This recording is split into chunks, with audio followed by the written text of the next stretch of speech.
And welcome to another exciting season of Riverton High School soccer here at Riverton High School as they will face Jackson Hole. This is Kevin Shields, your voice of the Wolverines, and we'll be bringing you all the home games this year and possibly some select road games, as well as Lander Valley. We'll be bringing both their home and away games this year. So we're excited about it. This is the WyoToday pregame show here on YouTube, Facebook, and on our app. Remember, you can watch this in 3 different places. You can watch it on Facebook, which we seem to have the most viewers already for.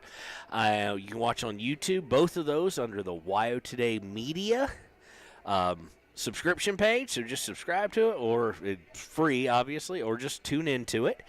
And we also have it on the WyoToday Media app, which you can download by going to the iStore or your the Google Store on your Android device, if that's what you have.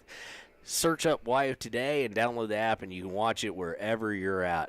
We're excited. This is the first game of the season for Riverton, as their Thursday game has been that they were supposed to have has been postponed, and this is the second game for the Jackson Phillies and Bronx, respectively. They both defeated Lander Valley yesterday in high school soccer action. So we'll be right back, and we'll give you the rosters, the full roster for Riverton, as we always do at our first game, and we'll also give you the starting lineups here in just a few minutes on WyoToday Media. When you purchase your car, do you know if you got the best payment possible? The answer is probably no. Oftentimes, your loan is packed with additional charges that can drive your monthly payment higher than it should be, costing you thousands of dollars more for your car. Hi, this is Patty, and here is your second chance to get the payment you deserve. Visit Atlantic City Federal Credit Union today for a courtesy loan review. We've helped our members save money by refinancing their vehicle with us. Now it's your turn. Open your eyes to a credit union. Atlantic City Federal Credit Union. Hello, I'm Janice K. Bradley, and I'm here to tell you the miracle that Fremont Therapy did in making it possible for my left hand to ever work again. I went to the orthopedic surgeon with this broken hand, and that's when he told me that it would not bend again. So I was really discouraged. Mitch is the hand specialist, and so he's the one that worked and got me where I could bend my hand. The atmosphere is so friendly and professional, which is a combination you don't always get. For more information, visit FremontTherapyGroup.com. Hi, this is Tyler Watson, your local State Farm agent. I'm a proud sponsor of Wolverine Athletics and all of our student athletes here in Fremont County. Youth sports are a great way to build future skills that help our kids succeed in life. Teamwork, leadership, time management, and how to perform under pressure can all be learned on the field and in the gym. Good luck to each and every one of the student athletes. Go Big Red! Tyler Watson State Farm, 618 East Washington Avenue in Riverton. Call 856-4118 or visit insuringriverton.com. Like a good neighbor, State Farm is there. Community Health Centers of Central Wyoming has locations across Fremont County ready to serve you at DuBois Medical Clinic, Riverton Community Health, and Lander Community Health Pediatrics. We accept all forms of insurance, including Medicaid and Medicare. Are you struggling to get medical care? Ask for their sliding fee scale. From family medicine to pediatrics, Community Health Centers are here to serve you. Call 307-463-7160 or visit chccw.org to schedule your appointment. And welcome back to WyoToday Media's coverage of Riverton soccer. You're going to have to bear with me for the first couple of games. We're up in the press box, and we've got rosters for Jackson Hole. I've got starters for Riverton. However, it's going to take a few weeks or a few games at least for me to kind of get it down as far as who is who and who's always playing whatnot. So just like in basketball, just bear with me about a game, and we'll pick it up. So with Jackson Hole, we will probably be, with the Phillies and the Bronx, probably going with numbers most of the time, simply because we do not have a starting lineup. They did not know what they would have. But your Riverton Wolverines are going to come out in a 3-5-2, going heavy on the midfield. And The roster for your Riverton Wolverines is you've got a senior, number 2, playing midfield and defense, Camden Sheets. You've got a forward midfielder, number 3, Macy Brown. A defender, a sophomore, number 4, Maddie Fossey. A forward/midfielder, number 8, a freshman, Cammie Pasquette. A sophomore, number 11, defender, Savannah Morton. A sophomore, number 13, playing in the midfield and defense, Haley Engstrom. A senior, number 15, playing midfield and defense, Abrielle Santee. A junior, number 19, playing forward and midfield, Jordan Anderson. And I am absolutely sure, and I apologize to those who know Jordan Anderson, if I let Jordan L. slip just out of habit from basketball, I do apologize. You've got a junior, number 20/number 0, plays midfield but will be the goalkeeper today, we're told, Sadie Witzel. A senior, number 22, I skipped some people. I apologize. A sophomore, number 6, midfield defender, Julian Spratlin. A freshman, number 9, midfield defense, Sarah Hutchinson. A sophomore, number 12, defender and backup goalkeeper, Emmy Weber. A freshman, number 21, midfielder and defense, Alicia Vargas. A forward and midfielder, a senior, number 22, Michaela Osborne. A midfielder defender, a sophomore, number 24, Riley Johnson. A freshman, number 28, playing midfield and defense, Aspen Brown. A sophomore, number 29, playing forward in midfield, Celie Morton. And a junior, number 31, midfield and defense, Sky Conley. The Lady Wolverines are coached by Tanya Santee, Jeff Motisi, and Marco Piazzi. Mispronouncing that, I'll get that later. The trainer is Ross Anderson, and the manager is Kendra Peterson.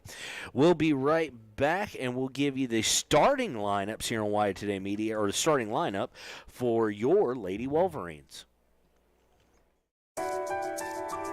At Teton Therapy, our people make the difference.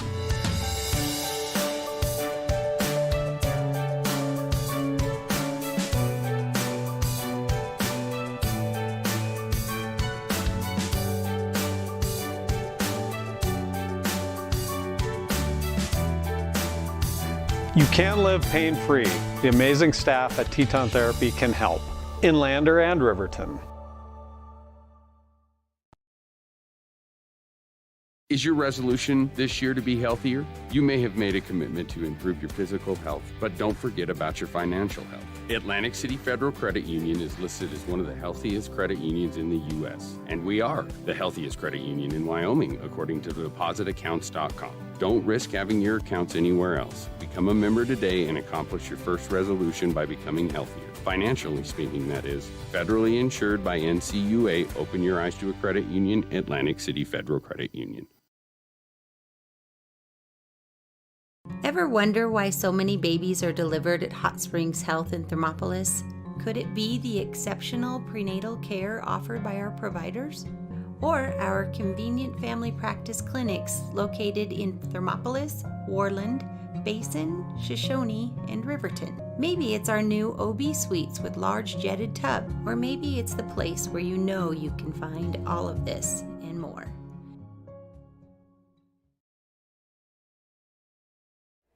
And welcome back to WyoToday Media's coverage of Riverton soccer, Riverton High School soccer. We're going to start off with the Lady Wolverines against Jackson Phillies. And this is, again, Kevin Shields, your voice of the Wolverines and Lady Wolverines, bringing this to you live. Remember, you can watch on Facebook, YouTube, and the WyoToday Media app. And thanks to Reggie Miller, athletic director here, and also, I do believe, playing PA announcer tonight. I actually have the starting lineups for the Phillies as well. So we're going to go right in to your starting lineups here for the Jackson Hole High School Phillies. It's going to be number 4, a senior, Natalie Jorlman. Number 5, a senior, Malia Lohman. A sophomore, number 8, Eva Flanagan. A sophomore, number 9, Michelle Vargas Ramirez, A senior, number 10, Phoebe Alvarosa. A junior, number 12, Jordan Davis. a senior number 22, Sydney Nash, a senior number 23, Hannah Fries, a senior number 24, Brooklyn Hills, a sophomore number 26, Taya McLennan, and a sophomore number 36, Melissa Moreland. We don't have positions on those players as far as for Jackson Hole, but we'll pick it up as we go. Your starting lineups for the Lady Wolverines are number 2, midfield defender Camden Sheets, number 4, defender Maddie Fossey, number 8, a forward midfielder Cammie Paskett, number 11, defender Savannah Morton, number 13, midfield and defense Haley Engstrom, number 15, midfield and defense Abrielle Santee, number 19, forward and midfield, Jordan Anderson. Number 22, forward and midfielder, Michaela. Oh, let me double check that one. Yeah, Michaela Osborne.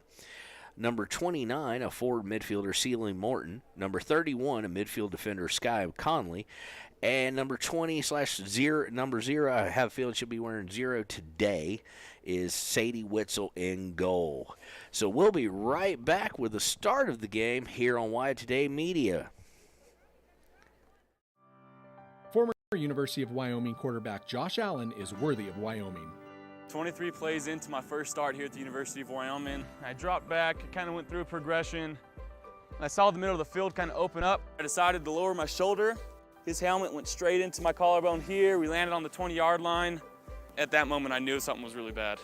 So Josh's collarbone was pretty bad. He had broken in multiple places, and it required hardware fixation with the plate in order to get it back together. It was devastating news to me and my family, just knowing that, it could have ended 23 plays in. We had no question whether we could perform the surgery here, given our wide range of varying subspecialties within orthopedics.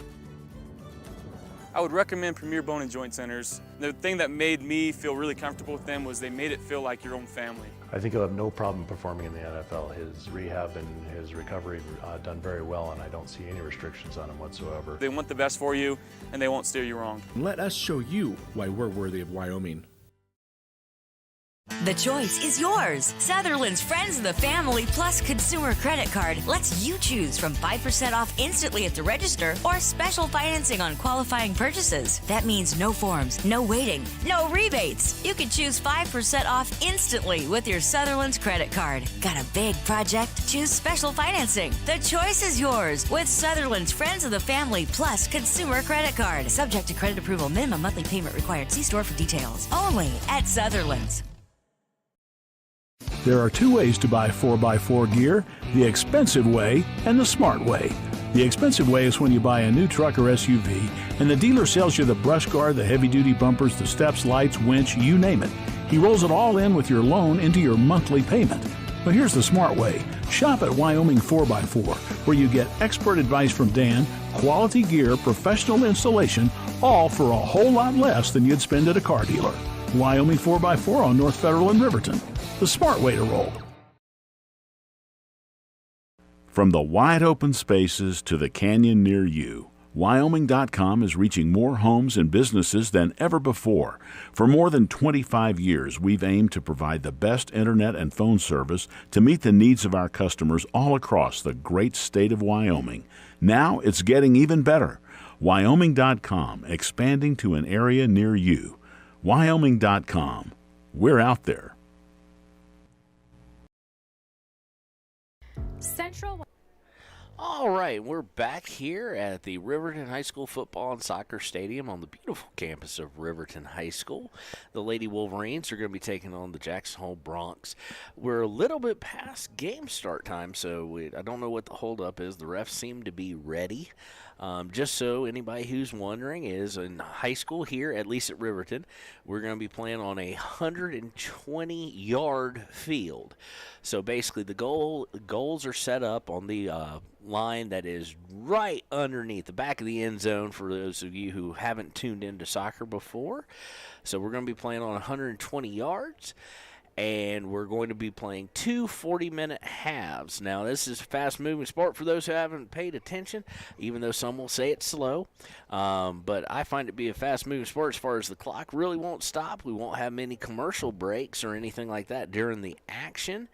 I'm sure Wyoming also has some little rules that are different from the state I'm moving from, so we'll figure those out together. But it is a beautiful sunny and 37-degree weather day at start time, so it is a little chilly out there.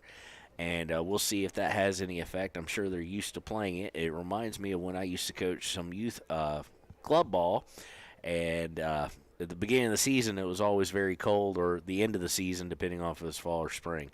So we're going to be right back with the kickoff here on WyoToday Media. Stay tuned.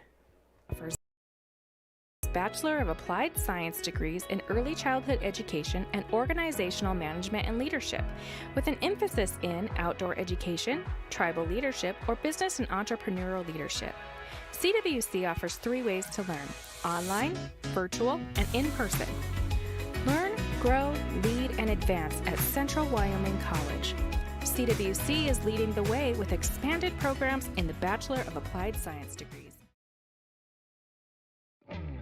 A proud sponsor of this broadcast is Bailey Enterprises. For over 50 years, Bailey has become the name you can trust. With Pit Stop Travel Centers, you can fuel up and stock up on trip snacks at locations all over Fremont County. You can also put your trust in Bailey Tire and Auto for service to keep handy for those times when your luck runs out on the road. Refresh at the Speedway Cafe with a dine-in meal, or a round of carry-out with a variety of specials to keep you going. Go with Bailey.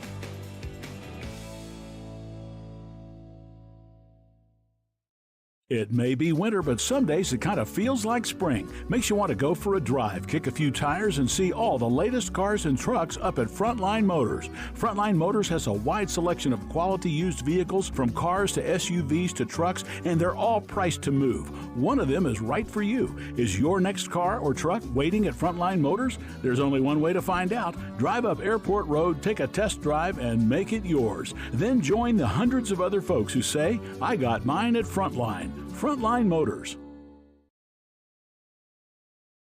Why should you choose Lander Medical Clinic or Western Family Care for your health care? In addition to 4 locations in Fremont County, they also provide telehealth. Telehealth can be your go-to answer when you're out of town, on the road, or just can't get to urgent care. All you need is a good internet connection. To schedule a telehealth appointment, call 332-2941 today. That's 332-2941. Lander Medical Clinic and Western Family Care. With telehealth, they're putting your health first every time. Riverton Vision Center offers comprehensive eye health exams, highly trained staff, and a large selection of fashion eyewear and sunglasses. Dr. Frazier, Dr. Hinkle, Dr. Ballard, and Dr. Davis offer over 70 years of experience. Call Riverton Vision Center at 856-9451 to schedule an appointment today. And welcome back to WyoToday Media's coverage of Riverton soccer here at Riverton High School. And now we're going to pause for the national anthem.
All right, and it is game time. The starters are on the field along with the 3 officials, the 2 sideline judges, if you will, the 2 linesmen, and the head referee.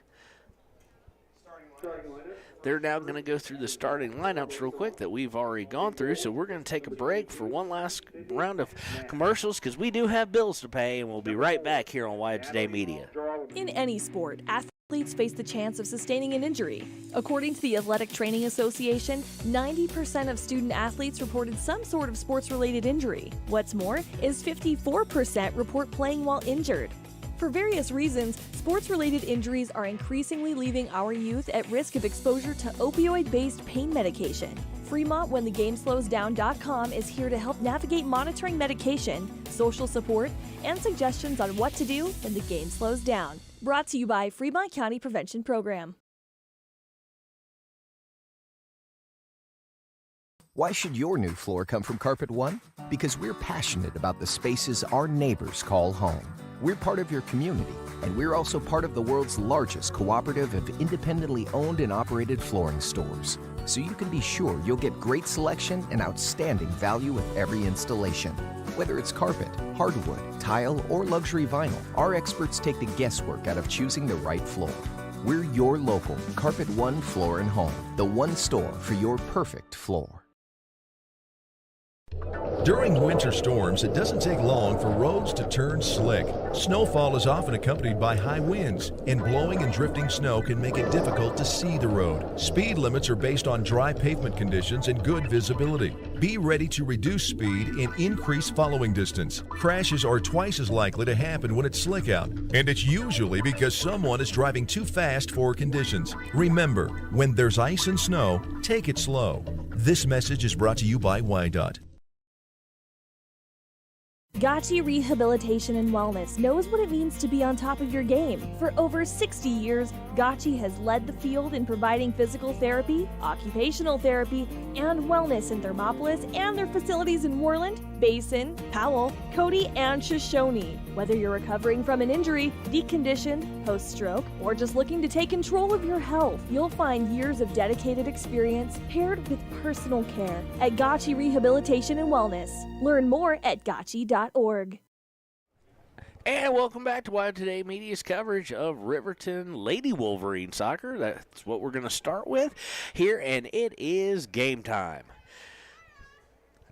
Haven't figured out who won the coin toss yet to see who's going to kick off. It does look like Jackson Hole, again, fading back into kind of a 3-5. They're going to be in a 3-5-1 or 3-5-2 with 2 up top, 5 in the midfield, and 3 on the defensive line.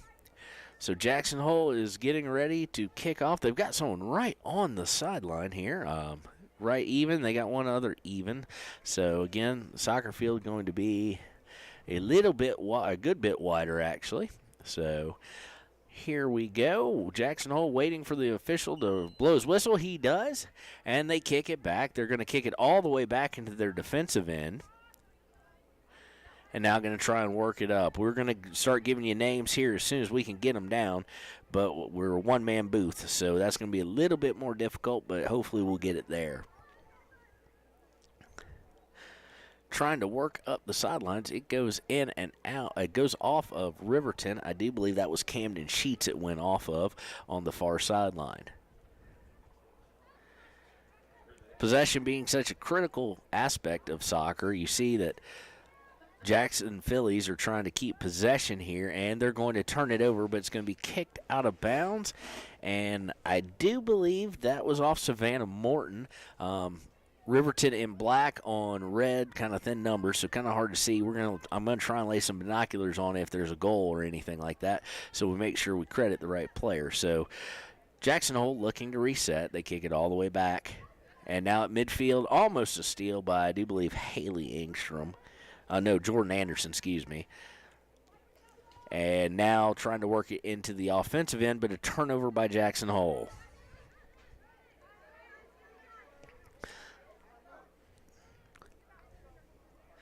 Turnover by Riverton, and it's going to start going into and turned right back over.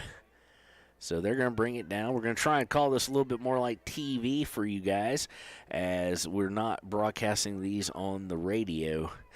We will probably broadcast on the radio the any kind of state tournament, state final type thing, but we've kind of got to get it down to be able to call it for radio. So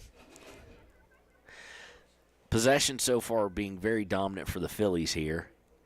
And they're going to try and spring someone free on the far sideline. They do. She's able to keep it in bounds, and she's going to kick it back, and they're going to try and funnel it towards the middle. Nice stop over there by Riverton. Riverton takes possession on a steal, but taken right back, and now Riverton is in danger. As the Phillies look to set it up, long shot on goal is blocked by Wetzel, and she gains possession of it and is going to punt it. She's going to get about 38 yards out of it.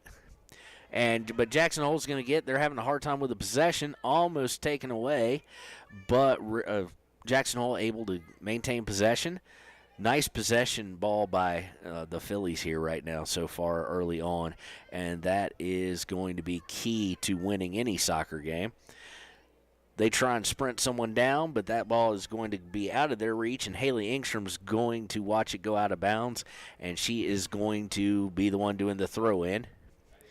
High throw, but right to number 9, and unfortunately they're going to signal that Haley actually stepped over the line, so that is going to be a turnover. Michelle Ramirez, is going to inbound it for Jackson Hole, and they're going to back up a little bit because of some sloppy play and have to reset. But again, dominant possession time here as we've got 38:40 to go. So the first 2 minutes or so, 36:40, couldn't see the straight line of the clock, has been all Jackson Hole. Ball is stolen away nicely to make them reset. That was by Maddie Fossey, who we all know from basketball, along with Camden and a couple others. But thrown in by Jackson Hole, and they've got possession. They're going to look to set things up again, being hounded by Cammie Paskett, but they're able to reset and kick it back. Very disciplined play so far. A little bit sloppy, being only the second game of the year for the Phillies, but they have dominated possession and continue to do so. Stolen away almost by Riverton, but Jackson Phillies able to corral it down, and now they've got someone open on a break, but the pass is just a little bit too short, and Riverton is going to be able to at least clear it to safety, but right back to Jackson Hole. And it's going to be kicked out of bounds. That ball went off of Maddie Fossey, being very, very active here and playing some defense. She's normally a defender. She's playing up around the midfield right now, though. But she's going to have the ball stolen for her after a throw-in. And, again, just a slightly not on-target pass makes Jackson slow down. So if that had been on target, they might have had a breakaway that was onside. But nonetheless, Riverton is in danger. They're going to kick it across the mouth of the goal, not what you want to do whatsoever. And it's going to go out of bounds, I do believe, off Ramirez. I can't really see the number from that far away. Yes, it is Ramirez. I need to buy binoculars, ladies and gentlemen. They're good for people with glasses like me because regular binoculars just don't work. Everything just gets doubled up. But that was Ramirez. Dangerous decision by Riverton to kick that ball across the mouth of the goal. But nonetheless, no harm, no foul, I guess, at this point. Free kick taken by Riverton. And they turn it over, but get it back, then turn it right back over again. And Ramirez has it for the Phillies now. Good defense there by Haley Engstrom trying to delay her, and she's going to draw the foul. So she's going to get a free kick here from around. We'll give you the football type things, although you can see it right around the. Never mind, they're going to bring someone up to kick it, it looks like, and it's going to be Savannah Morton's going to be kicking it, one of the defenders for your Lady Wolverines. Long, nice kick. Winds up being turned over, though. Can they keep it from going out of bounds? They don't. So this will be the first time, pending a good throw-in, that your Lady Wolverines will have possession in the offensive half. Nice little back and forth, but unfortunately taken away and taken right back by Riverton. So nice play by them. But a badly placed pass winds up being turned over. And it looks like now Jackson Hole's going to look to try and push it down the sideline, but they're going to push it just a little too hard, and it's going to go out of bounds to Riverton. 33-14 to play in the first half. It's still knotted up at 0-0. We'll try and get some scoreboards up for you here as the season progresses. Thrown in by Riverton, and a fight for the ball ensues, and unfortunately Jackson's going to come away with it, and now they're looking to push it.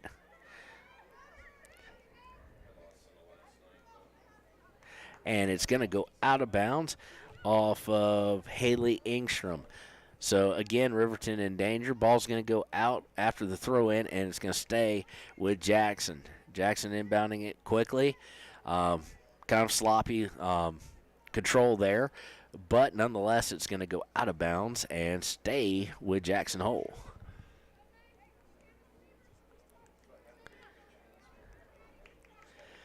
Missed time pass by Jackson over there. And two people not on the same page, so turnover.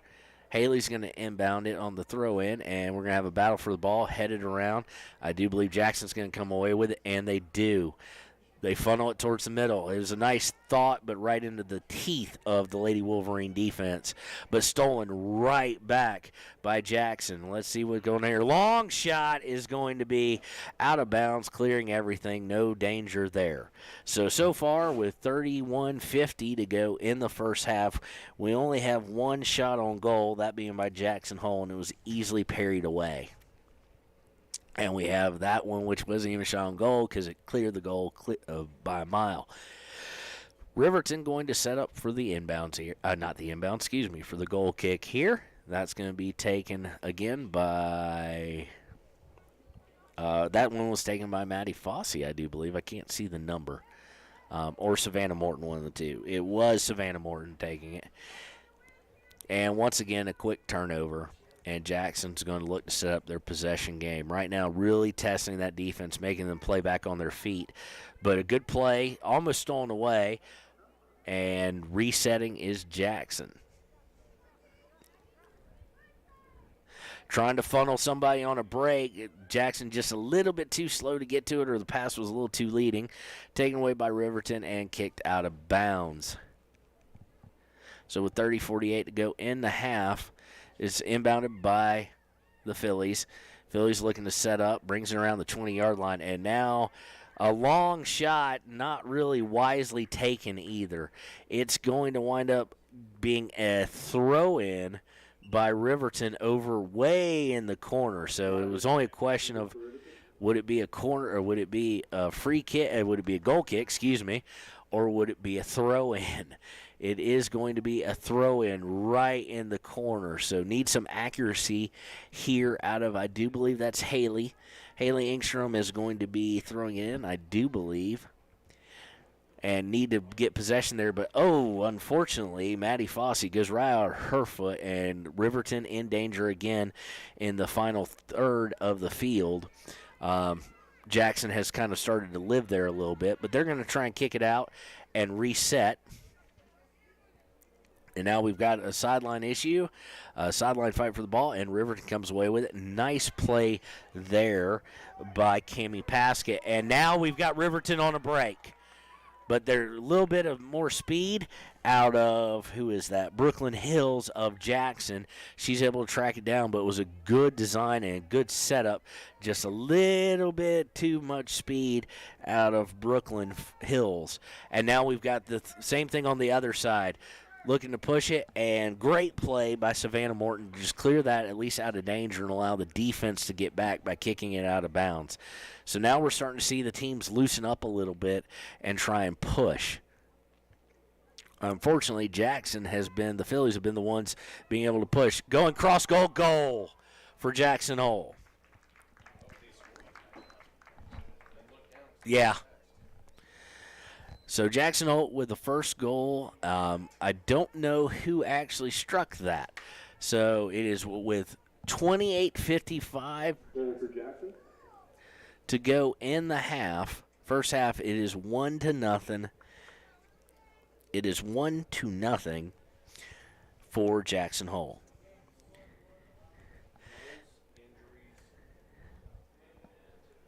Sorry that we do not know who scored that, but here comes the kickoff on Riverton, now trailing 1-0, and horribly off the kickoff, it winds up with Jordan Anderson, and she kicks it where no one's at, and it's going to be a quick turnover. Not what you want after you've gone down trailing.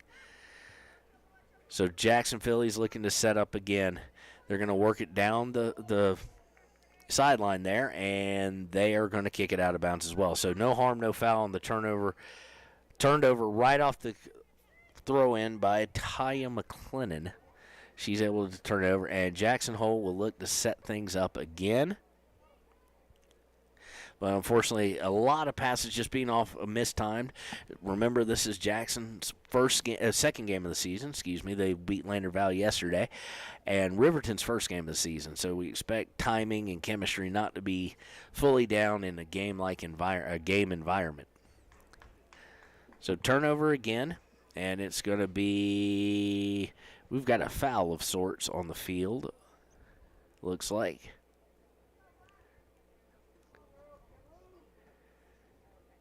I don't know exactly what they called or who they called it on, but it's going to result in a free kick by the Lady Wolverines at about the 20-yard line is how the football field flows. Long kick. It's going to be taken by a Riverton player. Nice move to pop free, and no foul there. She gets knocked to the ground, and it is a turnover, but it's going to go out of bounds off of Jackson. So Riverton will get the ball around the 40. They inbound it, and it's misplayed by both, but winds up in Maddie Fossey's hands. She wears the same number in both. So I was correct. Maddie now with the ball after basically a turnover by both teams. And let's see here. It's going to be kicked out of bounds, and that is going to be kicked out of bounds by Jordan Anderson. So it's going to go back over to Jackson as we still got 26-42 in the first half. Kramer is coming in for Jackson. That'd be Madison Kramer, sophomore, number 20. She is going to sub out number 5, Malia Lohman. So inbounded by Jackson Hole, and they're going to look to push. Around the midfield, If it's onside, the flag is not up. And now it's finally up after it goes over the goal line.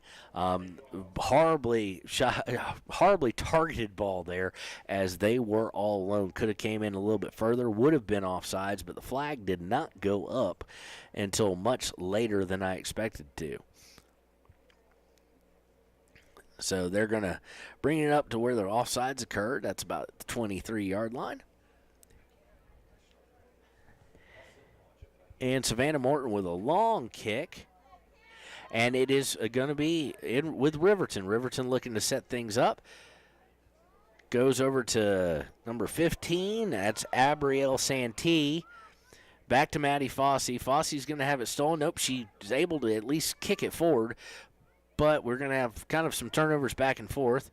Missed time pass there, just trying to get it out of danger, and it winds up with Jackson again. So the Phillies, again, dominating possession, and they lead 1-0 as we approach the 25-minute mark to play in the half. Going back and forth with possession, and Riverton has it now, and she was trying to get a lead there. It looks like was that Michelle Osborne? No, that was not. That's number 29. The ponytails, much like in basketball, coming in. Celia Morton looking to try and get a break going, but the intended recipient was not on the same page and did not break. It goes over the goal line harmlessly, and Jackson will set up the goal kick. Unlike Riverton so far, they are going to let the goalie go ahead and take the goal kick instead of having a defender. We do have a substitution for Riverton. Number 8 came out. That's Cami Paskett. I don't know who came in.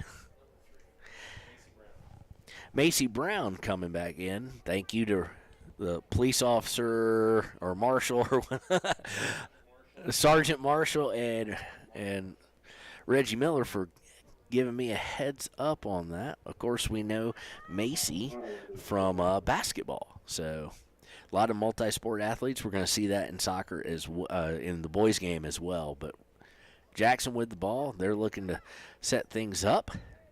Again, in the Riverton half of the field, as it has been the entire time, it seems, except for a sporadic few seconds here and there. Jackson trying to set things up. Collapsing on them is the Riverton defense. Riverton forces them to kick it back out to kind of reset, but they are still in the third of the field that Riverton does not want them. Nice block on the pass / I think she was actually trying to shoot by Maddie Fossey. And it's going to go out of bounds off of Maddie and wind up with Jackson again. 23-11 to play in the first half. Inbounded, Riverton's able to grab it but not keep it, but then winds up in Jackson's hands again, and they funnel it to the middle. Nice pass to try and set things up, and it's going to go through somehow. It's going to make its way through Camden Sheets' legs, and Jackson now in business to try and extend that lead. Nice defense by Maddie Fossey there, and it's going to wind up still maintaining control, but a bad pass leads to it going to Macy, who just checked into the game. She looks to go towards the middle with a pass. Not enough juice on it and not enough room with the defender right in the way.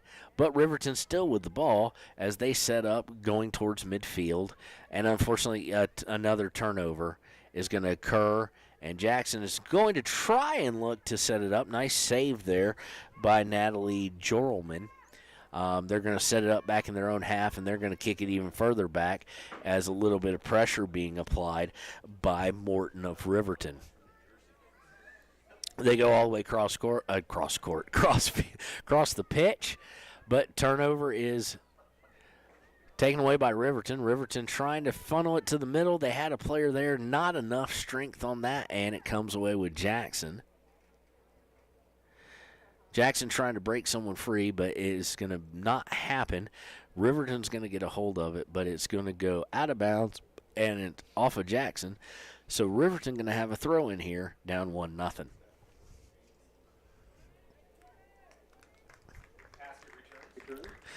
Basket is coming back in. She's going to come in for Jordan Anderson. So unlike if you watch soccer on TV or whatnot, see the EPL or Bundesliga or MLS, substitutions, once you come out, you're not out in high school, so you get to come back in. It's a little bit more like basketball in that regard. So Pasket's come back in after a breather, and she's going to give Anderson a breather. Ball around midfield, fighting for possession. It's going to end up with Jackson, it seems. And Jackson trying to send someone free. They do, but the goalie coming way off her line. And now she's way off her line, but she is able to somehow position herself to get that save. Nice save by Witzel there, as she'd come way off her line to stop the break, and it wound up in Jackson's hands, and they had a wide open net, but just she positioned herself wisely and got maybe a little bit of luck too as far as where that shot was. So no shot on goal there either. Actually, that would be a shot on goal, because it was on target. So that's 2 shots on goal now. 3 shots actually on goal for Jackson, with one of them going in. No shots on goal so far for your Lady Wolverines. Trying to set up, nice play. The flag is up for offsides, and they're going to whistle it dead as Jackson Hole came away with possession there, trying to push to try and get a second goal. And it's going to be turned over, free kick. It looks like, I do believe, I'm trying to lay an eye on a number here, and it's hard to see. That goal kick was taken by Savannah Morton over to Engstrom. Gets it over to Macy. Macy's just ran over, and a little bit of a late whistle. She was on the ground a couple seconds before it gets called, but it'll be a free kick from about the 40-ish yard line, or should be from about the 40-ish yard line. That free kick is going to be taken by Savannah Morton. So we're starting to figure out who's going to be doing what. Looks like any defensive zone free kicks are going to be by Savannah Morton. Means she probably has a very strong leg, and she proves it right there. And she kicks it just a little bit out of the way. That really was on the forwards of not getting to where they needed to be. Because you could see what her line of thinking was. I'm sure they practiced it. But the ball goes out of bounds, and it's going to be Jackson's ball here. Much to the chagrin of them, they're actually in their own defensive end, the offensive end for Riverton. So if Riverton could get a steal here, they do not, but it goes out of bounds. Poorly played by Jackson, and it's going to be Riverton ball here on about the 35-ish. And we've got a substitution. In is 28, out is 31. So 31, Sky Conley coming out. Number 28 is Aspen Brown, her first action of the day. Stolen off the inbounds, but stolen right back. Again, Maddie Fossey. Maddie Fossey's going to get hip checked, and they're immediately going to call that. They need to remind Jackson Phillies that this is soccer, not hockey. So off the hip check, it's going to be a free kick from about the 45. Free kick is taken, goes to the center, bounces over everybody, and winds up with Jackson, who will try and break, but stolen right back. Riverton's starting to get a little momentum here as far as getting some possession in the offensive end. The only problem with that being that when they do get down here, they tend to have misled passes, just like that one, and it went out of bounds a little too far in front or a little too far in behind. It always happens. But off the throw-in, taken away by Riverton. Fossey tries to get it in Brown, but it's going to go out of bounds. Good play by Fossey there, but just not enough real estate, really. Inbound is taken away at first, but then it's taken right back by Jackson, then taken right back away and kicked out of bounds by Haley Ingstrom there for the Wolverines. So we're back in the familiar end with 16:56 and counting to play. Jackson Hole going to be in the offensive end. Of course, they lead right now 1-0. They're going to throw it across midfield. They've got an open player, and she's going to turn it over, thankfully. And the ball's going to be kicked up and not out of bounds. It's going to be stopped around the 50. Turnover. Riverton comes away with it. And it's kicked out of bounds. That's going to be off of Jackson. So the Phillies will turn that over. Well, not really turn that over, but they will. Possession will go to Riverton as we go down to 16-13 to play in the half. About what I would have expected, probably what you expected too, ladies and gentlemen. A lot of sloppy play by both teams, but unfortunately Jackson able to capitalize on the mistakes, and Riverton hasn't been able to capitalize as of yet. Score is 1-0, and here comes Jackson trying to push things down, and they've got it, but it's going to be offsides. That was obvious, and the flag immediately goes up. So offsides, Jackson had something brewing, but fortunately for Riverton, they number 31 for them, August Otto. Yes, that's her name. August Otto was out of position and way ahead of the last line of defense. So offsides. Savannah Morton taking the kick as she has the whole game on the free kicks in the defensive side or at midfield.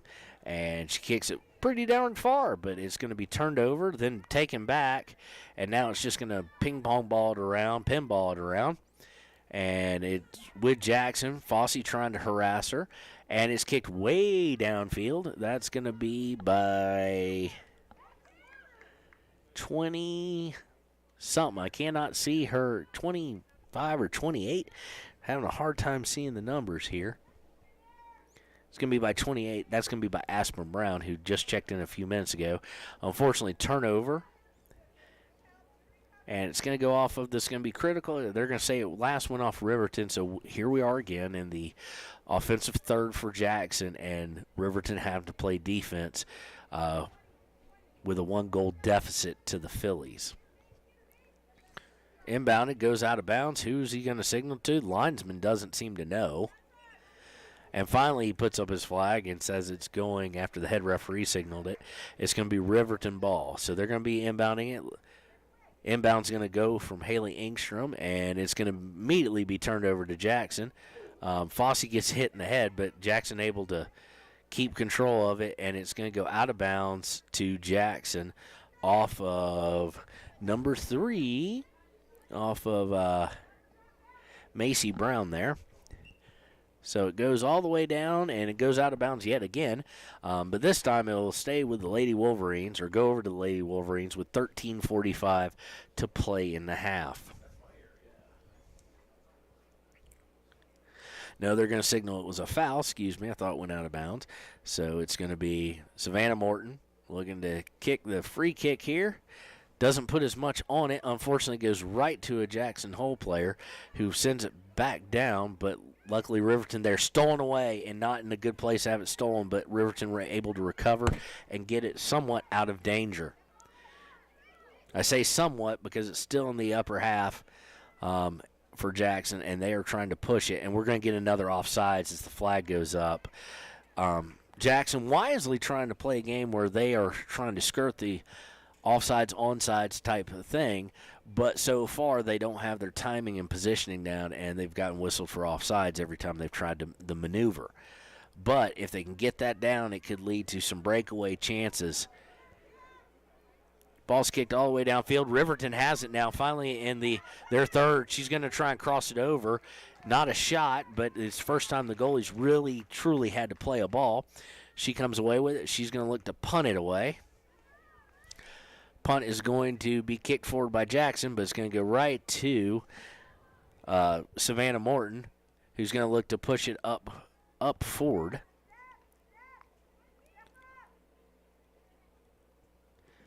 Taken away as Jackson was trying to push again. Kicked out of bounds, and it's going to remain with Jackson. So we've got 12:10 to play. It looks like we've got a substitution coming in. We've got Albany McCoy coming in for, let's see the number as she gets a little bit closer. She's coming in for Ava Flanagan of Jackson. And we're going to have, it looks like it's a substitution, number 22 for your Wolverines, who is, that's Michaela Osborne coming back in, and she's going to relieve number 21. She's going to Alicia Vargas, who had checked in at some point in time. I didn't notice when she checked in. I apologize about that. That should have been a handball right there on Jackson Hole on the far side, and they do call it. Kicked it right up, and she played it with her forearm. So 11:23 to go, and Savannah Morton going to take the free kick. Gets a nice free kick, but unfortunately, as much as it has distance, it really is not going to anybody for Riverton. So, but Riverton with the steal, and now they've got an opportunity possibly working their third, but stolen right back. It's going to kick downfield. They need to be wary. Not well kicked there by Savannah Morton. One of the few times she has, she intended to get it over to Macy Brown, but Macy unable to corral it as it had a wicked backspin. And it goes out of bounds over to Jackson Hole, and they will be operating in the offensive possession area for them. They have it around before, and now they've got people on sides, and they're trying to work it down.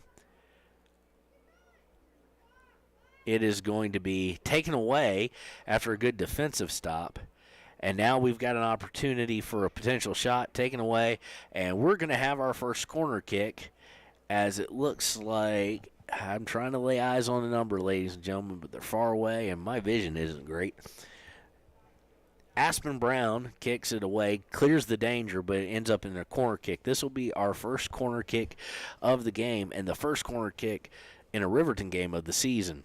Crossing over towards the goal line, defended well, immediately gotten out of danger, but it comes back over. A long shot to be taken off target, so no shot on goal, and it goes over the goal line and will turn out to be a goal kick for Riverton. So they avoided danger there, played very well off the corner kick as the defense was able to get it completely about 30, 40 yards away in just 2 touches. So Morton has come in, and she has spelled Aspen Brown. So taken away quickly by Jackson, and now we're kind of pinballing it again. Riverton would kick, then Jackson would kick type thing.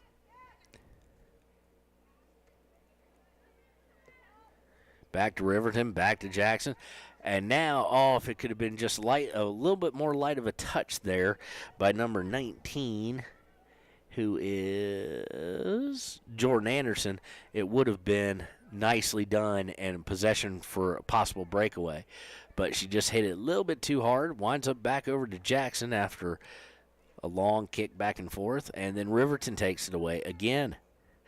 So not a lot of possession here in the past 5 minutes as they've kind of just gone back and forth. It goes out of bounds. It'll be inbounded by the Phillies. Inbound is kicked right back out of bounds by Riverton, so we'll rinse, wash, and repeat on the inbound throw-ins. This time Jackson able to get a little bit of possession about it. Missed time by Maddie as she went for the steal. Wise thought, but just slightly off time. That'll come as the season goes forward. They'll get a little bit more chemistry as well as a good bit more of the timing down. And Jackson has it. Now we're back to pinballing it, but in the offensive half for Jackson, not where we want to have this happening. But right now, no danger of anything. Riverton trying to push the ball forward, taken back by Jackson. Then Riverton, again, like pinball. And we're going to have a foul here, and that foul is going to go against Jackson. Maddie Fossey making a play for the ball. And number 20, Madison Kramer, going to be whistled for being late to the ball, and Maddie Fossey had the clear shot to it. So Savannah Morton with a long free kick. It's going to bounce free, but unfortunately just a little too hard on it again, and it's going to not wait up in time for an offensive shot, wind up with a goalie of Jackson. Kicked forward, Riverton with it in the midfield, trying to work on the possession. Nice short pass. She's going to go cross pitch. Winds up being turned over, but immediately gotten by Haley, and I think Haley was going for a pass there. She kind of hung her head as it wound up being a long shot.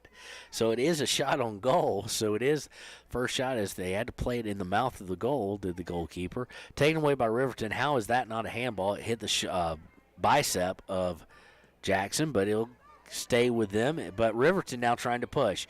If Riverton can get in there, nope, taken away by the goalie.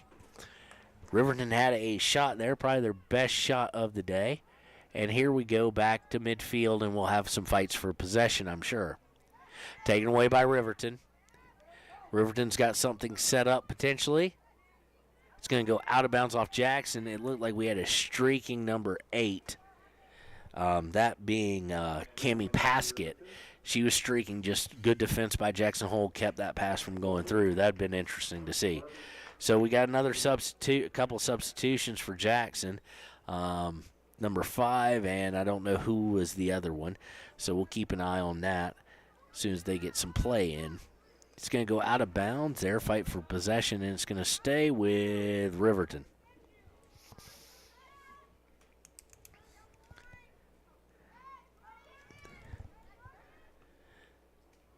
So off the inbounds, we go all the way downfield, then back up. Haley Engstrom tries to force it forward, but it winds up being turned over. But the defense and midfield of Riverton that has gotten much better as the game has gone on, and they weren't ever playing poorly, but they've gotten a little more in sync, gotten their timing down, really kind of set up a wall the past 2 or 3 minutes at the midfield level, at the midfield line, and able to keep possession in the, even if it's by Jackson, in the Jackson defensive zone. So good play by them, and ball goes all the way back, and the goalie is going to play it.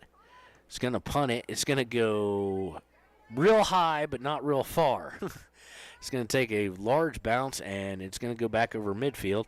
Haley Engstrom able to force it out of bounds, and it will be a throw-in by Jackson. We are under 5 minutes, 4:48 and counting in the half here at Riverton High School. Once again, it's Riverton versus Jackson if you're turning in late, the Phillies and the Lady Wolverines. And it is 1-0 in favor of Jackson Hole. So thrown in by Jackson.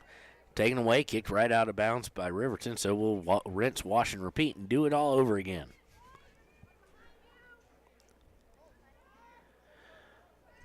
Throw in, immediately taken away by Riverton. Let's see if they can get this ball out of danger. They cannot as they turn it right back over, but missed time pass by Jackson. We've got some possession now for Riverton. Unfortunately, that pass by number 28 is going to go right to Jackson Hole, and we're going to do it all over again. That pass was by Alicia Vargas, I do believe. No, it was by 28, Aspen Brown. So winds up in the hands of the goalie after long story short, and she tries to clear it out, but immediately taken away by Jackson Hole. Phillies trying to find a way in the next 3 minutes and 40 seconds to extend their lead. Long shot, high shot, and as they used to say in the MLS games and EPL games, how high do you want the goal was a little sing-song chant they did. So basically same there. Maddie Fosse's going to check back in. She had came out, and she's going to come in and replace number 31. That's Sky Conley. Goal kick after that very high pass is going to be taken by, I do believe, Savannah Morton. She's been doing it. No, I think she came out, actually. No, that's her. So Riverton trying to push the ball forward, unable to do so, but they're able to take it right back, and now they might have some numbers if they can get to it. Nice, neat ball over to 29, and Riverton does have something in the works here. Trying to get a lead pass. They're able to get it. It's going to go right to the goalie. She misplays it, but no one there to take advantage of it. So really the first real push that looked like something was mounting as a team by Riverton. So nicely done. Punt goes to the midfield. It's around the 30-yard line or so, and now we've got to fight for possession here with 29. That's Celie Morton. It goes out of bounds. Haley's going to inbound it. Engstrom. She does so. She throws it higher than any of the Riverton players were, and it's going to be a turnover, but turned over right back. Long kick is going to wind up in the hands of the goalie here, and not even on target, so it wouldn't have been any danger at all. Riverton trying to make sure they stayed on sides as that kick went, and it just cleared to everybody.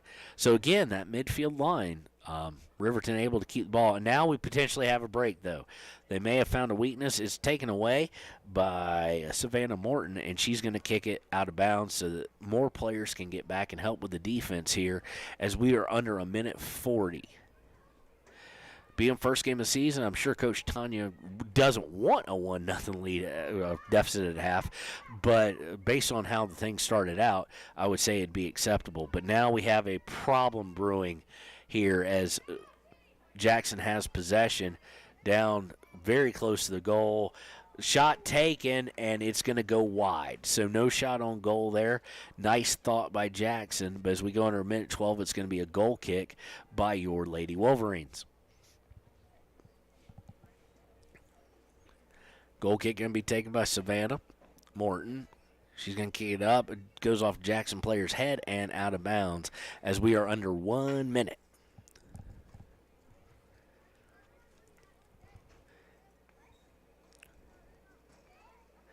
Oh, missed time back and forth, or mishandled, I should say. Inbound went to Riverton. Riverton kicked it, trying to go back and free up the baseline. It was off target and goes out of bounds. So Jackson Hole with the ball with 34 seconds left, and the defense really has to be tight here for Riverton.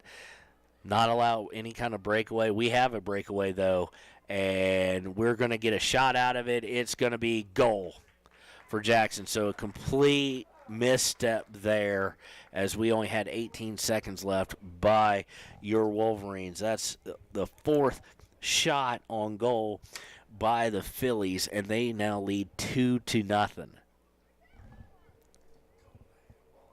They called offside, so we didn't have that, so good for them. And the half is going to end. So shot on goal doesn't count. So only 3 shots on goal for Jackson Hole on the offsides call. Quite honestly, I didn't see an offsides there, but they called it nonetheless, and that's good for us. So we've got about a 10-minute break here. At the half, it is 1-0 Phillies over your Lady Wolverines. We will be right back with second half action, but we're going to pay some bills real quick. Stay tuned here on WyoToday Media. Your car or truck is an investment. When it needs repairs, you need someone you can trust to do the job right. Take it to Gunners Automotive. They repair all makes and models of cars and trucks, from oil changes to brakes, tires, and more. Gunners Automotive, 856-2288. Riverton's Hampton Inn & Suites is proud to sponsor our youth athletics in Fremont County.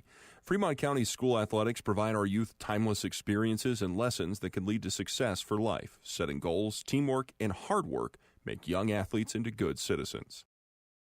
High Plains Power is a Touchstone Energy cooperative. What does that mean for you as a Rural Electric Association member? It all comes down to 7 principles: open membership, one voice, one vote, member benefits, independence, education, cooperation, and community. To understand how it all works, we're headed back in time. In 1879, electricity was in major cities, but rural areas were out of luck.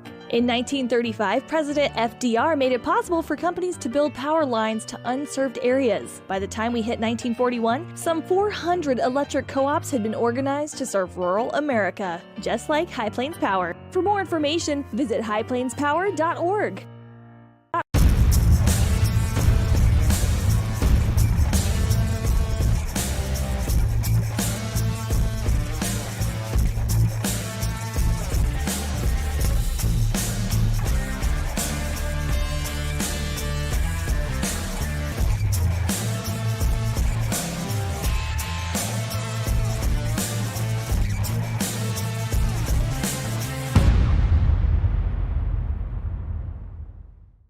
Hi, this is Terry Banker. I'm minister at New Hope Christian Church in Lander, Wyoming. We want to support the kids of this area academically, athletically, and spiritually. Our address is 630 Mount Hope Drive. Come to Sunday school at 9:30 and our worship service at 10:45.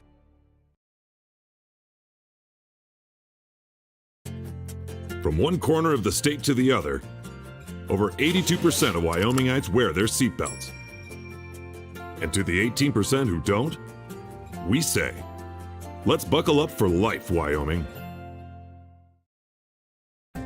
Wind River Family and Community Healthcare would like to wish everyone a happy, healthy new year. They encourage you all to continue to practice COVID-19 precautions in an effort to keep you and your loved ones safe. They offer a safe and sanitary clinical setting when you stop in for your medical, dental, optometry, and behavioral health needs. Wind River Family and Community Healthcare have clinics in Arapahoe, Ethany, and Riverton for your convenience. More information can be found online at windriver.care. When repairs are complete after a collision, you expect your car, SUV, or truck to look like new. That's the service you'll receive at Stork Auto Body in Riverton. Professionalism and meticulous attention to detail. You can depend on Stork Auto Body, 841 Miniweb Avenue, Riverton. Want access to local news, sports, events, and more? Download the WyoToday app. Now available on all platforms. Stream your favorite radio station, submit something to buy, sell, or trade for deals on the dial, or view contests and special coupons. Better yet, the WyoToday app is the best way to access free HD video of Fremont and Hot Springs County athletics. It's all at your fingertips. Head to your app store or visit WyoToday.com to download the WyoToday app now. When you purchase your car, do you know if you got the best payment possible?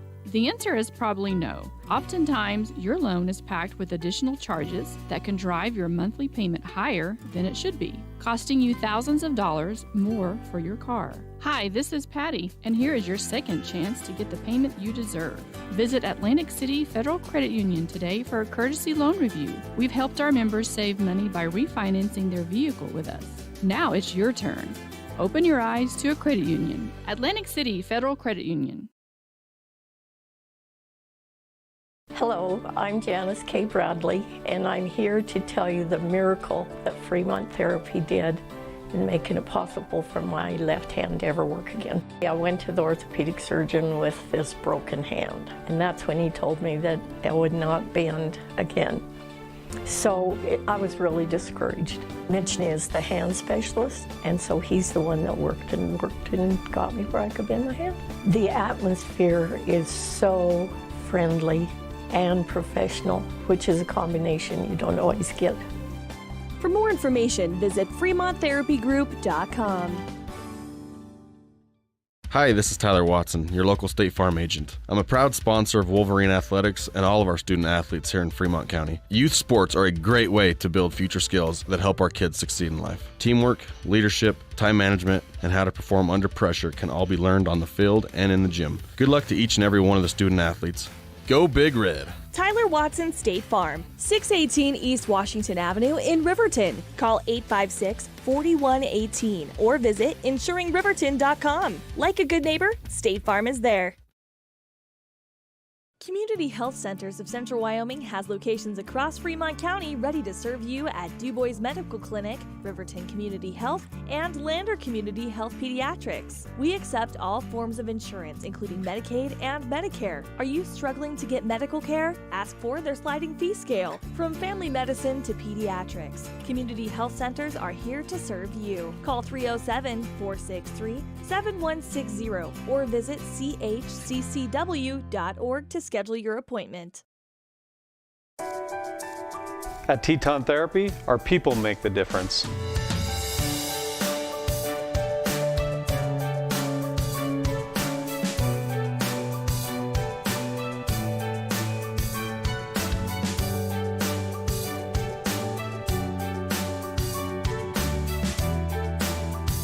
You can live pain-free. The amazing staff at Teton Therapy can help in Lander and Riverton.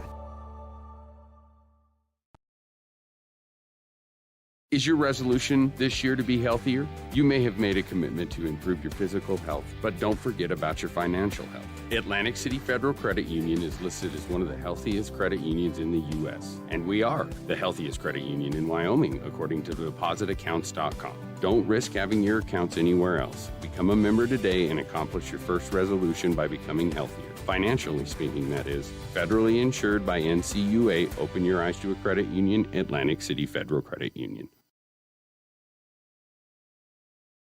Ever wonder why so many babies are delivered at Hot Springs Health in Thermopolis? Could it be the exceptional prenatal care offered by our providers? Or our convenient family practice clinics located in Thermopolis, Worland, Basin, Shoshone, and Riverton? Maybe it's our new OB suites with large jetted tub, or maybe it's the place where you know you can find all of this and more.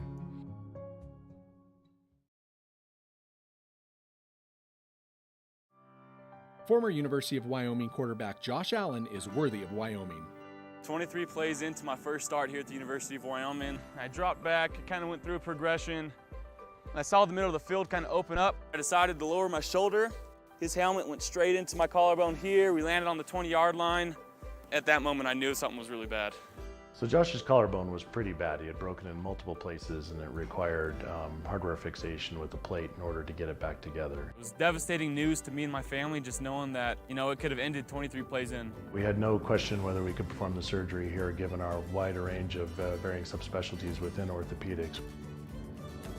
I would recommend Premier Bone and Joint Centers. The thing that made me feel really comfortable with them was they made it feel like your own family. I think he'll have no problem performing in the NFL. His rehab and his recovery done very well, and I don't see any restrictions on him whatsoever. They want the best for you, and they won't steer you wrong. Let us show you why we're worthy of Wyoming.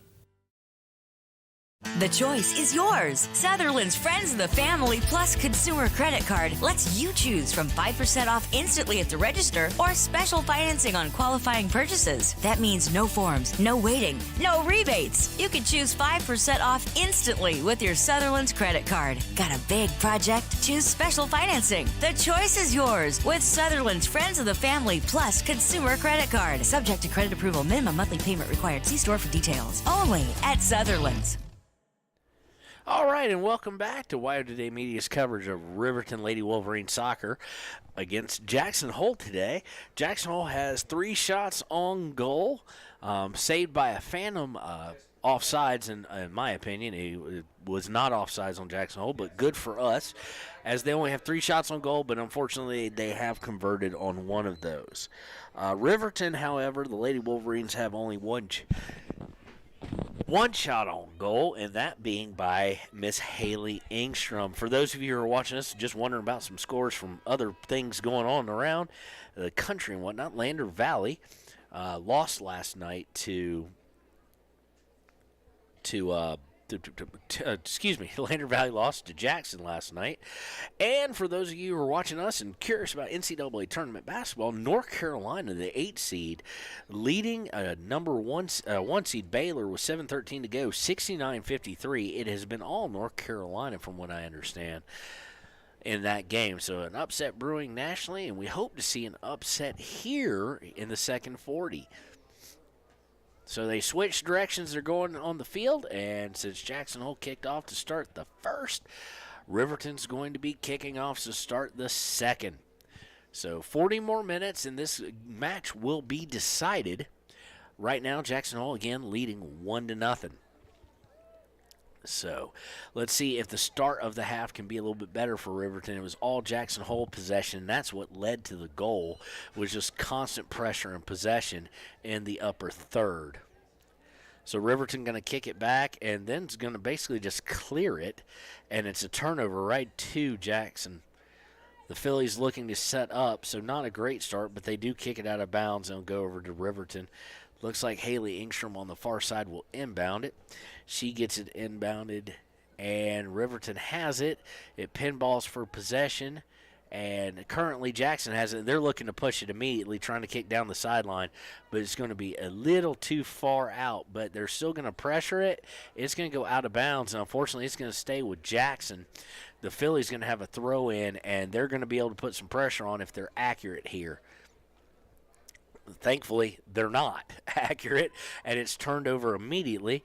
Riverton trying to set something up. I think it's going to go a little too far, and it does, and it is out of bounds. It will go back over to Jackson in the defensive half for your Lady Wolverines. Inbound, nicely set up pass.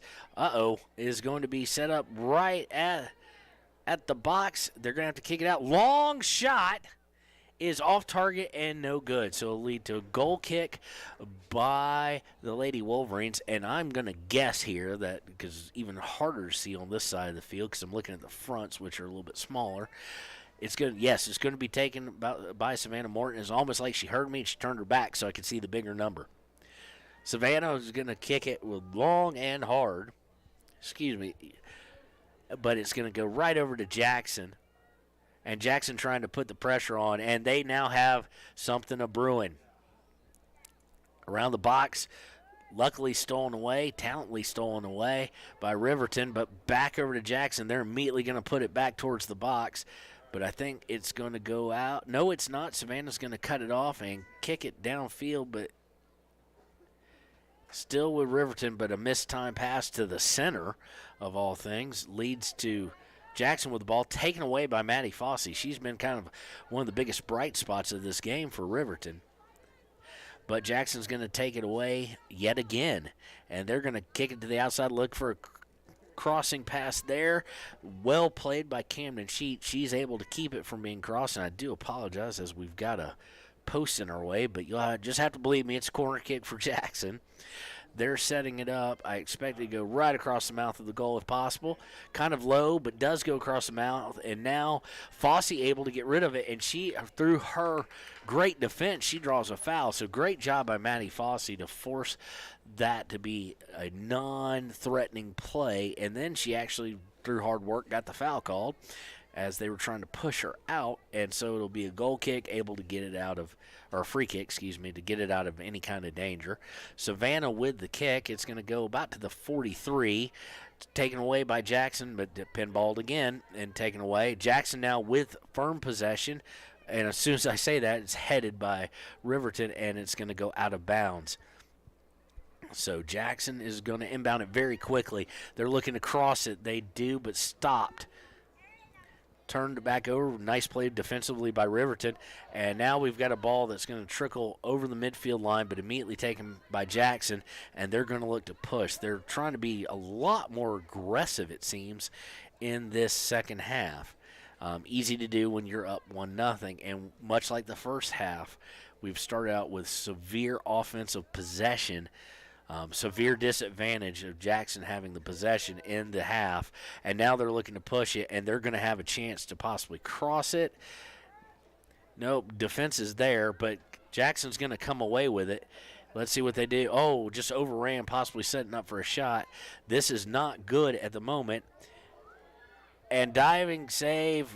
Defender runs into it, but it was free. It's going to go off of Wetzel. I do believe still in goal, but I can't really tell. No, it's going to be, who is the backup goalie? I can't lay an eye on it, but it might be Emma Weber in goal right now. It is Emmy Weber. Corner kick is kind of a disaster there for Jackson. It goes over to goal kick. So still no harm, no foul, but the possession and the offensive pressure being put on is exactly what led to that first goal.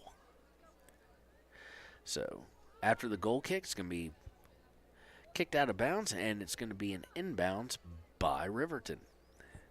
Riverton just unable so far to put together a cohesive, long possession opportunity. And, ball kicked up into number 8's face area, so that was pretty devastating. Cammie Paskett acts like it's no harm, no foul, doesn't bother her a little bit. But it'll go out of bounds and go back over to Jackson. Misthrown, miskicked, we'll go back over to Riverton.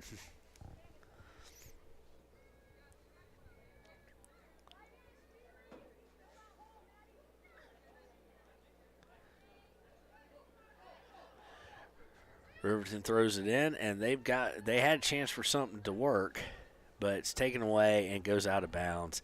It will go back over to Jackson. That was by number 4, Maddie Fossey, who's normally playing defense, but she's playing way up top, so she's playing more of a midfield type role today. Taken away by Cammie Paskett. She had a shot at something, but it goes, they're going to call foul. So luckily on that, it was going to be a goal kick potentially, but it's going to now be a free kick by Cammie, and they're going to have a chance to set something up here. They're going to be kicking about 5 yards away from the goalie box, from about the 14-ish, 13-ish yard line. Cammie's got it set up.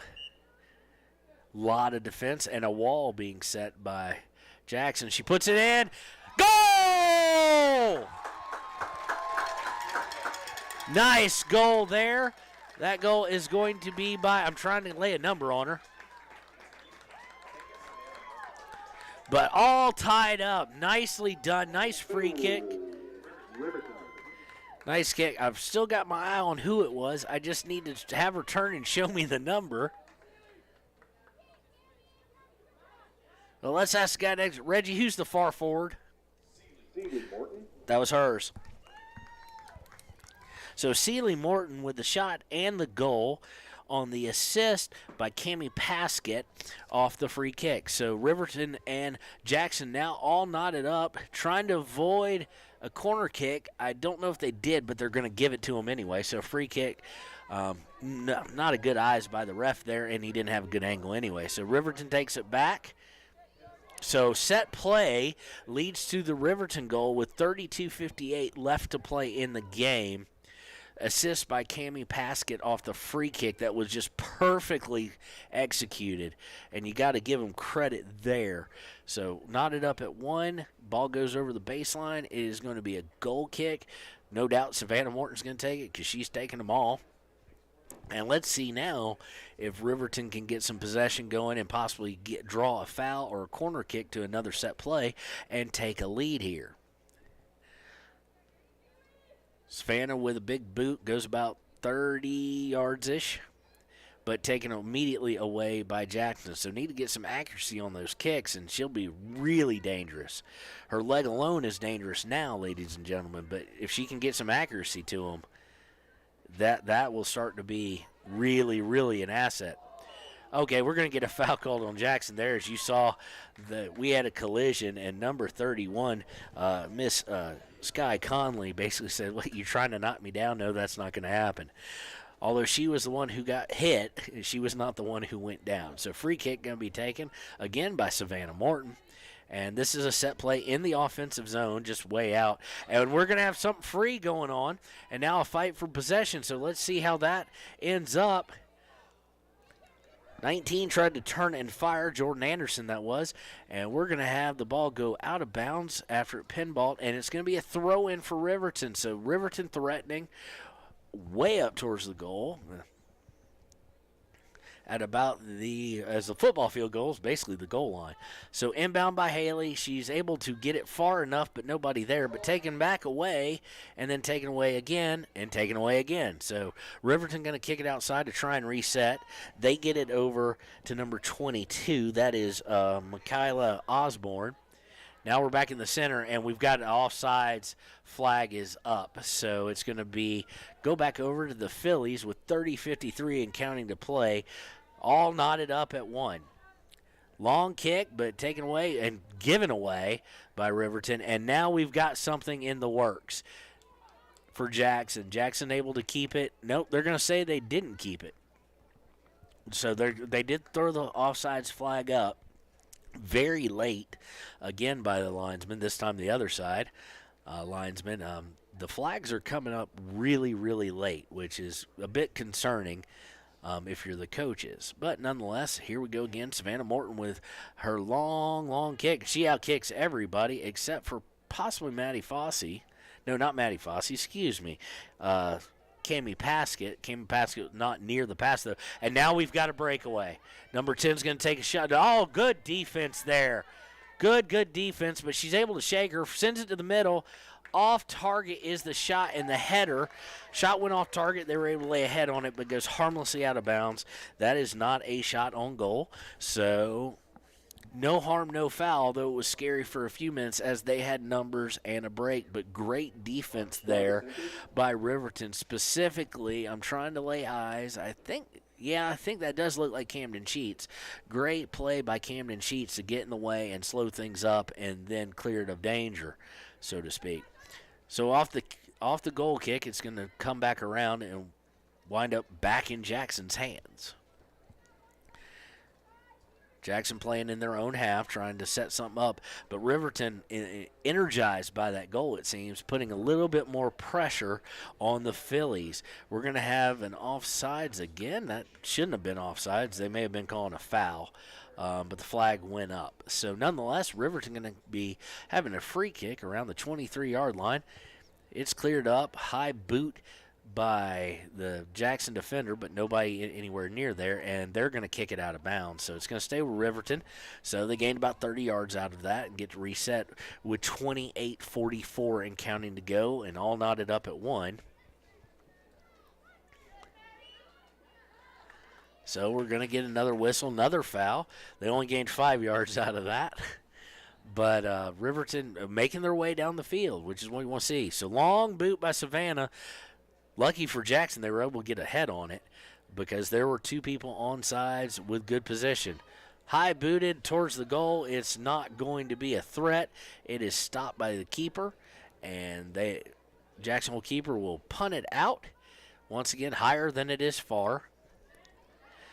But Jackson able to maintain the possession and come away with it. And now they're trying to set up a break, and I think we do have one. I don't see a flag going up. It was a bang-bang play there.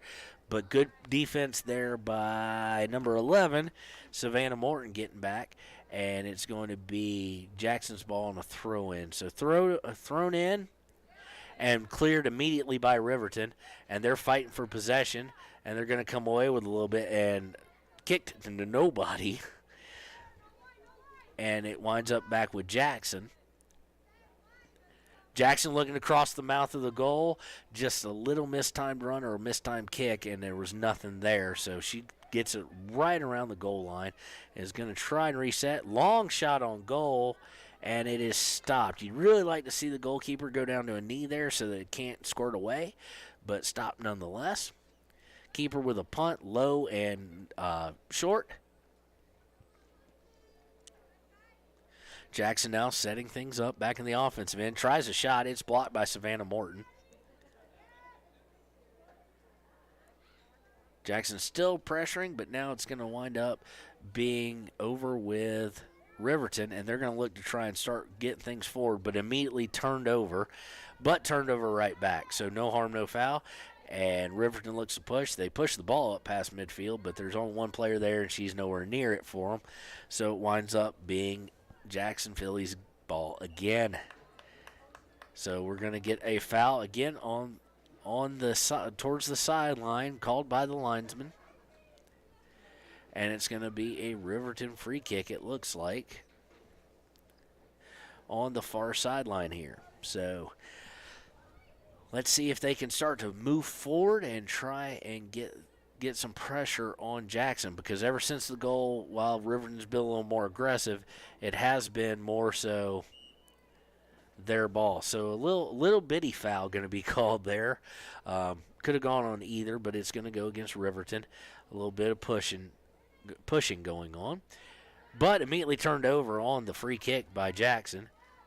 So they're trying to push it forward, and now maybe they'll have something going. There's something there. It chose the wrong path, but it's going to go out of bounds for Riverton. If she had been able to funnel that ball to the center instead of the far sideline, it would have been a little bit better. So we've got some people checking in. We've got Macy Brown coming back in. We also have Olivia Bradley coming in. And Riley Johnson coming in, And we've got one other player coming in. So we'll get a name on that as soon as we can. Inbound by Riverton. Nice chest pass and settles it down. Winds up now pinballing possession. So we'll see what Riverton can do here. They've got it, and now they've possibly got something working. If she can get to that ball before it goes out of bounds. She took a horrible line to it. She curved back in, ladies and gentlemen, instead of just taking a straight line to it, and she had no chance to keep it from going out of bounds. So it winds up in Jackson's hands, and they're looking to push things. But Riverton able to take it away at the midfield line and is trying to work forward. There's enough players forward. They could get something working, but taken away by Jackson. Jackson going to try and clear it. They do, but there's nobody there to help with that, and it winds up with Riverton again. Jackson steals away on a mistimed pass, and now Jackson's starting to try and work forward, and here they come working down the sideline.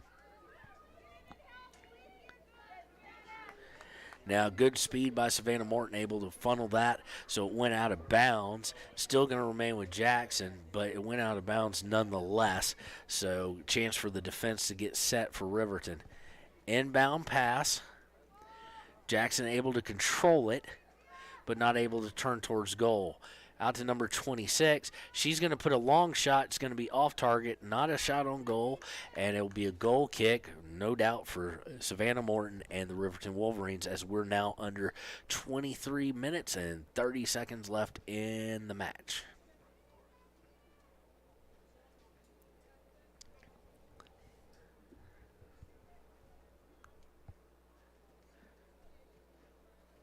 Goal kick being set up by Savannah. She's going to take it.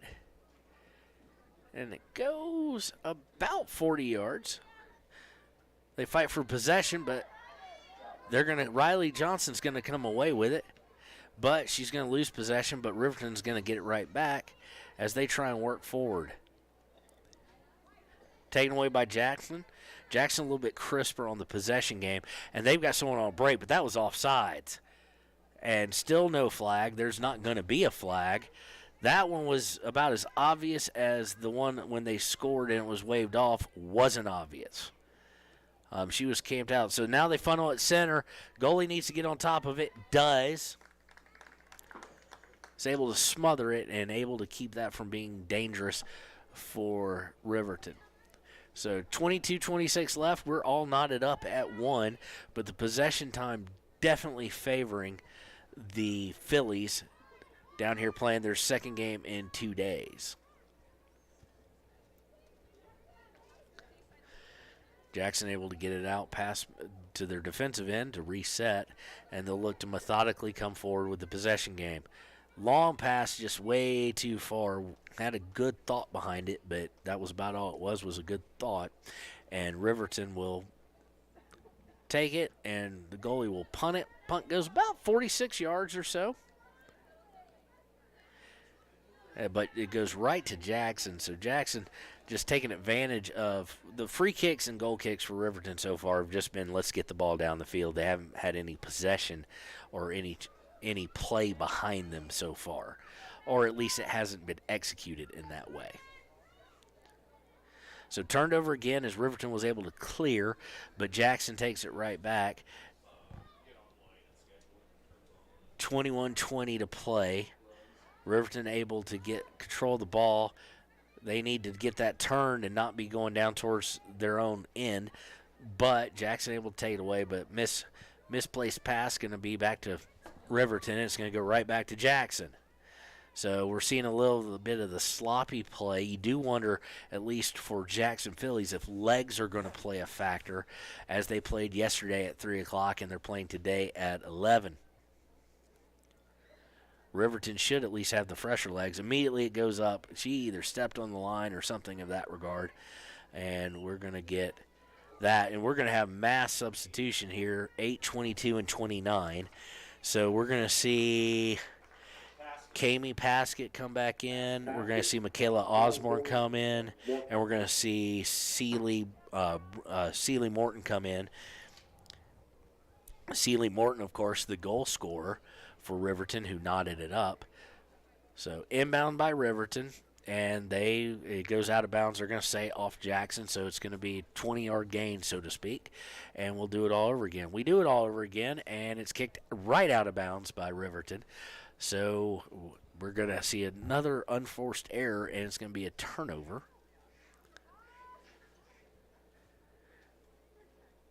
And the throw-in goes right to Riverton, but taken away by Jackson.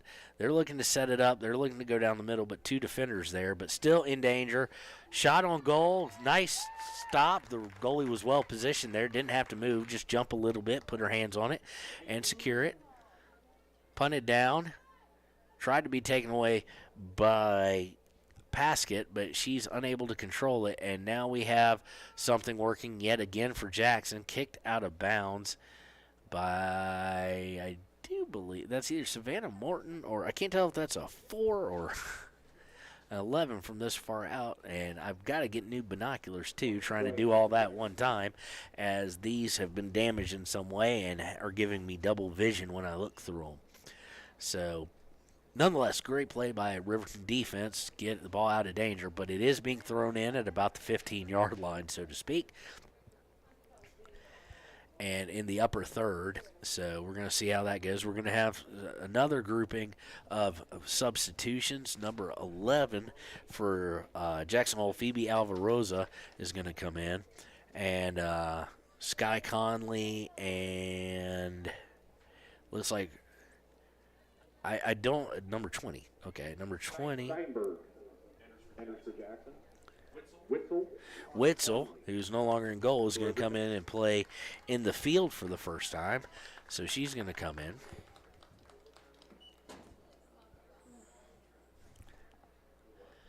So it's going to be possession to, actually, Riverton on a goal kick there. And it's going to, that was a handball. I don't know if you can see it on the screen here, but I can see it live. A little bit better view, obviously, than on the little camera screen for me. And Jackson's going to try and set up possession again and set up pressure. 17:51 to go. We're tied at 1.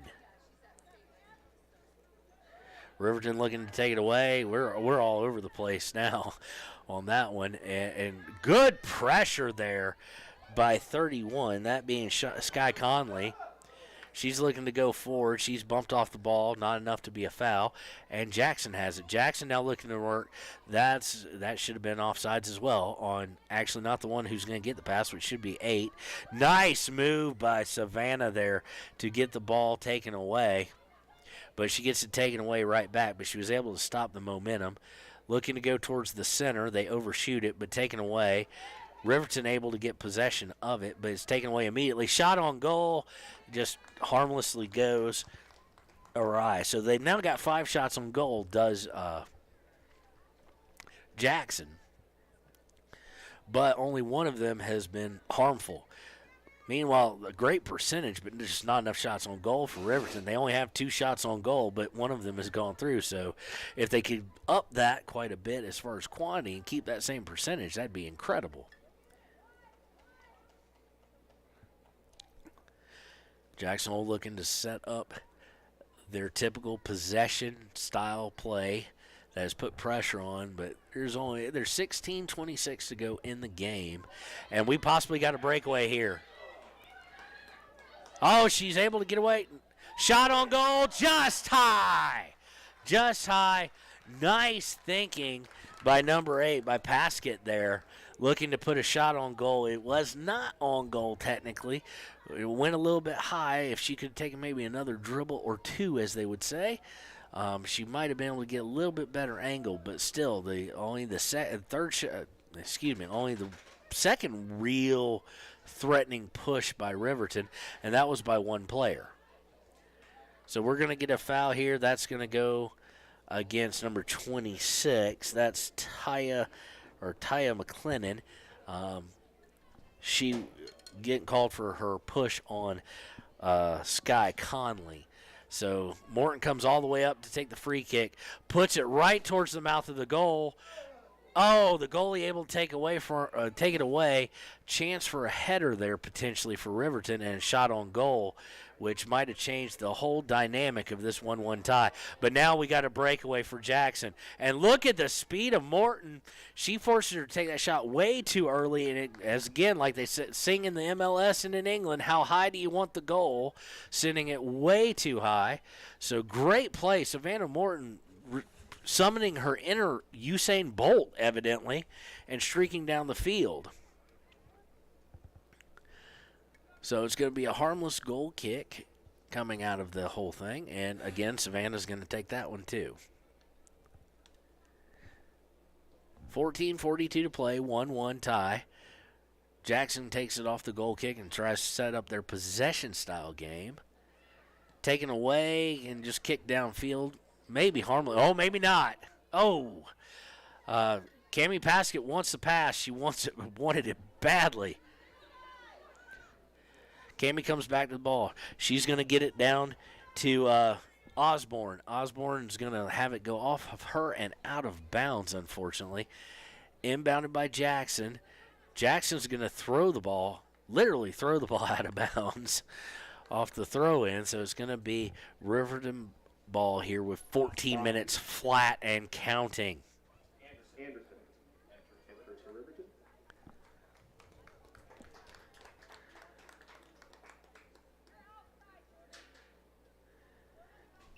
Inbounds goes. And we're going to do it all over again. As I think they're saying that she threw it in a little too far up the field. I think she might get called for it again. She took several steps. But inbound winds up getting taken by Maddie Fossey, and it's turnover. And this is not going to be offsides, but this is going to be – no, stay your line. There you go. Oh, Emmy's scaring me and Reggie Miller a little bit. She was very hesitant, but she was able to come out and stop it. As they used to say back when I played, if you're going to come off your line, come off it. If you're not, don't. But do not hesitate. Make a decision one way or the other, because she almost got herself in trouble, but luckily able to make the save there. That is a shot on goal. That is number 6 for them, and now they get the ball off the goal kick and off the punt, and they'll start possession here with 12:44 to go. It'll be interesting to see how the teams play it.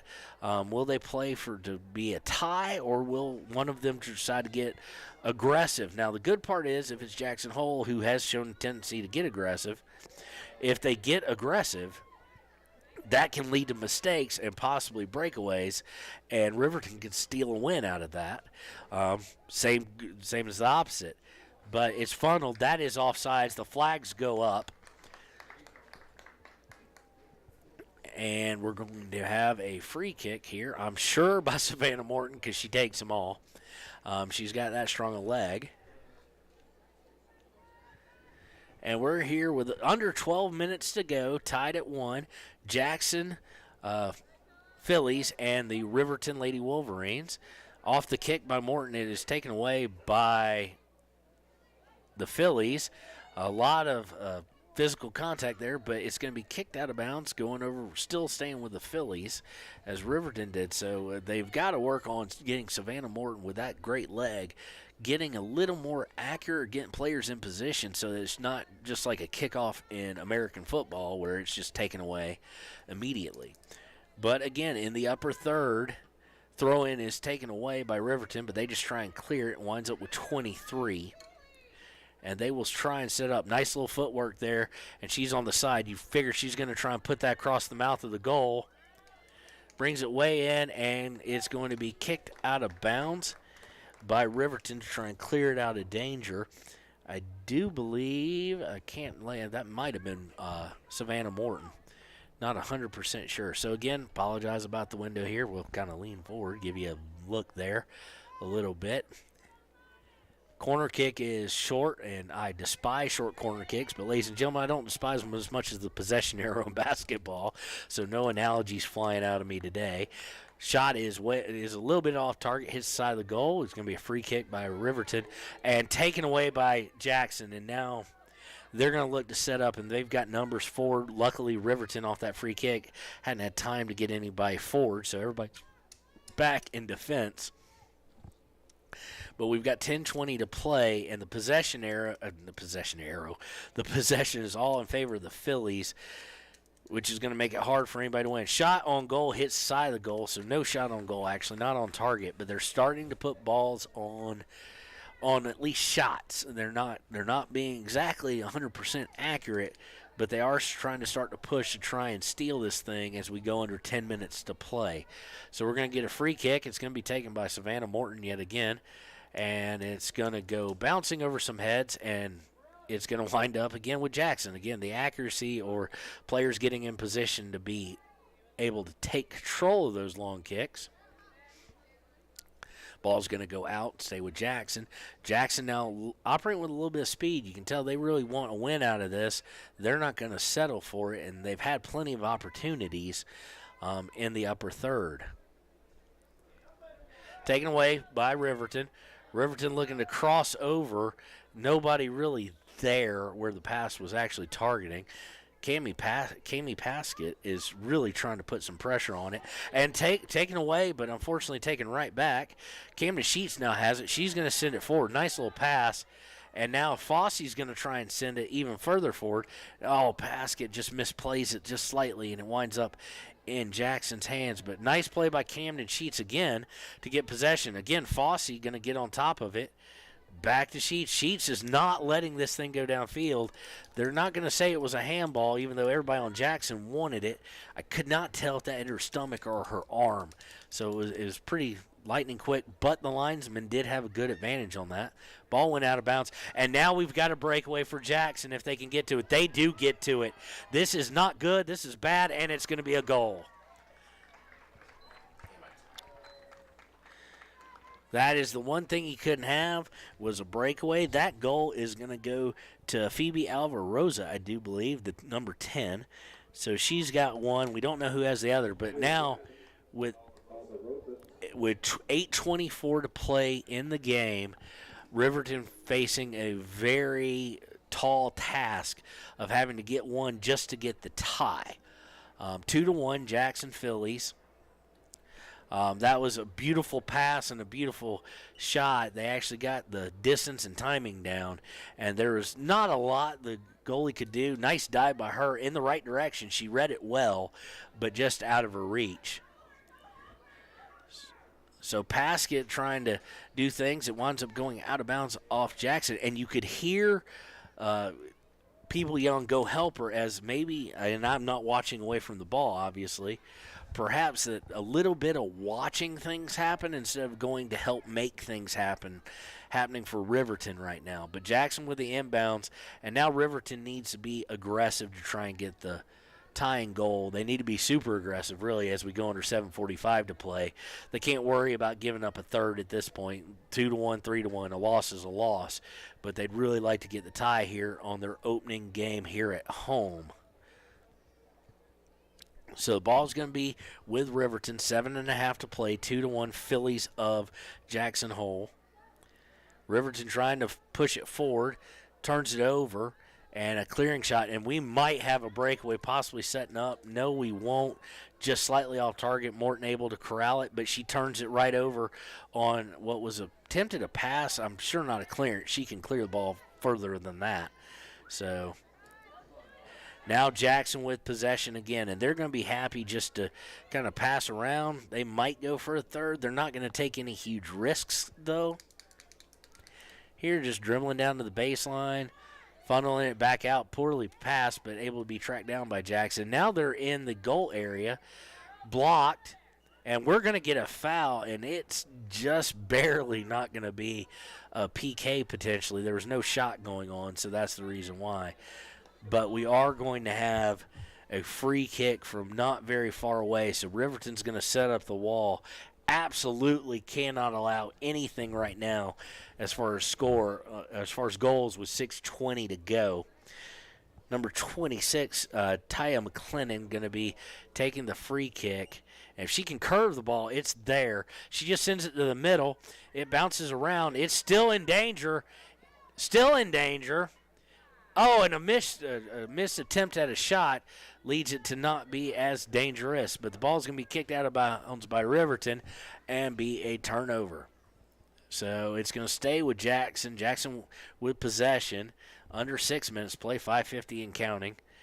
Weak little kind of sort of attempt shot on goal. It was off target anyway, and no power behind it. The goalie rolls it out. And now here's where they need to send people forward. But I see a lot of tired looks on faces up here. And again, possession by Jackson. Basically, at this point, Jackson with attempted shot on goal. It's off target, and it's going to be saved by the goalie as it was partially blocked. Punt comes, nice punt. Cammie Paskett, the only one there. They've got to throw people forward if they want to try and come out with a tie. And taken away by Jackson. Jackson going to set up possession.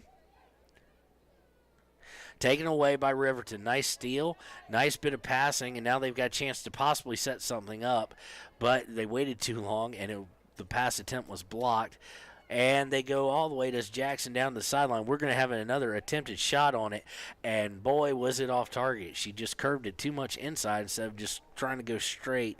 Not a great angle for a shot attempt, but nonetheless, it eats up some clock. And we're now at 4:33, 4:32 to play in this game. 2-1 Phillies over your Lady Wolverines.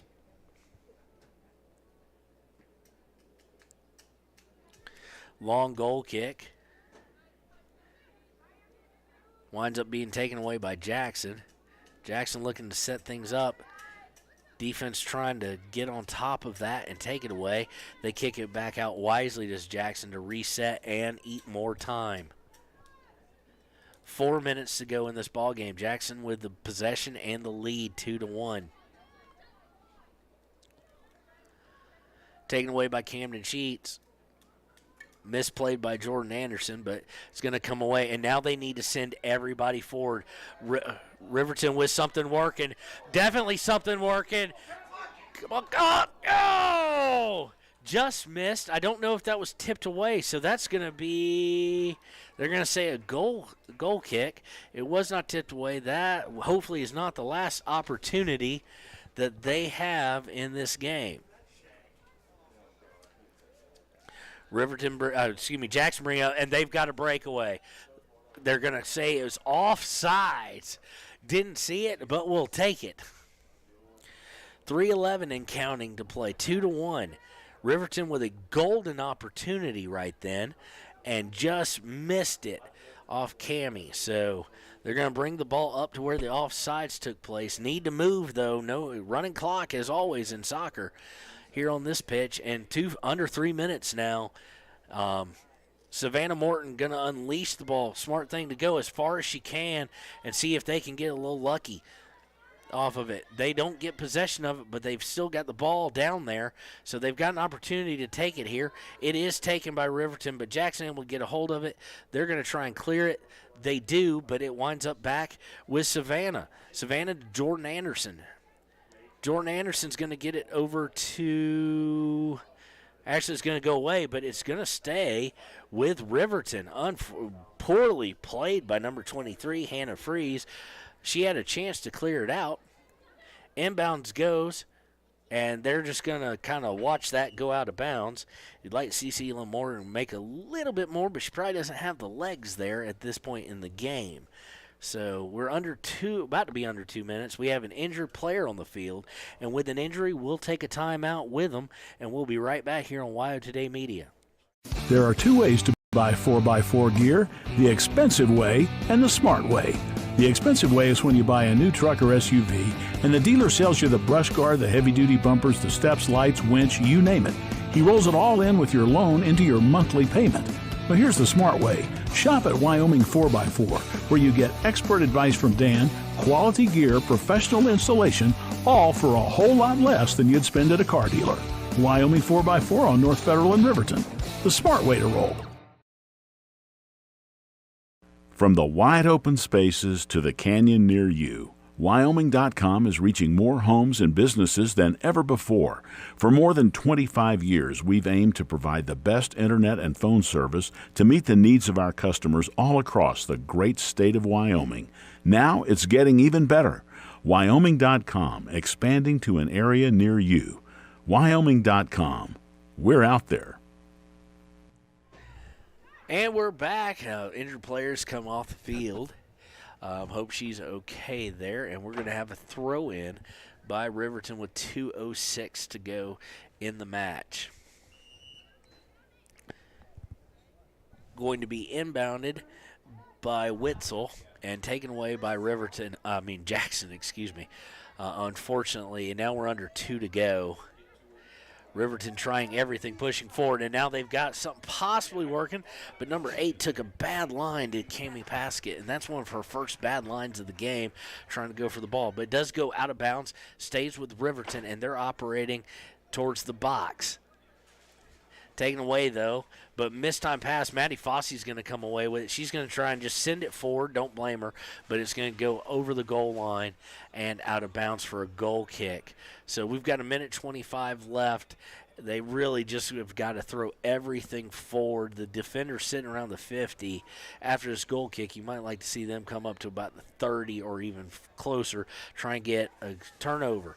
A goal kick, though, is a turnover in and of itself, but unfortunately Riverton with a bad timely pass is going to be turned over, but that defender's at the 50 able to get it, taken away, and this could be it. We're under a minute to play. You figure Jackson's going to try and set up some sort of possession, but they don't, and it's taken away by Riverton. So this may be the last chance for them. Paskett trying to feed it forward. Can't, but she's able to get it back. They're going to forward it to Fosse under 40 seconds to go. Riverton still in the upper third, trying to push things, trying to get to where they need to go to try and tie this up. Sent down the line by Jordan Anderson. Fosse's going to not be able to get it. It's going to go out of bounds, but Riverton needs to move. They're allowing about 6 seconds to go off the clock here as they try and get the inbound, and we're under 25 seconds, and it's going to be thrown out of bounds to Jackson. So that will probably do that. They will take their sweet time throwing it in. They wait till 12 seconds left. Riverton heads it out of bounds under 10, and by the time she throws this in, there'll probably be 2-3 seconds left, if that. So 4 seconds, 3 seconds, 2 seconds, 1 second, ball game. Match is over. The Jackson Hole Phillies win by a score of 2-1 over your Riverton Lady Wolverines. We'll be right back with our player of the game as well as then the boys game. So we'll be right back here on WyoToday Media.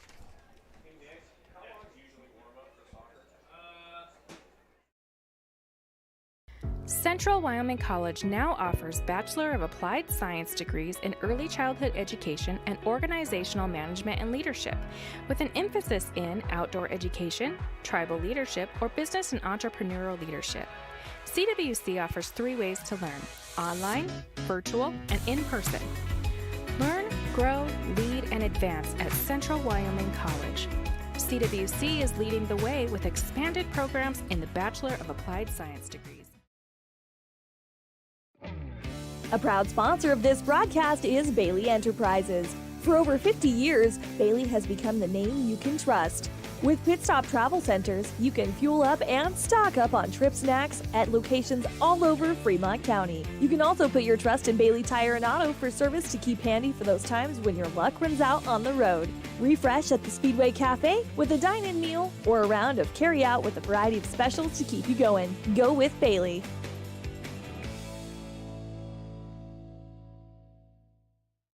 It may be winter, but some days it kind of feels like spring. Makes you want to go for a drive, kick a few tires, and see all the latest cars and trucks up at Frontline Motors. Frontline Motors has a wide selection of quality used vehicles, from cars to SUVs to trucks, and they're all priced to move. One of them is right for you. Is your next car or truck waiting at Frontline Motors? There's only one way to find out. Drive up Airport Road, take a test drive, and make it yours. Then join the hundreds of other folks who say, I got mine at Frontline. Frontline Motors. Why should you choose Lander Medical Clinic or Western Family Care for your health care? In addition to 4 locations in Fremont County, they also provide telehealth. Telehealth can be your go-to answer when you're out of town, on the road, or just can't get to urgent care. All you need is a good internet connection. To schedule a telehealth appointment, call 332-2941 today. That's 332-2941. Lander Medical Clinic and Western Family Care. With telehealth, they're putting your health first every time. Riverton Vision Center offers comprehensive eye health exams, highly trained staff, and a large selection of fashion eyewear and sunglasses. Dr. Frazier, Dr. Hinkle, Dr. Ballard, and Dr. Davis offer over 70 years of experience. Call Riverton Vision Center at 856-9451 to schedule an appointment today. In any sport, athletes face the chance of sustaining an injury. According to the Athletic Training Association, 90% of student athletes reported some sort of sports-related injury. What's more is 54% report playing while injured. For various reasons, sports-related injuries are increasingly leaving our youth at risk of exposure to opioid-based pain medication. Fremont WhenTheGameSlowsDown.com is here to help navigate monitoring medication, social support, and suggestions on what to do when the game slows down. Brought to you by Fremont County Prevention Program. Why should your new floor come from Carpet One? Because we're passionate about the spaces our neighbors call home. We're part of your community, and we're also part of the world's largest cooperative of independently owned and operated flooring stores. So you can be sure you'll get great selection and outstanding value with every installation. Whether it's carpet, hardwood, tile, or luxury vinyl, our experts take the guesswork out of choosing the right floor. We're your local Carpet One Floor and Home, the one store for your perfect floor. During winter storms, it doesn't take long for roads to turn slick. Snowfall is often accompanied by high winds, and blowing and drifting snow can make it difficult to see the road. Speed limits are based on dry pavement conditions and good visibility. Be ready to reduce speed and increase following distance. Crashes are twice as likely to happen when it's slick out, and it's usually because someone is driving too fast for conditions. Remember, when there's ice and snow, take it slow. This message is brought to you by WyoToday. Gotchi Rehabilitation and Wellness knows what it means to be on top of your game. For over 60 years, Gotchi has led the field in providing physical therapy, occupational therapy, and wellness in Thermopolis and their facilities in Moreland, Basin, Powell, Cody, and Shoshone. Whether you're recovering from an injury, deconditioned, post-stroke, or just looking to take control of your health, you'll find years of dedicated experience paired with personal care at Gotchi Rehabilitation and Wellness. Learn more at gotchi.org. Your car or truck is an investment. When it needs repairs, you need someone you can trust to do the job right. Take it to Gunners Automotive. They repair all makes and models of cars and trucks, from oil changes to brakes, tires, and more. Gunners Automotive, 856-2288. Riverton's Hampton Inn & Suites is proud to sponsor our youth athletics in Fremont County. Fremont County school athletics provide our youth timeless experiences and lessons that can lead to success for life. Setting goals, teamwork, and hard work make young athletes into good citizens. High Plains Power is a Touchstone Energy cooperative. What does that mean for you as a Rural Electric Association member? It all comes down to 7 principles: open membership, one voice, one vote, member benefits, independence, education, cooperation, and community. To understand how it all works, we're headed back in time. In 1879, electricity was in major cities, but rural areas were out of luck. In 1935, President FDR made it possible for companies to build power lines to unserved areas. By the time we hit 1941, some 400 electric co-ops had been organized to serve rural America, just like High Plains Power. For more information, visit highplainspower.org.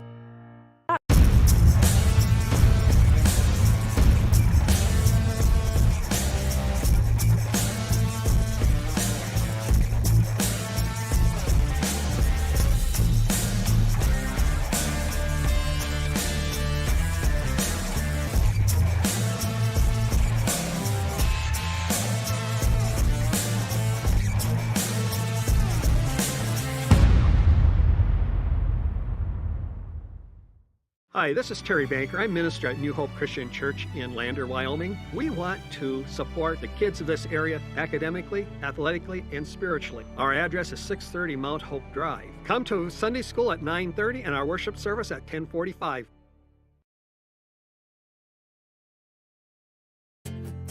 From one corner of the state to the other, over 82% of Wyomingites wear their seatbelts. And to the 18% who don't, we say, let's buckle up for life, Wyoming.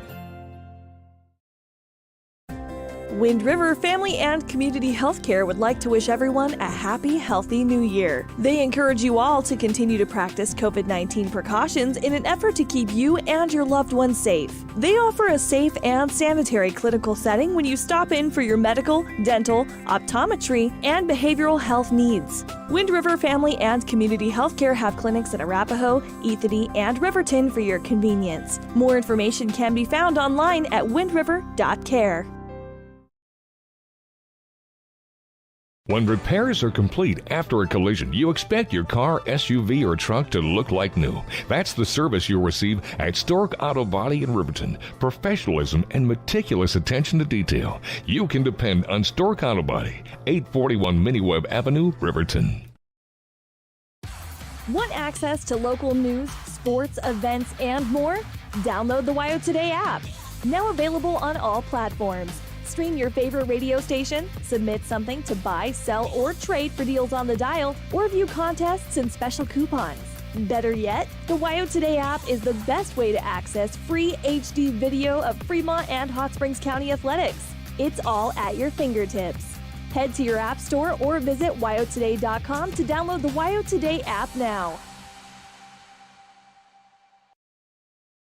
When you purchase your car, do you know if you got the best payment possible? The answer is probably no. Oftentimes, your loan is packed with additional charges that can drive your monthly payment higher than it should be, costing you thousands of dollars more for your car. Hi, this is Patty, and here is your second chance to get the payment you deserve. Visit Atlantic City Federal Credit Union today for a courtesy loan review. We've helped our members save money by refinancing their vehicle with us. Now it's your turn. Open your eyes to a credit union. Atlantic City Federal Credit Union. Hello, I'm Janice K. Bradley, and I'm here to tell you the miracle that Fremont Therapy did in making it possible for my left hand to ever work again. I went to the orthopedic surgeon with this broken hand, and that's when he told me that it would not bend again. So I was really discouraged. Mitch is the hand specialist, and so he's the one that worked and got me where I could bend my hand. The atmosphere is so friendly and professional, which is a combination you don't always get. For more information, visit FremontTherapyGroup.com. Hi, this is Tyler Watson, your local State Farm agent. I'm a proud sponsor of Wolverine Athletics and all of our student athletes here in Fremont County. Youth sports are a great way to build future skills that help our kids succeed in life. Teamwork, leadership, time management, and how to perform under pressure can all be learned on the field and in the gym. Good luck to each and every one of the student athletes. Go Big Red! Tyler Watson State Farm, 618 East Washington Avenue in Riverton. Call 856-4118 or visit insuringriverton.com. Like a good neighbor, State Farm is there. Community Health Centers of Central Wyoming has locations across Fremont County ready to serve you at Du Bois Medical Clinic, Riverton Community Health, and Lander Community Health Pediatrics. We accept all forms of insurance, including Medicaid and Medicare. Are you struggling to get medical care? Ask for their sliding fee scale. From family medicine to pediatrics, Community Health Centers are here to serve you. Call 307-463-7160 or visit chccw.org to schedule your appointment. At Teton Therapy, our people make the difference.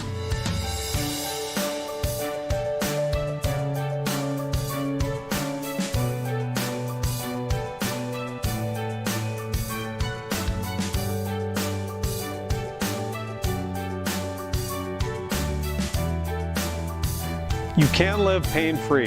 The amazing staff at Teton Therapy can help in Lander and Riverton. And welcome back to WyoToday Media's coverage of Riverton Wolverine and Riverton Lady Wolverine soccer. We saw the Lady Wolverines unfortunately fall 2-1 to the Jackson Hole Phillies here in the girls' match. However, our player of the game, kind of obviously, it's going to be Celie Morton, who had the game, the only goal for Riverton. Congratulations to her about being our player of the game. And the boys' game is going to start up in about 13 minutes, and we'll be right back after these few messages with your starting lineups.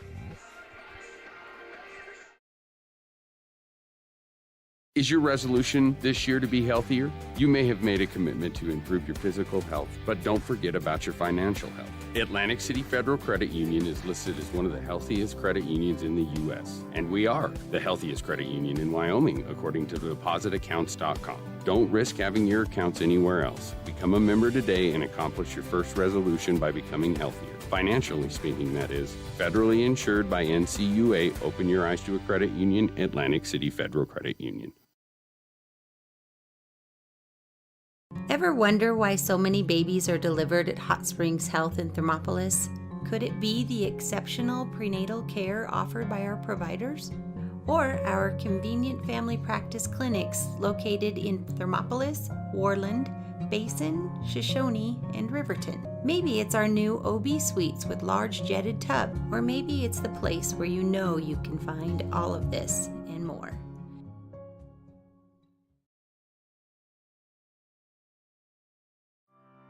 Former University of Wyoming quarterback Josh Allen is worthy of Wyoming. 23 plays into my first start here at the University of Wyoming. I dropped back, kind of went through a progression. I saw the middle of the field kind of open up. I decided to lower my shoulder. His helmet went straight into my collarbone here. We landed on the 20-yard line. At that moment, I knew something was really bad. So Josh's collarbone was pretty bad. He had broken in multiple places, and it required hardware fixation with the plate in order to get it back together. It was devastating news to me and my family, just knowing that, it could have ended 23 plays in. We had no question whether we could perform the surgery here, given our wide range of varying subspecialties within orthopedics. I would recommend Premier Bone and Joint Centers. The thing that made me feel really comfortable with them was they made it feel like your own family. I think he'll have no problem performing in the NFL. His rehab and his recovery done very well, and I don't see any restrictions on him whatsoever. They want the best for you, and they won't steer you wrong. Let us show you why we're worthy of Wyoming. The choice is yours. Sutherland's Friends of the Family Plus Consumer Credit Card lets you choose from 5% off instantly at the register or special financing on qualifying purchases. That means no forms, no waiting, no rebates. You can choose 5% off instantly with your Sutherland's credit card. Got a big project? Choose special financing. The choice is yours with Sutherland's Friends of the Family Plus Consumer Credit Card. Subject to credit approval. Minimum monthly payment required. See store for details. Only at Sutherland's. There are two ways to buy 4x4 gear, the expensive way and the smart way. The expensive way is when you buy a new truck or SUV and the dealer sells you the brush guard, the heavy-duty bumpers, the steps, lights, winch, you name it. He rolls it all in with your loan into your monthly payment. But here's the smart way. Shop at Wyoming 4x4, where you get expert advice from Dan, quality gear, professional installation, all for a whole lot less than you'd spend at a car dealer.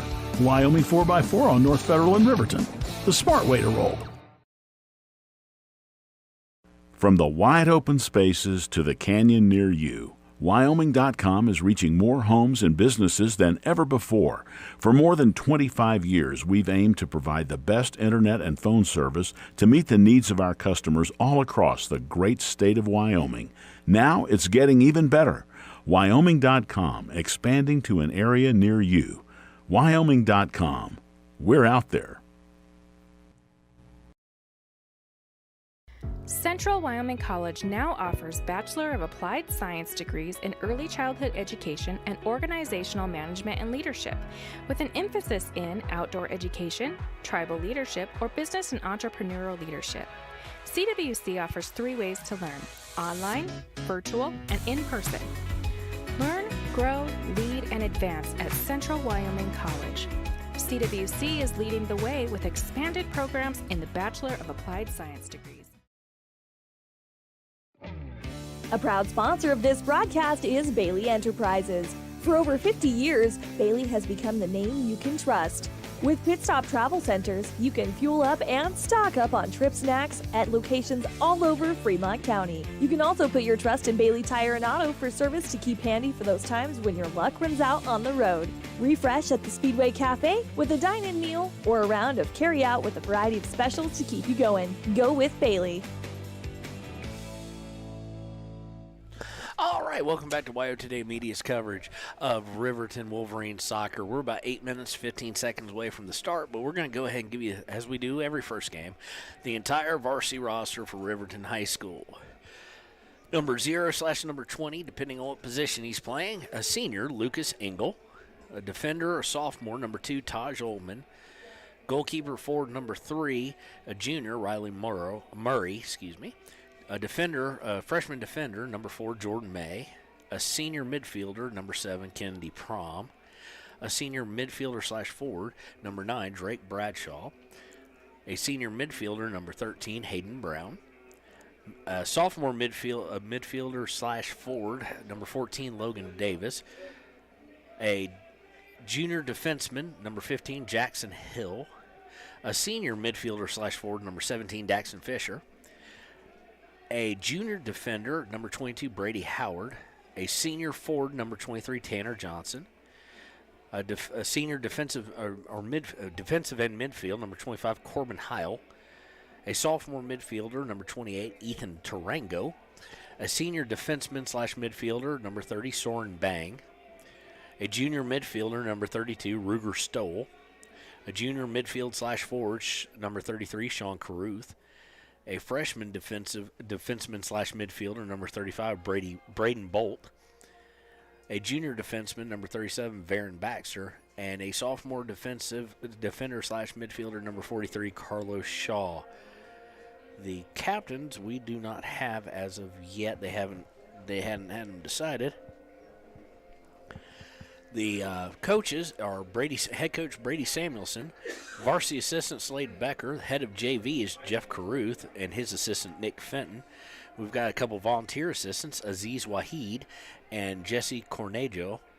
A trainer is Ross Anderson, and manager is Cambry Jevney, I can't pronounce that. Riverton High School's boys soccer team prides itself on being tough, competition, good sportsmen, and hardworking young men focused on playing the team to accomplish their goals. Thank you and good luck is what they wanted to pass on. And we're going to be right back with your starting lineups here in about 1 minute.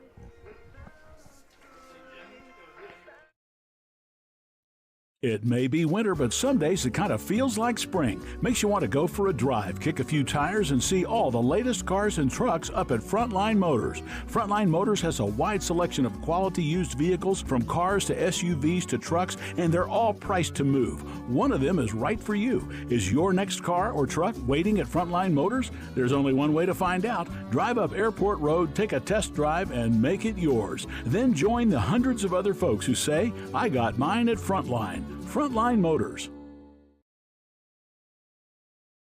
Why should you choose Lander Medical Clinic or Western Family Care for your health care? In addition to 4 locations in Fremont County, they also provide telehealth. Telehealth can be your go-to answer when you're out of town, on the road, or just can't get to urgent care. All you need is a good internet connection. To schedule a telehealth appointment, call 332-2941 today. That's 332-2941. Lander Medical Clinic and Western Family Care. With telehealth, they're putting your health first every time. And we're back here on WyoToday Media. Remember, you can watch the game on YouTube, Facebook, or download our app if you're on the go. And we're going to go right into the starting lineups here. By the way, it is a very sunny, 48 degrees and climbing, so probably by about the end of the game, it'll reach the high of the day, if not towards halftime, which is 57. So perfect day out here at Riverton High School. So if you're nearby, come on by, stop in, watch some good soccer. Your starting lineups are as follows. For the Jackson Hole Bronx, you're going to have number 0, Hadley Javi is what he goes by, Huta. He's a senior goalkeeper. A sophomore defenseman, Braden Hills. A sophomore forward, number 7, Teddy Oppler. A senior midfielder, number 8, Dylan Sampa Perez. A senior defenseman, number 11, Daniel Huerta Sompa. A senior forward, number 13, Chris Sompa. A sophomore defenseman, number 17, Jensen Smock. A senior midfielder, number 18, Cesar Jimenez Vasquez. A senior defenseman, number 21, Kai McLennan. A senior forward, number 15, Charlie Holscher. And that is, if anybody from Jackson Hole is listening, that is a number change from the roster you may have gotten. He started out as 23, and he is, or 25 or 23, and he has moved. A senior defenseman, number 25, Sahir Romero. That's the starting lineup for the Jackson Hole Bronx. Their head coach is Matt Holscher. Their assistant coaches are Jordan Dropper and Sam Fritz and Dane Corey. And their goalkeeper coach is Nate Goss-Walliner. The starting lineups for your Wolverines. Number 7, a midfielder, Kennedy Prom. Number 9, a midfielder/forward, Drake Bradshaw. Number 13, a midfielder, Hayden Brown. Number 22, a defenseman, Brady Howard. Number 23, forward, Tanner Johnson. Number 25, defensive/midfield, Corbin Heil. Number 32 in midfield, Ruger Stoll. Number 33, a midfielder/forward, Sean Caruth. Number 37, a defenseman, Varen Baxter. At number 24, we don't have a position on him, Christian Nimmo. Let's see if we can figure out what position he has played. No, he looks to be a new addition even since we got the rosters, so we do apologize about not putting him in the roster. That was a late addition. And your starting goalkeeper is going to be Lucas Engel. We're 2 minutes away from kickoff.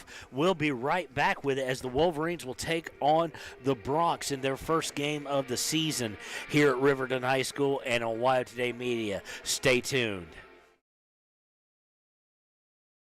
Riverton Vision Center offers comprehensive eye health exams, highly trained staff, and a large selection of fashion eyewear and sunglasses. Dr. Frazier, Dr. Hinkle, Dr. Ballard, and Dr. Davis offer over 70 years of experience. Call Riverton Vision Center at 856-9451 to schedule an appointment today.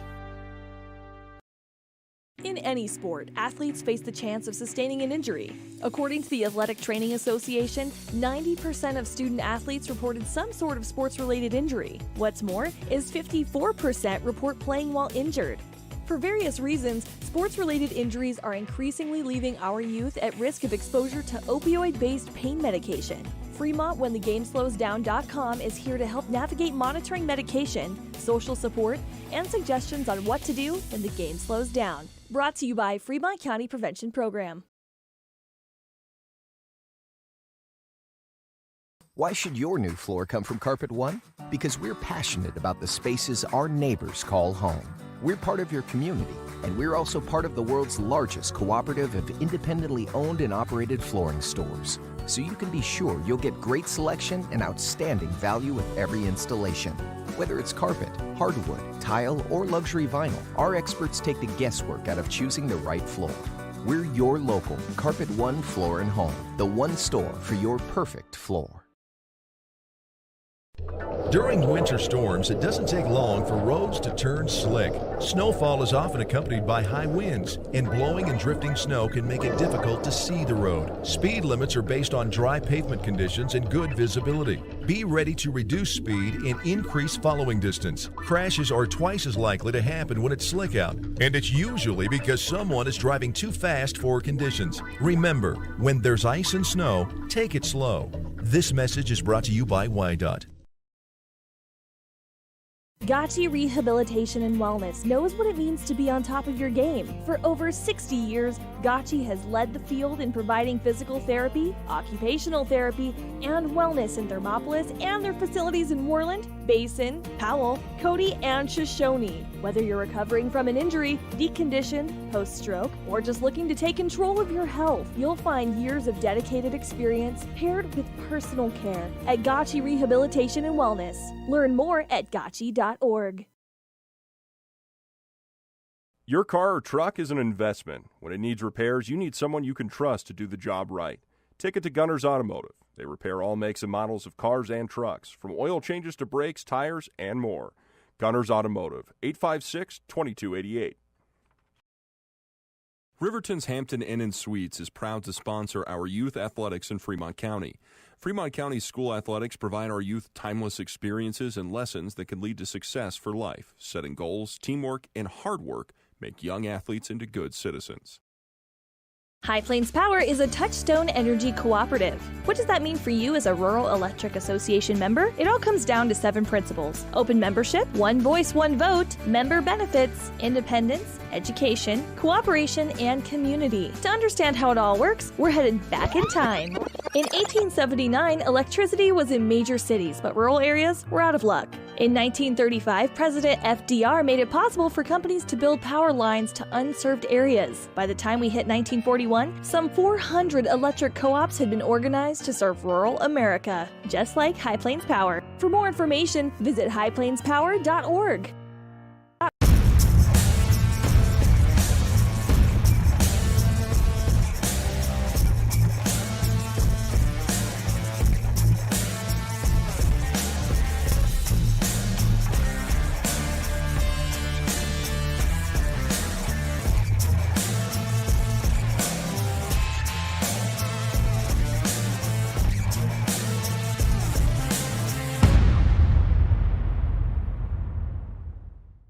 Hi, this is Terry Banker. I'm minister at New Hope Christian Church in Lander, Wyoming. We want to support the kids of this area academically, athletically, and spiritually. Our address is 630 Mount Hope Drive. Come to Sunday school at 9:30 and our worship service at 10:45.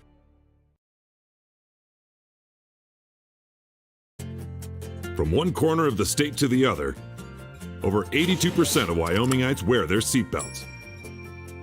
And to the 18% who don't, we say, let's buckle up for life, Wyoming. Wind River Family and Community Healthcare would like to wish everyone a happy, healthy new year. They encourage you all to continue to practice COVID-19 precautions in an effort to keep you and your loved ones safe. They offer a safe and sanitary clinical setting when you stop in for your medical, dental, optometry, and behavioral health needs. Wind River Family and Community Healthcare have clinics in Arapahoe, Ethany, and Riverton for your convenience. More information can be found online at windriver.care. When repairs are complete after a collision, you expect your car, SUV, or truck to look like new. That's the service you'll receive at Stork Auto Body in Riverton. Professionalism and meticulous attention to detail. You can depend on Stork Auto Body, 841 Miniweb Avenue, Riverton. Want access to local news, sports, events, and more? Download the WyoToday app. Now available on all platforms. stream your favorite radio station, submit something to buy, sell, or trade for deals on the dial, or view contests and special coupons. Better yet, the WyoToday app is the best way to access free HD video of Fremont and Hot Springs County athletics. It's all at your fingertips. Head to your app store or visit WyoToday.com to download the WyoToday app now. When you purchase your car, do you know if you got the best payment possible? The answer is probably no. Oftentimes, your loan is packed with additional charges that can drive your monthly payment higher than it should be, costing you thousands of dollars more for your car. Hi, this is Patty, and here is your second chance to get the payment you deserve. Visit Atlantic City Federal Credit Union today for a courtesy loan review. We've helped our members save money by refinancing their vehicle with us. Now it's your turn. Open your eyes to a credit union. Atlantic City Federal Credit Union.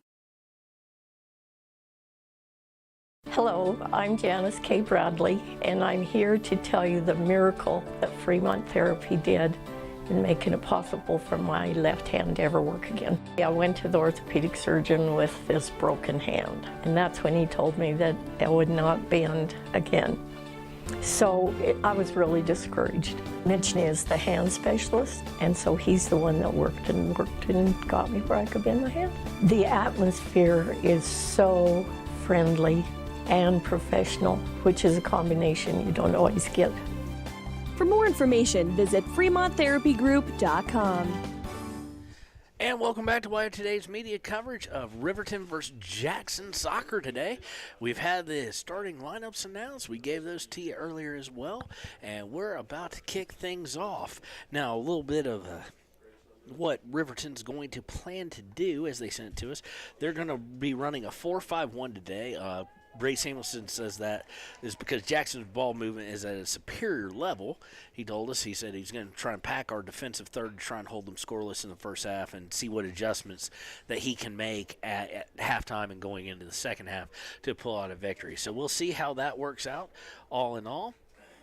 I would normally tell you what side they're going on the radio dial, but since we're not on the radio with this, let's zoom out just a little bit so you can get a little bit of a look of the lineup here.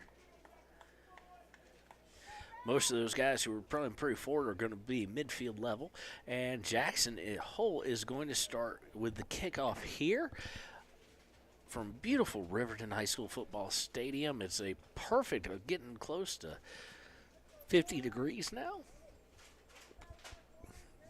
And we're just waiting for the referee's signal to get things kicked off and underway.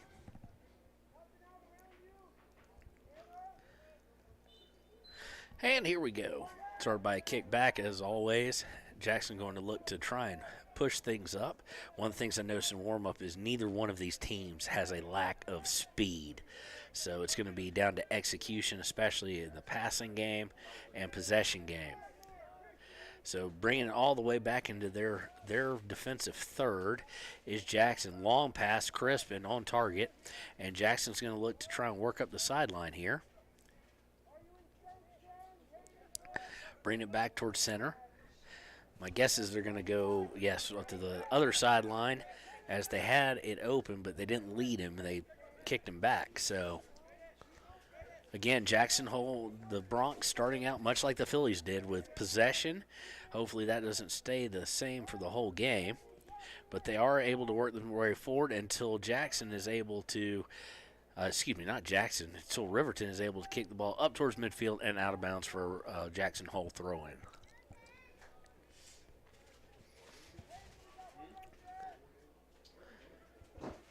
Inbound toss happens, and Jackson Hole once again backing up to set up the possession.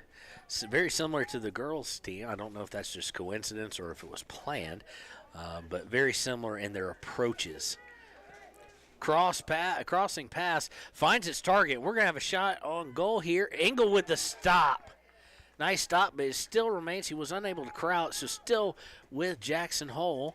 Riverton finally gets hold of it, but immediately turns it over, and Riverton's going to have to face some shots again. Shot is off target, blocked by number 22. That was a nice block by Brady Howard to keep that from going on target. But they do have one shot on goal, and I apologize for the camera there. Here comes Riverton, just a little bit too much of a leading pass, and the goalie's able to just kick it aside, and Jackson Hole comes away with possession. Let's see if they kind of keep things kind of slow and mid-pace at first and get the possession going. Nope, they're going to go fast. And here we go down the sideline. He's got speed. He's got a long gait, as they would say. Crossing pass is blocked. That block was by 24. Is it showing? Oh, that's Christian Nemo. So nice block by him, but it will lead to a corner kick for Jackson. Looks like the corner kick is going to be taken by, I can't tell, actually.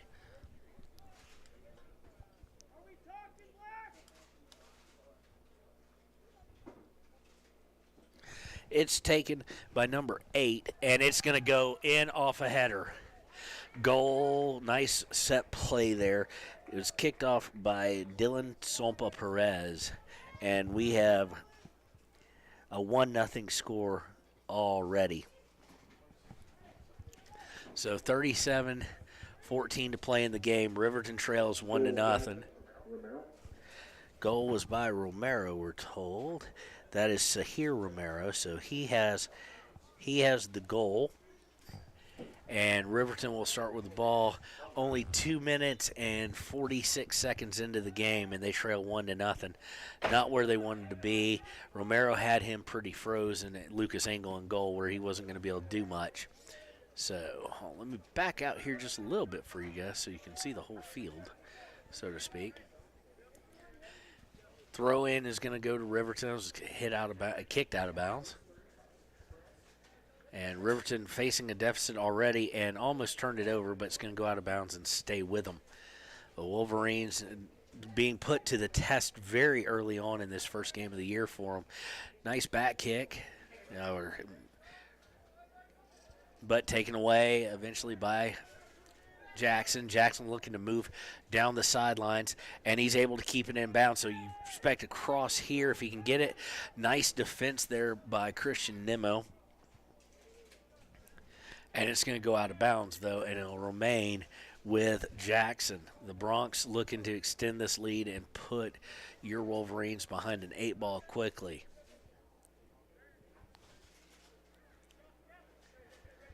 And they don't like what they see, so they're going to pull all the way back out towards midfield and reset.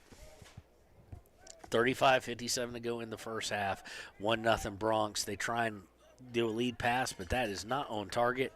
A little too far, and Engel able to just catch it out of midair and take it and punt it downfield. Unfortunately, his punt goes out of bounds at midfield, and it'll go back over to Jackson Hole. Similar issue we saw on the girls' game earlier today as we get a foul called here on 35. That being 35 being, we don't have that name. 35 being Braden Bolt. He evidently had checked in. Same problem we saw, which was the longer passes, the punts, the set kicks on the defensive side, just being far but not being towards anybody or trying to maintain possession. Stolen by Riverton. They've got a breakaway. They're going to throw the flag up. That's offside, so it's going to come back out to around the 40-yard line on the football field. Unfortunate, as it was a nice break there, a potential to tie it up with just under 35 minutes to play in the first half. So Jackson's going to look to now push things. They get it over to Teddy Oppler, number 7. He makes a lovely move, but he is surrounded. Can he get free? He does. He tries to put it on target. He does, and it's a goal. He got it on target. No, they're going to call what? I know it wasn't offsides.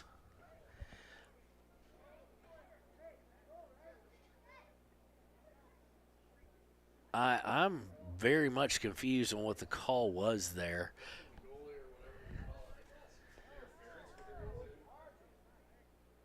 We're being told it might have been goalie interference, but I thought he had enough clearance for that.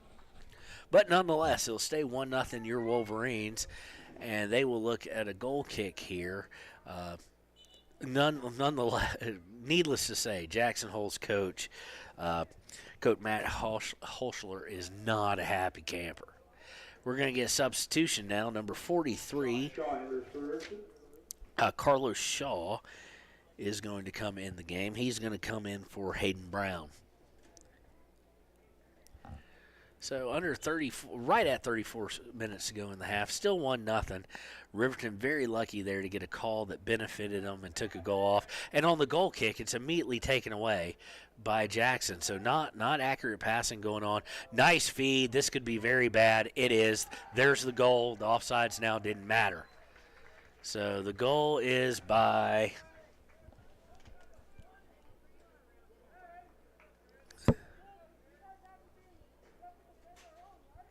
I've got an eye on him. I just can't get a number.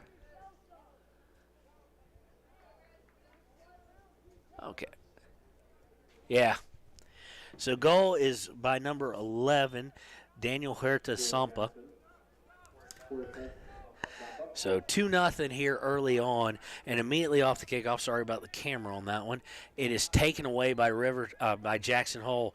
Jackson Hole down in the box, really positioned well. Luckily, it's going to be cleared away by Riverton, but right to a player for Jackson Hole. 2-0, 33:40 to go in just the first half, and it's already becoming a large task for Riverton. Much like in the girls' game, no possession really to be had by Riverton of any time, and they really haven't operated at all in the half.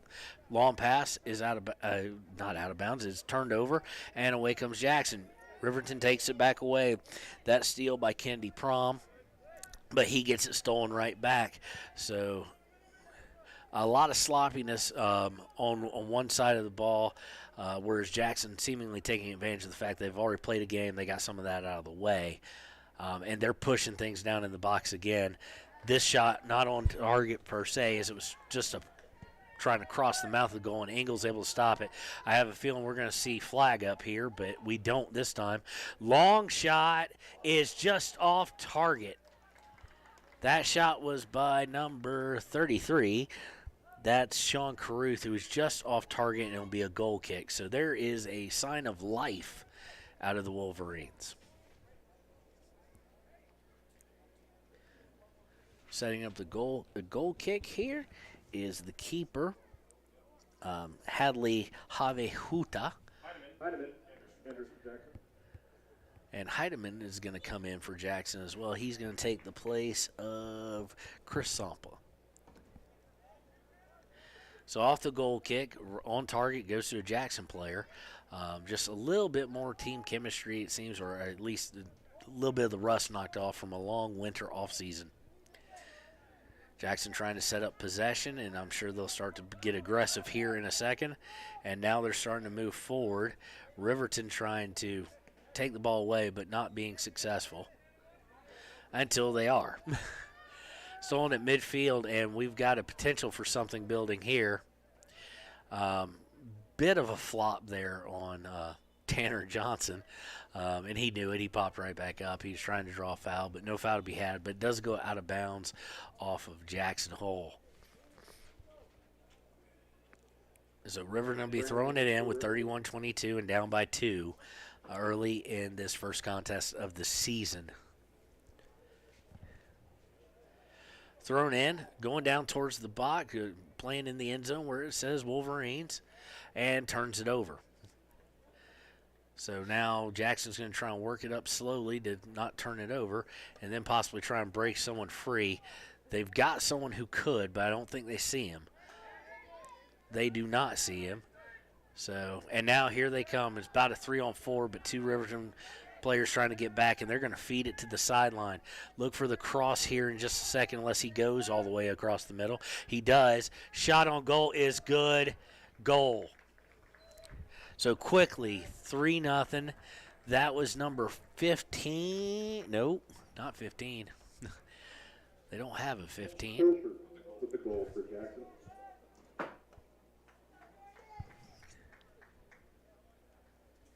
They do have a 15. So, the number changed. That was Charlie Holscher. So quickly, 3-0, Jackson Hole. With we're not even 10 minutes into the game, and the deficit has become an extremely difficult obstacle to overcome. Riverton has had virtually no possession at all in the offensive half for them. They have lived in the defensive half, which was part of the game plan of coming out in a 4-5-1, but it has not done well. Shot on goal by Jackson Hole just misses left. So even with, as we said, the coach talking to us and telling us that what he wanted to do, that being Coach Samuelson, was being a 4-5-1 and just compact the defense, make it hard for them to get shots. Unfortunately, that has not worked out well. They've compacted the defense, but still this Jackson Hole team, with, as he said, superior ball movement, has had all the shots they want, and they're 3 of 4 on their shot attempts. So you can't get much more efficient than that in this game and more successful in beating what your opponent has decided they want to do. So Riverton looking at a huge obstacle, and Jackson Hole with the ball, but it goes out of bounds. They're unable to race down to it, and it'll go over to Riverton.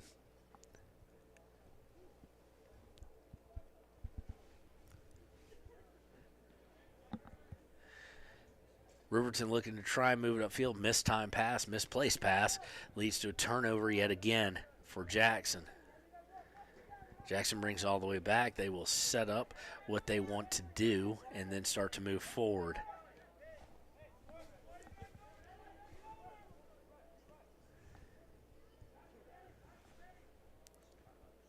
Jackson now on the move, trying to push it forward.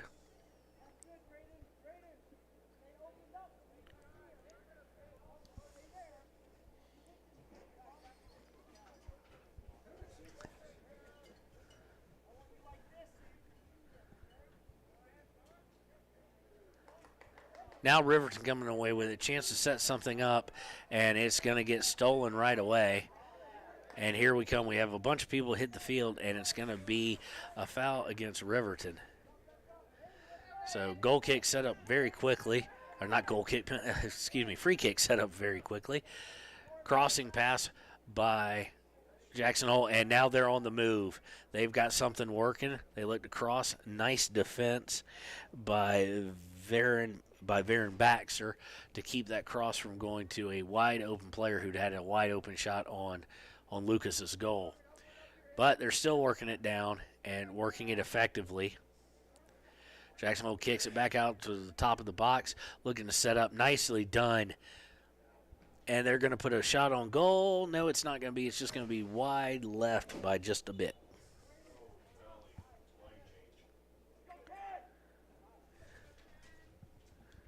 Bradshaw from enter. For Riverton. Martin. Vasquez.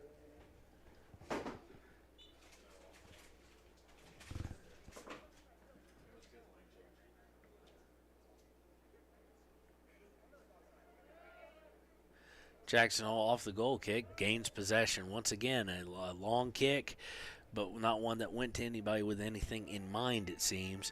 Crossing pass, right idea by Jackson, but just led him a little bit too off target a little bit, so it will go over to Riverton in desperate need of some time of possession and to set something up right now.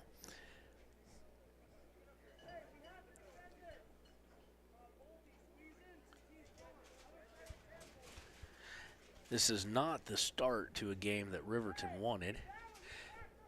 And I think we're waiting on a ball here. Or no, here we go. Kicked, free kick. Riverton actually gets a hold of that, but immediately turns it over. And we're going to play more ball in the offensive half for Jackson Hole. Nice steal by Riverton, but they just can't do anything with it. They get the steal and immediately turn it over. Jackson Hole, when they get the ball back, they have a plan in mind, and they're looking to execute it. Jackson Hole working across the top of the, just outside the box. Stolen, but kicked away, but taken right back by Jackson Hole. They've now got it on the left side. They're going to swing it into the middle. No, not a good effort there, but they're able to track it down. Going all the way down the goal line. Oh, it's close in, and it's number 4.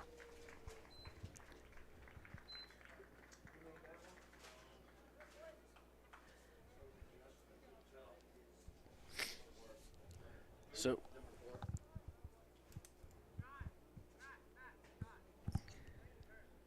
Goal Jackson.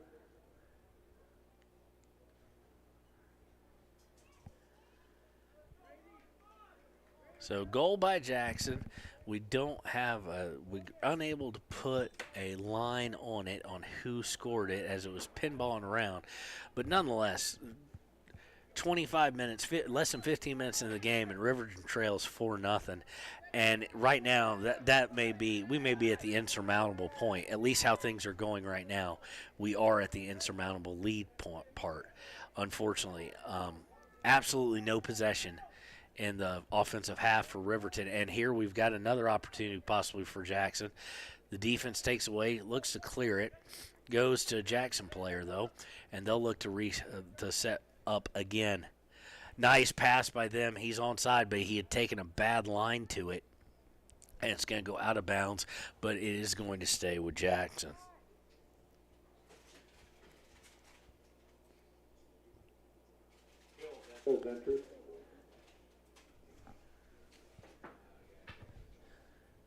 All right, so Jackson's going to be inbounding the ball here.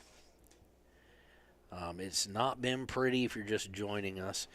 It is 4-0 Jackson Hole Bronx. And they are threatening again, only just over 15 minutes now into the ball game. Or not ball game, the match. Getting them confused. Looking to work it inside. They have to kick it out. A long shot attempted, but blocked by Riverton. Riverton looking for its first real possession of the day. Long pass attempted, taken away by the Bronx.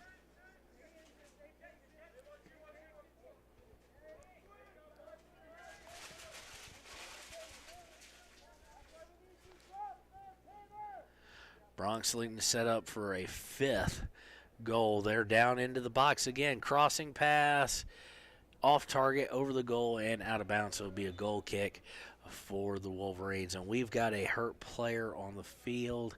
He's getting up a little gimpy. It looks to be number 10. That's Miguel Perez. He's going to come out. Doesn't look too bad. Looks like maybe a cramp or he just got hit, Charlie horse or something like that.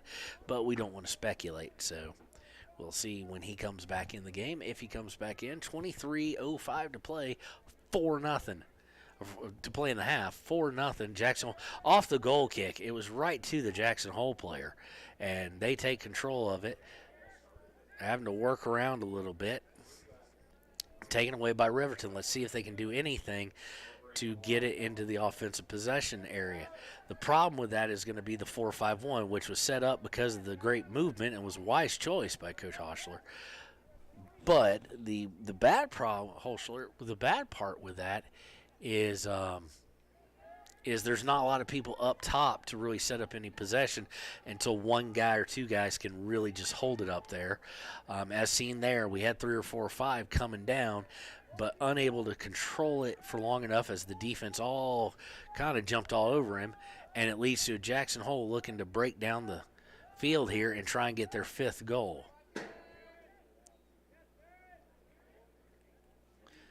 Nice one-on-one move. That's going to be a foul. I don't know what they're going to call it as. They're going to say it happened outside the box. So it's going to be a free kick, but a set play to be able to set up possibly that 5th goal.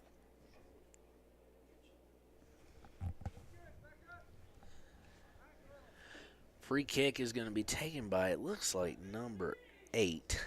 That'd be Dylan Sampa Perez, a midfielder, but I can't really tell from this angle all that well. So it's a low one. Goes right to a shot formation. Oh, off the goalpost. No good. Off the goalpost. Lucas Engel got he made a good effort for it, but it was a great shot and just barely hit the post and bounced away. Jackson looking to regroup now as they're a little bit further out and further away from damage for Riverton, but you don't get much more damaging than 4-0 into the first 20 minutes.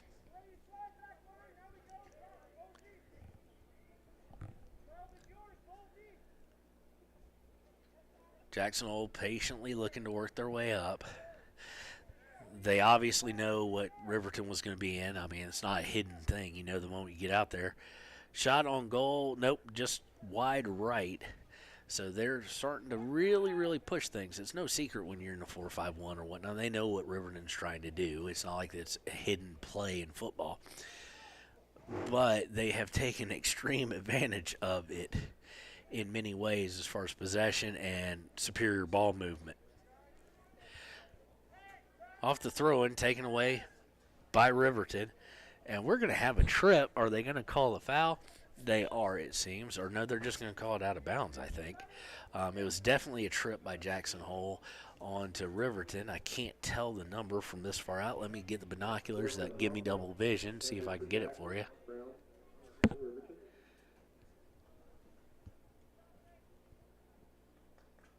It was number 23 who was tripped. So that's Tanner Johnson. Even from this distance, I can't tell a guy I've called in basketball all season, but they look to inbound it. Ref says, yep, not yet.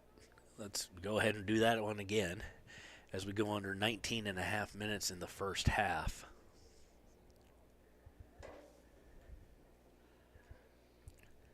Inbounded, taken away immediately by Jackson Hole. And Jackson Hole look to set things up. They're pushing forward. They've got about as equal numbers as you're going to have against a 4-5-1. They look to cross it. They cross a little bit short, so Riverton has a chance to block it. But they do come away with it. Looking to set things up here.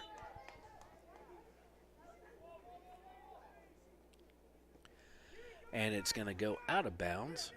Or, excuse me, not out of bounds, but we're going to have a foul called. A little bit of a ticky-tack type foul. Not really needed to be called, as it didn't really cause much for as far as distress for Jackson Hole, but they will keep the ball. And now the wall is set up by Riverton. This is a set play that could be very dangerous. Number 15 is going to take and he tried to go right on target. The wall took care of that. That was Chris Sampa trying to score there. He's already got a goal today, I do believe. No, he doesn't actually. Riverton trying to break forward and finally put some pressure on. Ball gets hit out of bounds, so we got some substitutions here. 30 and 13 have come in for Riverton. That is Soren Bang and Sean Caruth coming back in. Excuse me, 13, not Sean Caruth. Hayden Brown coming back in. So some substitution. Let's see if this gives life. Let's see if this is same Coach Samuelson has decided to change things up. No sense in really, I mean, it could get really ugly, but no sense in just playing defensive when you've got to score 4 goals, and that's hard enough to do. And here comes Jackson Hole. They're trying to work it down the sideline, and they're being successful with it. They've now been walled off. Beautiful pass there, though, but unfortunately for Jackson, they couldn't do much with it after the pass. Riverton came away with it, but a turnover, and here's a crossing pass, and a header is good, and it's 5-0. You saw that immediately. Lucas came off his line, thought it was going to one player. It wound up going to another. And we now have 5-0 Jackson here with 17:06 left to play in the first half. It has been all Jackson all day long for this first half so far. Possession's been theirs. The shots have been theirs, and it's a little bit concerning in the fact that Riverton, being in the 4-5-1, was planning to try and keep them scoreless in the first half because Jackson is so good. They wanted to keep them scoreless and then play in the second half. Came out in a heavy defensive style offense, and there's a shot again by Jackson. It's not on target, goes wide left, but it had been set up perfectly. So when you're trying to play defense and it's not working, you're already down 5-0, there's not a whole lot of difference that a formation can make. This is just a really good Jackson team. They defeated, the girls and boys defeated Lander Valley last night. and they're going to look. It looks like they're both going to defeat Riverton today, 5-0. You always hate to say something may be insurmountable, but it may be, unless things change, take a drastic turn. And Jackson is looking to push the ball down towards the goal line, trying to set up again. Tries a cross. It's blocked by Riverton. Clearance attempt by Riverton is somewhat successful. And Riverton's going to look to – nope, they were going to look to push down the field, and they're going to get a foul. That's why they weren't able to. So it'll be Riverton ball. 15:38 left in the first half of the match. It started out as a beautiful sunny day. It has gotten a little bit overcast now, which was, I think, in the forecast, depending on which forecast you believe. So the wind has gotten a little bit chillier, too. I do believe we have some snow coming in the next day or two or so. We have some rain coming in tomorrow at least. And they'd warned me when I moved here, ladies and gentlemen, that it was dry in Wyoming, in this part of Wyoming. I didn't realize how dry until I got here in November, and the first rain of any significance that I saw was this past Wednesday or Thursday. So Riverton throws in, gets the ball stolen, and here comes Jackson.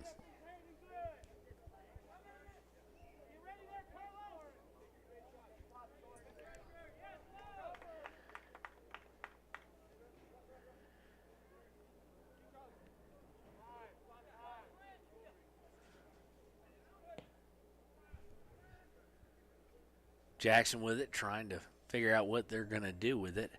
At this point in time, you expect they'll probably go deep in their bench at some point in time, even though it's only the second game of the season, because right now they have this game severely in hand in a sport not known for large comebacks, not known for large scores for that matter. Now down towards the goal line, and it's just going to go off of them. And yes, ladies and gentlemen, we are under a special weather statement. They're going to update it tonight at 8 p.m., but right now snowfall 1 to 3 inches on Sunday. So snow is coming in. The wind is blowing a little bit more. It's a little bit colder. People are putting on their stocking caps and whatnot and their jackets back on, although it was turning out to be a beautiful day, and we've had a turn of events.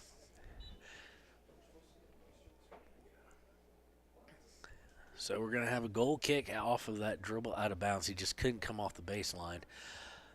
And it's going to be a free kick. Let's see if it goes to anybody. You'd like to see it, even if it's short. There you go, short kick. And he overplayed it completely. Jackson Hole with a steal, very close in. And they're going to shoot for goal just slightly high, hit the football goal post. Hit the actual bottom post.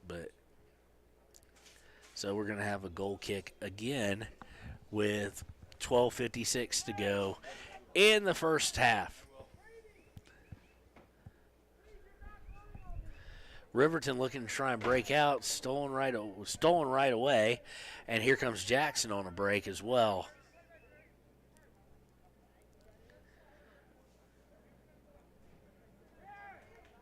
Stolen away by Riverton towards the baseline, but stolen right back. Now he's working his way across. He's going to look to try and get that out to someone to shoot.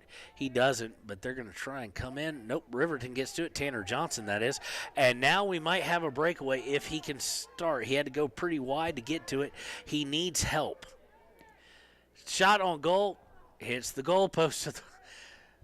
It's like a game of Simon Says. Hits the goalpost of the football field goal post. And it will be a turnover over to a goal kick for Jackson Hole.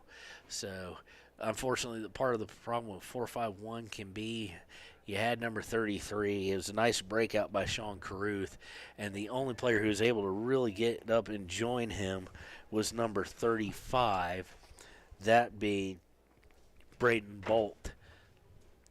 So, not enough people up forward, and the defense collapsed, and so Caruth took the shot, and it was just barely high. Just hit the bottom, so it's about 2.5, 3 feet too high. Not a great angle, but still the only shot of any kind, whether it's shot on goal or otherwise, that Riverton has really had today. And back comes Jackson all the way down in the box. They're going to try a long one. It's going to hit the top of the goal, go into the practice goal that's behind it, and it's going to be a goal kick. So on target, just a little high again for Jackson. So Zaka Perez.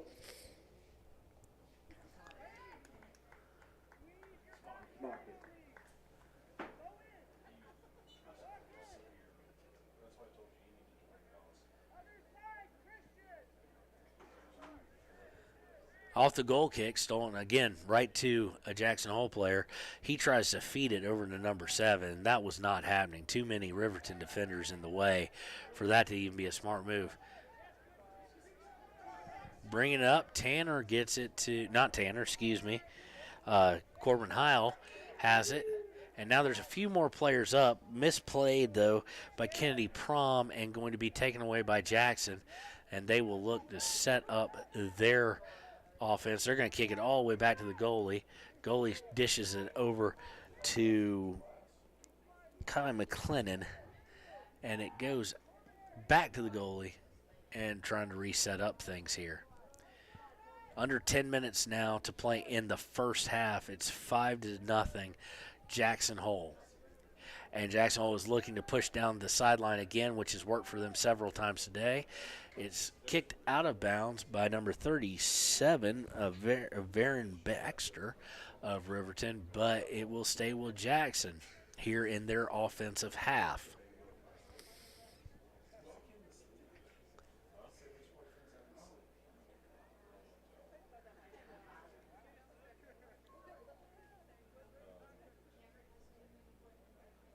Crossing pass by Jackson is well over the goal and well off target for a pass going out of bounds. So it'll be over to Riverton here.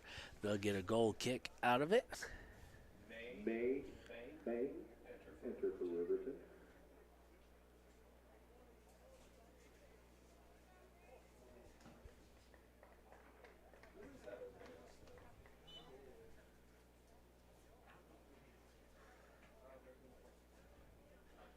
So here comes the goal kick, and it's right to off the head of a Jackson player, but Riverton able to get a hold of it. And they're going to look to try and set something up, but a poorly played ball over by number 13, Hayden Brown, and it's going to wind up going back to Jackson here.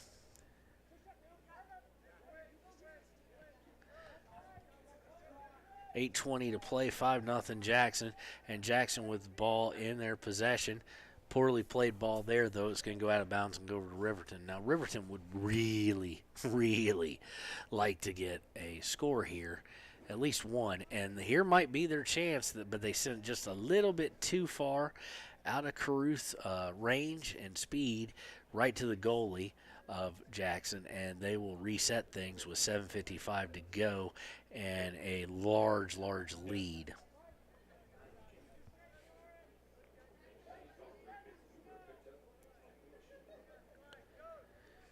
Jackson again looking at that right sideline that they've used so often. It wasn't there, so they go to the center. And they may come all the way across. Yes, they are to the left. He looks to be onside. Nice move. He may try a long one. He is just high, hit the football goalpost, and it'll be a goal kick for Riverton. So it was a nice thought by him, just a little bit too high. You've got to think going high because Lucas Ingles got great hops and great height. So he's built to play this position perfectly being in goal. Here we go with the goal kick. It's taken, and it's right to another guy for Jackson. If they're going to kick it that far and not be accurate, you'd kind of rather them just boom it down the field, get some air underneath it. Here comes Jackson. We've got a whistle. It's going to be for offsides on that one. So we will set up for a free kick, and we'll go the other way. Free kick's going to take place around the 18-yard line.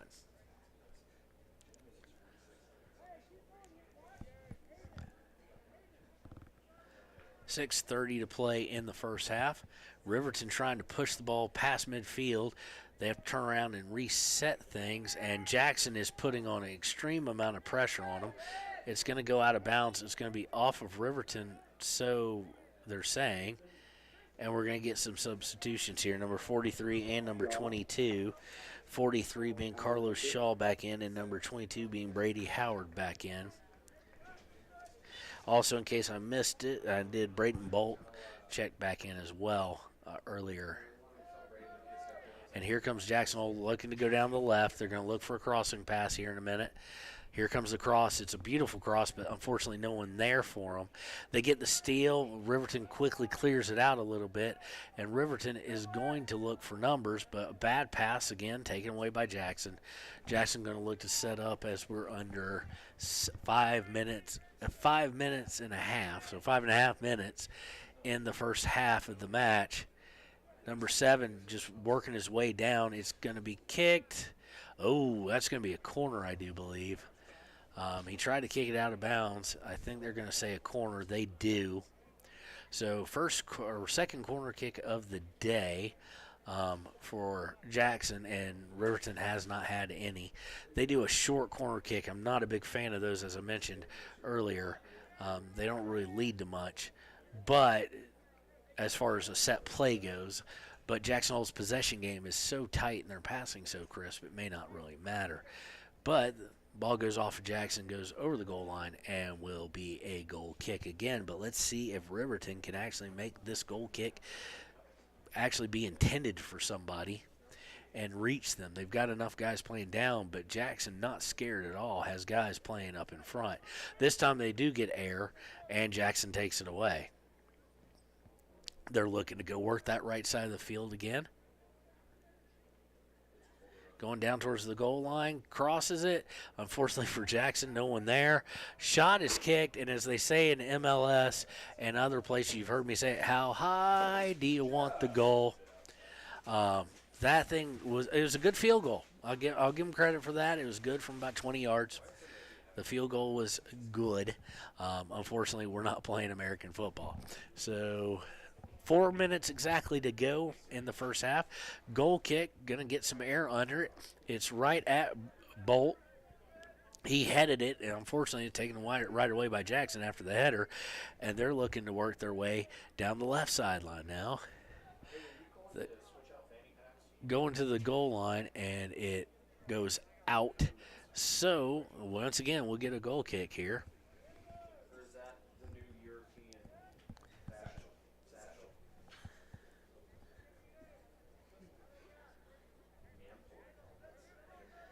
Goal kick this time is short and is taken by possession, but by Riverton, but the possession is taken immediately away by, that's going to be a foul. Yes, it is.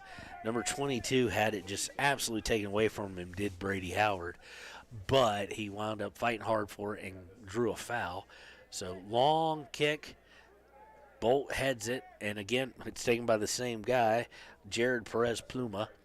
And here comes Jackson looking to work. Nice one-on-one. Shot is blocked up and over by Lucas Engel. So it will be a corner kick, the third of the day for Jackson Hole. Short kick again. They're going to bring it towards the box. They're in the box. Long shot. Is blocked by a defender. Lucas Engel able to smother the rebound attempt that he'd given up as he was on the ground. Luckily, they couldn't get anything underneath that ball, and he punts the ball.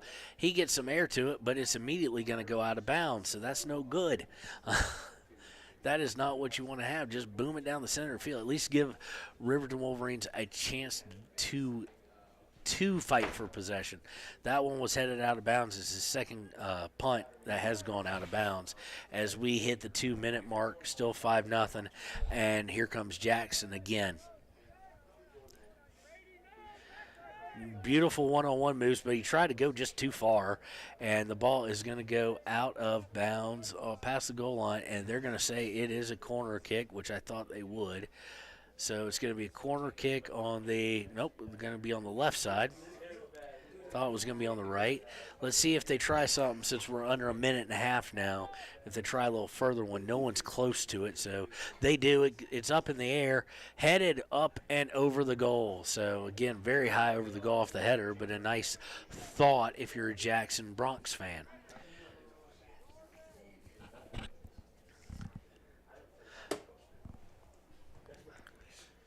Lucas Engel, it looks like, is going to take – nope, they're going to send back number 32, Ruger Stoll, to take the goal kick. He's been doing that today.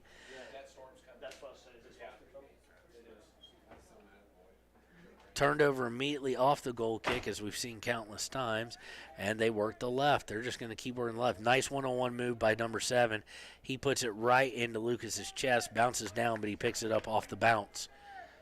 So now he'll get to punt the ball. Let's see how that goes. He runs up the top of the box. And this one a little bit better. The unfortunate part is Tanner Johnson headed it and went out of bounds.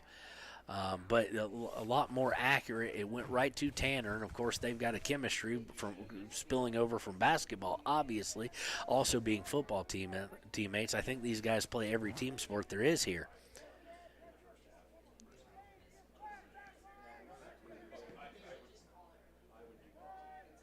Now Jackson Hole looking to move it to the right. They're going to go. They're going to go towards the goal line. Cross, no good. It was not a cross. It was not a shot, but it went out of bounds. So kind of got caught in what he wanted to do, and that's going to be the half. So after the first half in the first game for the Riverton Wolverines of this season, it is Jackson Hole Bronx 5. Riverton Wolverines 0. We'll be right back with second half action, but we're going to pay some bills right now. Stay tuned. Hi, this is Tyler Watson, your local State Farm agent. I'm a proud sponsor of Wolverine Athletics and all of our student athletes here in Fremont County. Youth sports are a great way to build future skills that help our kids succeed in life. Teamwork, leadership, time management, and how to perform under pressure can all be learned on the field and in the gym. Good luck to each and every one of the student athletes. Go Big Red! Tyler Watson State Farm, 618 East Washington Avenue in Riverton. Call 856-4118 or visit insuringriverton.com. Like a good neighbor, State Farm is there. Community Health Centers of Central Wyoming has locations across Fremont County ready to serve you at Du Bois Medical Clinic, Riverton Community Health, and Lander Community Health Pediatrics. We accept all forms of insurance, including Medicaid and Medicare. Are you struggling to get medical care? Ask for their sliding fee scale. From family medicine to pediatrics, Community Health Centers are here to serve you. Call 307-463-7160 or visit chccw.org to schedule your appointment. At Teton Therapy, our people make the difference.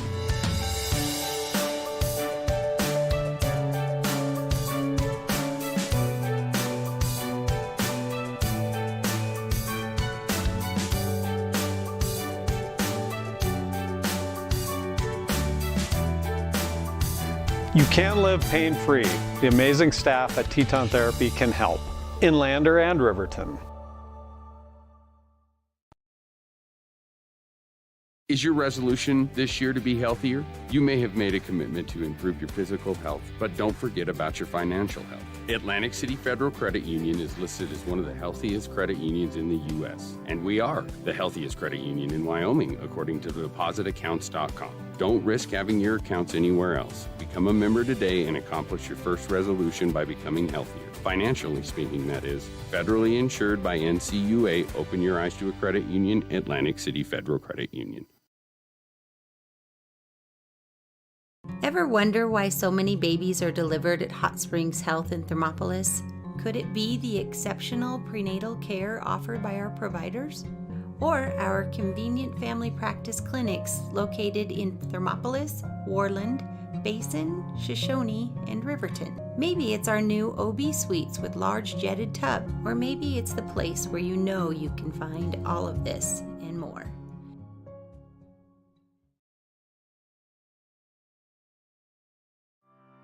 Former University of Wyoming quarterback Josh Allen is worthy of Wyoming. 23 plays into my first start here at the University of Wyoming. I dropped back, I kind of went through a progression.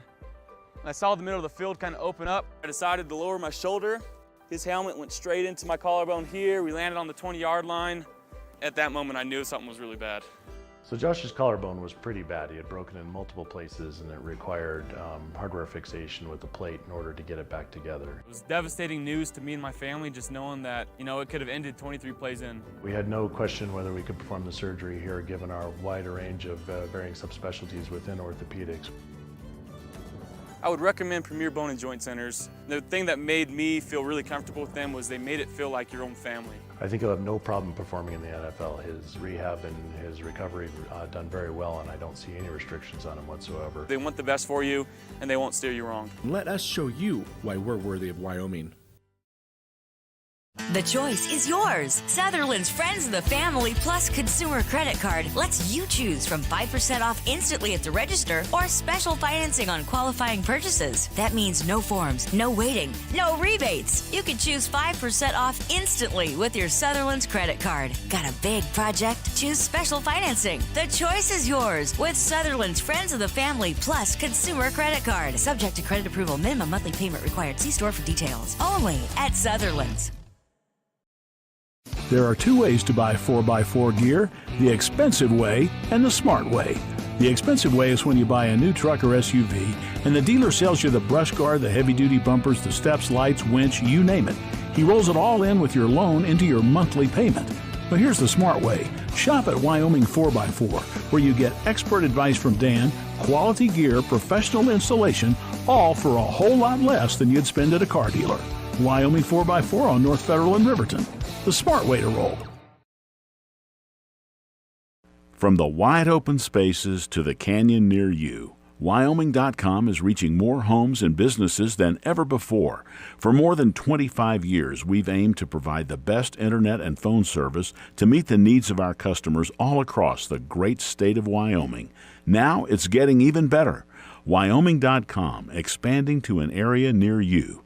Wyoming.com. We're out there. Central Wyoming College now offers Bachelor of Applied Science degrees in Early Childhood Education and Organizational Management and Leadership, with an emphasis in outdoor education, tribal leadership, or business and entrepreneurial leadership. CWC offers 3 ways to learn: online, virtual, and in person. Learn, grow, lead, and advance at Central Wyoming College. CWC is leading the way with expanded programs in the Bachelor of Applied Science degrees. A proud sponsor of this broadcast is Bailey Enterprises. For over 50 years, Bailey has become the name you can trust. With Pit Stop Travel Centers, you can fuel up and stock up on trip snacks at locations all over Fremont County. You can also put your trust in Bailey Tire and Auto for service to keep handy for those times when your luck runs out on the road. Refresh at the Speedway Cafe with a dine-in meal or a round of carry-out with a variety of specials to keep you going. Go with Bailey.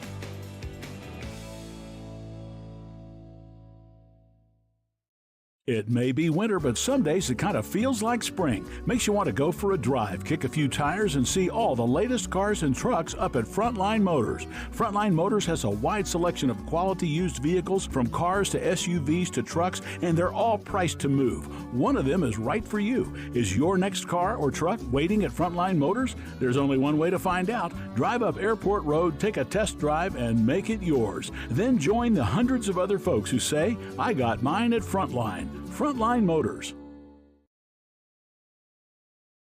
Why should you choose Lander Medical Clinic or Western Family Care for your health care?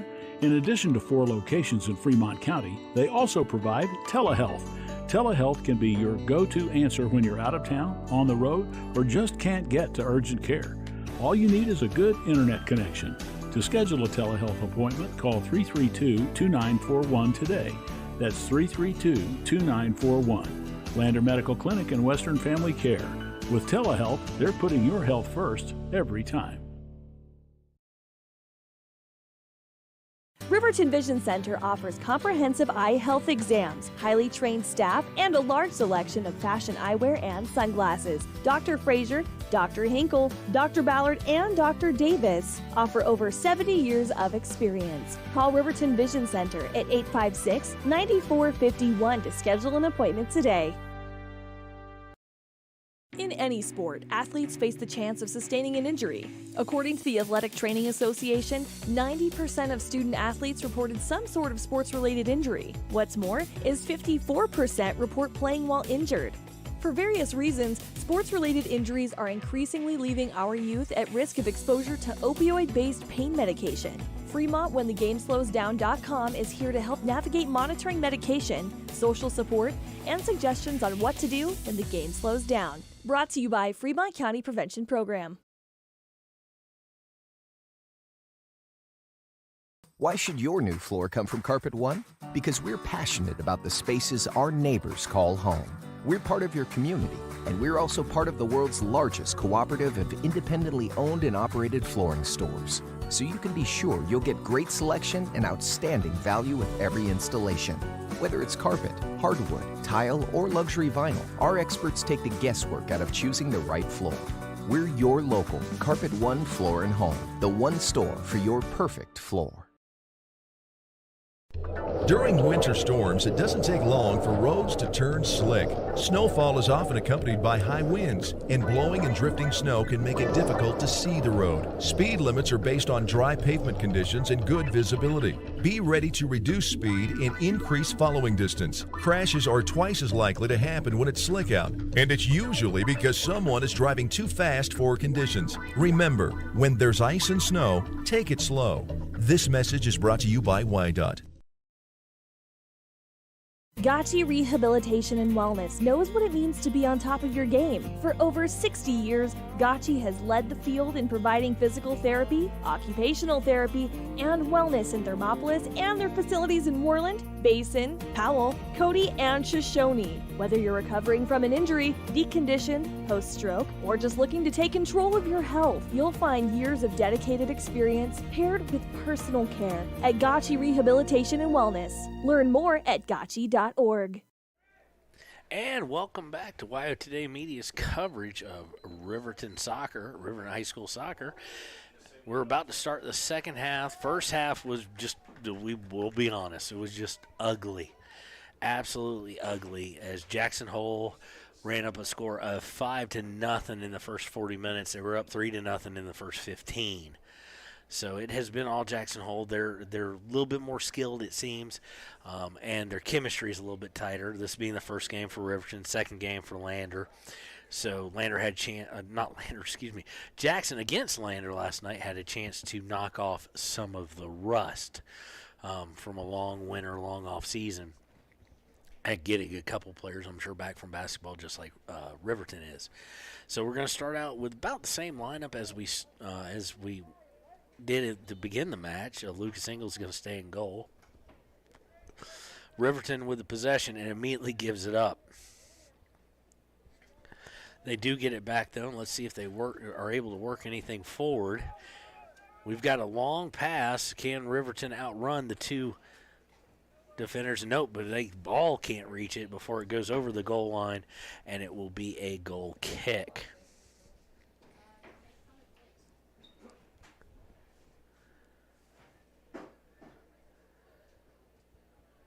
Goal kick taken by the goalie.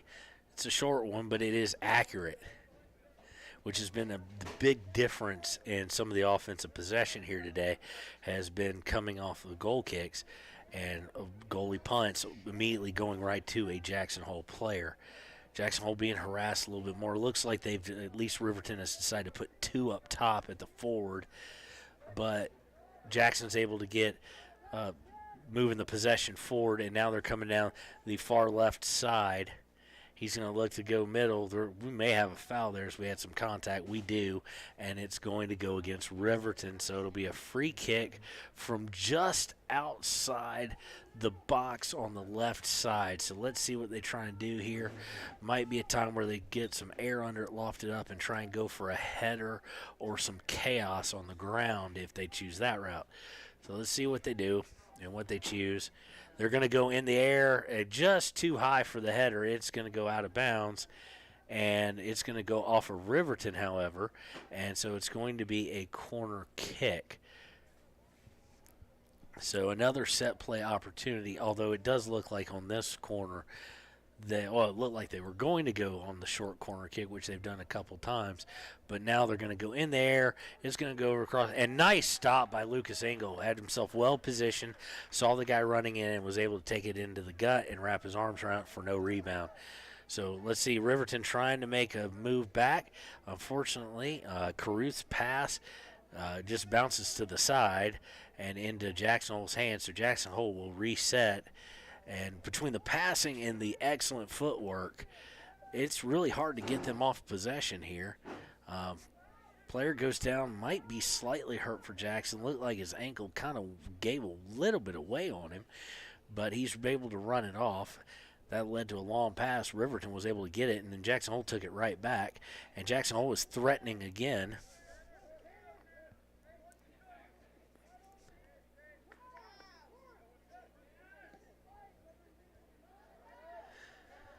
Riverton trying to get something started, but the pass was just a little too far out. And Jackson Hole will get possession again. 37 minutes exactly. At least they haven't given up a goal. They gave up their first goal in the first 2 minutes, 2 minutes and 40 seconds of the game. So they've gone further this time. Ball is kicked out of bounds, and I'm trying to see who they're going to give it to. It's going to be a corner kick on the far left side on the far corner.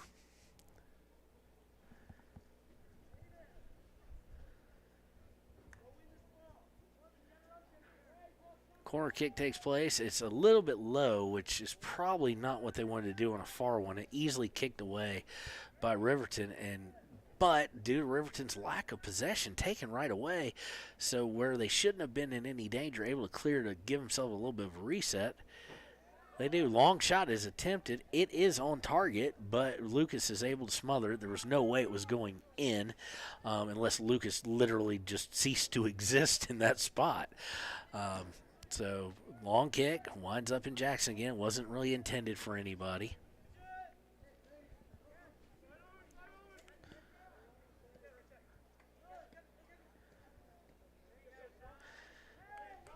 Jackson Hole just having possession in the upper half of their defensive end, trying to set something up and get to the work.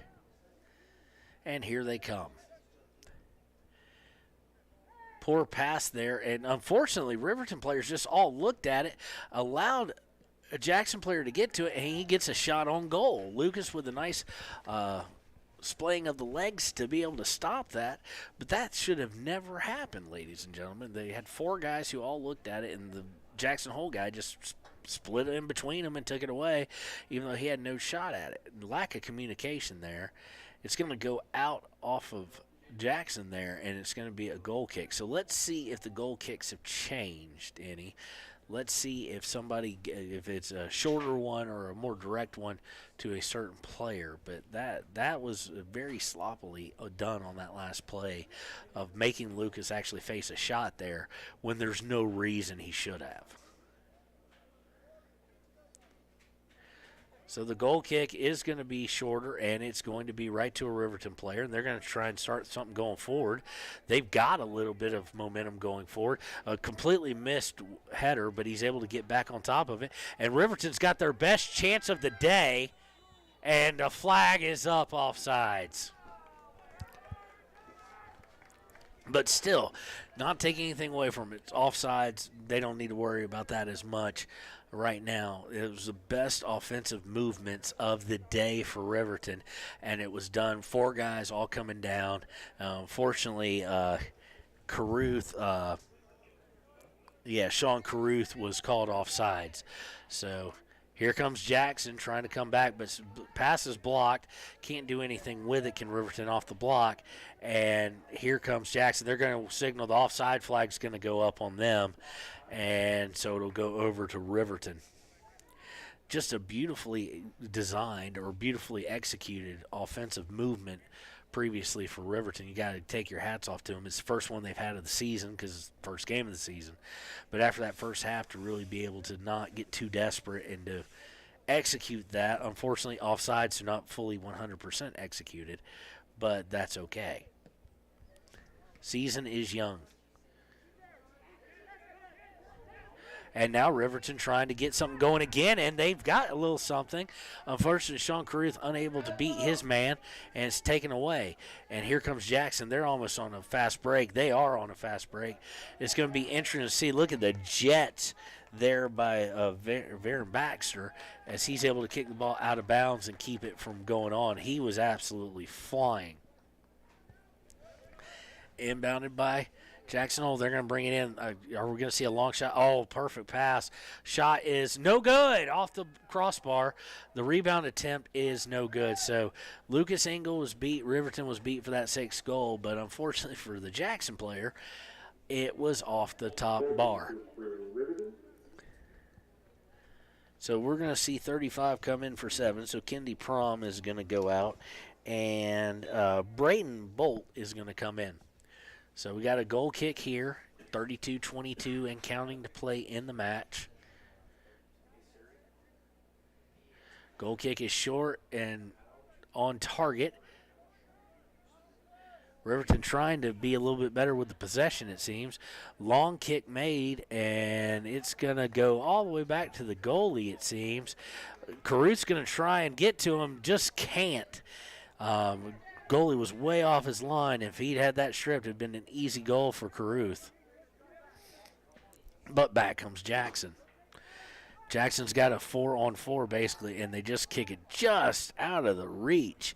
Not well placed. It's just out of Charlie Barton's reach for Jackson. So it'll go over to our Wolverines, and they will look to try and push things forward. Although they have played much better in the second half.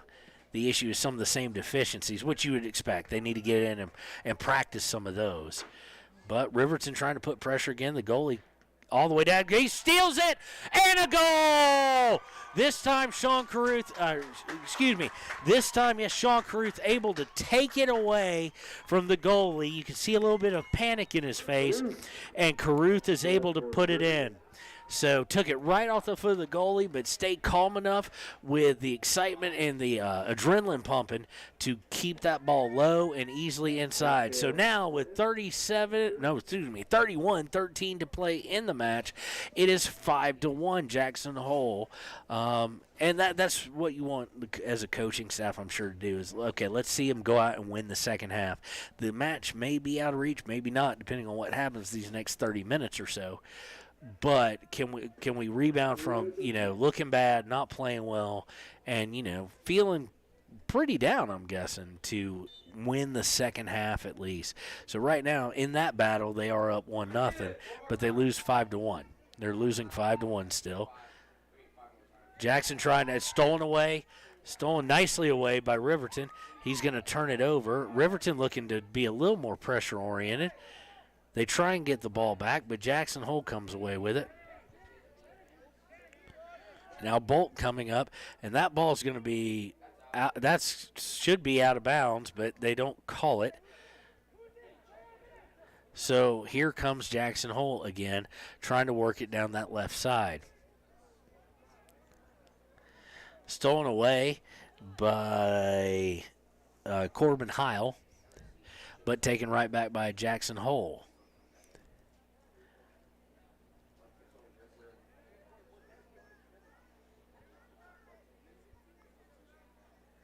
Jackson will bring it towards the center, trying to set some up, probably going, right back to that left side. Let's see if we see a cross here at some point. We see a shot on goal. It's over the bar, and it's going to be a goal kick for Riverton. So can Riverton follow this up? Right now 5-1, but if you get 5-2 here in the next 2 minutes, that's going to put a little bit of panic into Jackson Hole, and maybe you can take advantage of that, just giving up 2 very quickly. But still, lopsided game right now, at least on the scoreboard.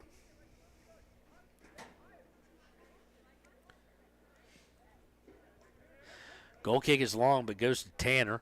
Tanner has it taken away from him.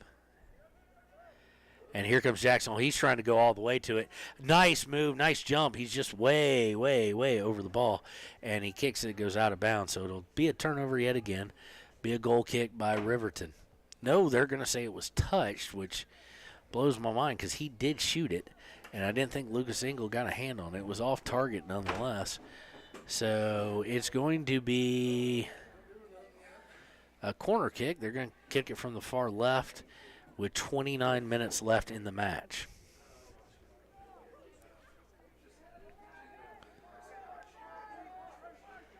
Goal kick is right around the baseline. Deflected off of that by Riverton. Now a fight for possession. They tried to turn around and kick it for a goal. It was way off target, and I think they're going to say, yep, that's a corner kick for Jackson Hole.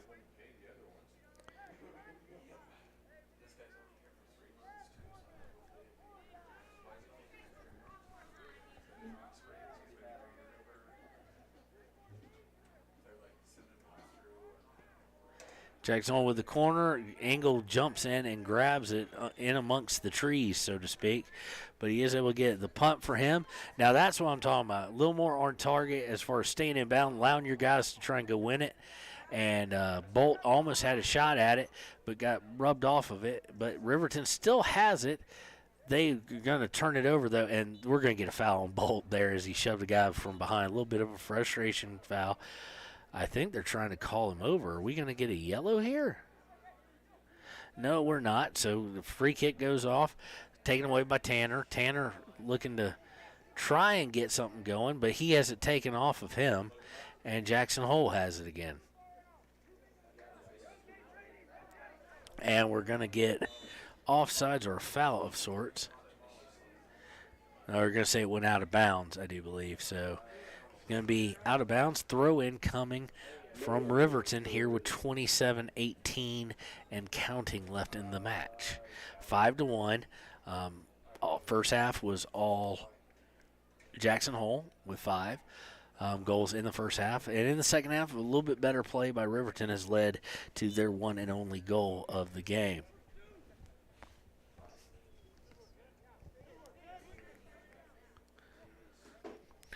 Jackson Hole immediately off the throw-in comes away with the ball.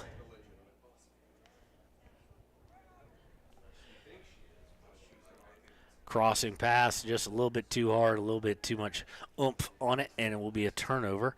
But unless things change, it probably will go right back to Jackson Hole off the throw-in. The set-piece kicks and the throws in the defensive end have not been kind to your Wolverines.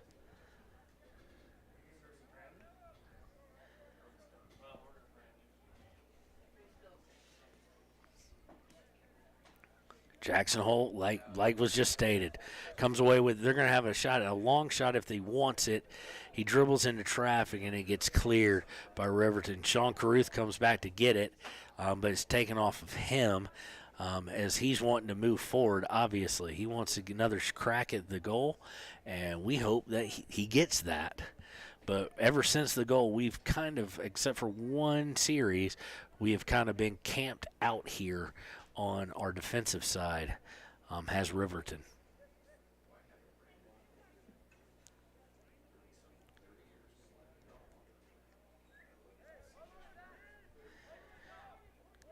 Cleared way back.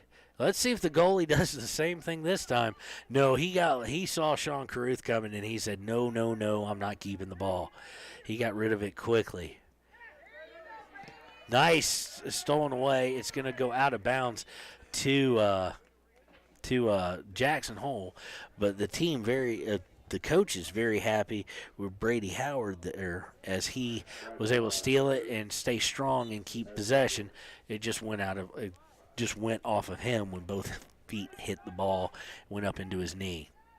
So inbound throw by Jackson, and Jackson looking to really get things going with a long pass down that left side as they've worked constantly in this half, the right side during the other half. Same player they've been trying to work down. And we're going to have a corner kick, number 5, I do believe, for Jackson. And so far they have scored off one of those. Looking for another one as we're under 25 minutes to play, and they lead 5-1. Punched out by Lucas. That was exquisitely played by Engel. Went in, punched it in the right direction, punched it where it got out of danger. Winds up going out of bounds off of somebody from Jackson. So it'll be an inbound by Riverton here on their sideline. Inbound throw comes. Unfortunately, just like it has been, Jackson Hole comes away with it, takes it right away as they weren't really targeted. Shot on goal is off target, actually. It was by Jared Perez Pluma of Jackson there. He had an opportunity, a shot, went left when he probably should have gone right because he didn't have any room for error. If he went left and it went about three or 4 feet outside the far post, Engel didn't have to play it. Leads to a goal kick. This goal kick's long and actually goes to somebody. Winds up being headed over to Sean Caruth, and Caruth and another Jackson Hole player are going to fight over it. We have a flag come up, and I don't know why. But nonetheless, it winds up getting kicked out of bounds around the 15-yard line or so of the football field here, and it will be over to Jackson as we go under 23 minutes here in about 10 seconds. Well, 23 minutes, excuse me. Jackson Hole on the throw-in is able to maintain possession. That has been the difference in the game, is the maintaining of possession and the crisp passing. And they're coming down. They've got numbers even against the setup, and it's going to be easy goal there. And it is goal for number 15. It's saying, if that is indeed correct, and I'm reading that right. Hold on. I'm going to lay binoculars on it for you guys. Or I'm going to attempt to. We just need him to kind of turn one way or the other. That is number 15. So if that's 15, they don't have one on varsity that's number. Yeah, they do. The number change. That's Charlie Holscher. That's his second or third. We weren't able to tell in some confusion on it. But kickoff goes by Riverton. They're down 6-1 with under 23 to play.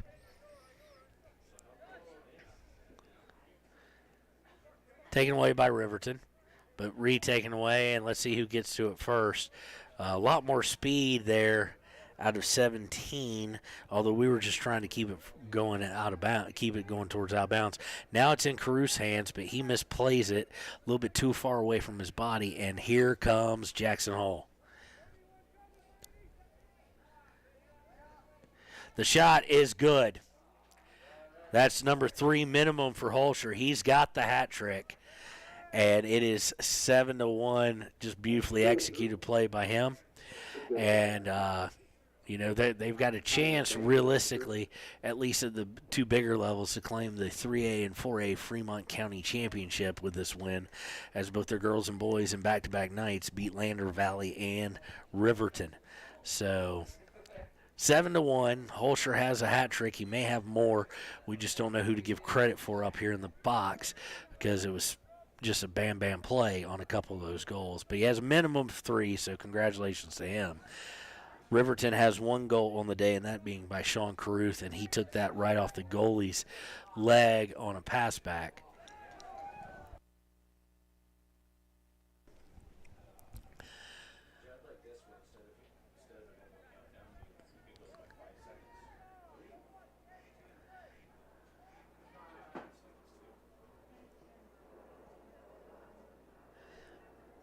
So again, Jackson Hole with a great possession game today and a great passing game, and it's led them to this, we're going to call it insurmountable lead of 7-1 here on the pitch at the high school of Riverton.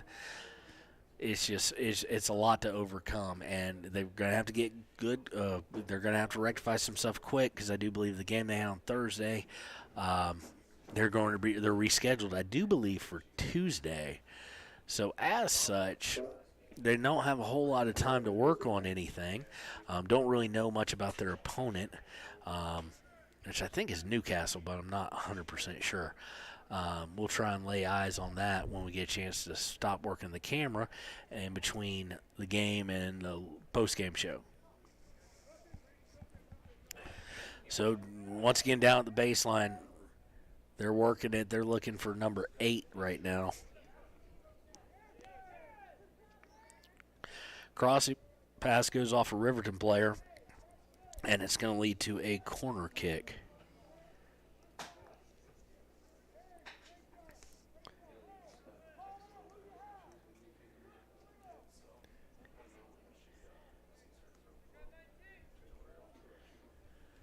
Corner kick being set up.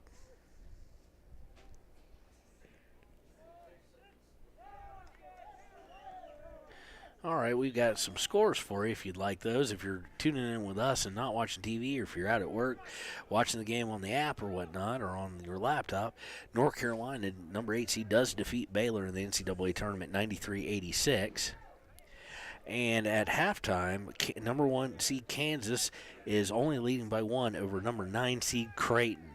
So those are some scores from there. We'll try and see if we can get some of the preseason baseball scores for you, see if the Colorado Rockies are doing anything today as far as spring training goes. But here comes, again, Jackson Hole. Lucas Engel able to smother that one, though, so that was nicely done.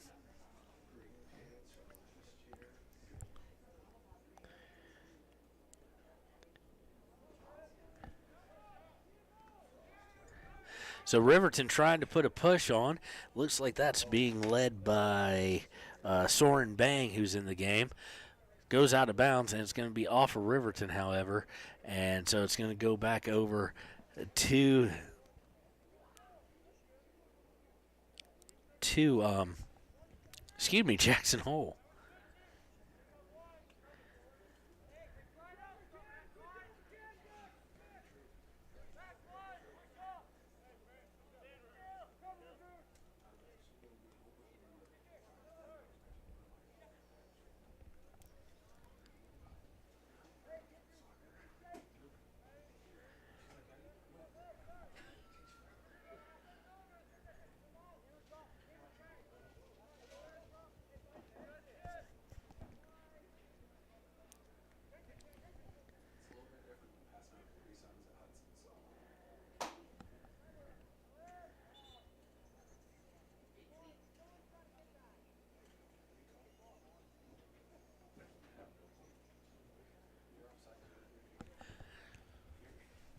Play winds up going over the baseline. It will be a goal kick, or baseline. That's basketball.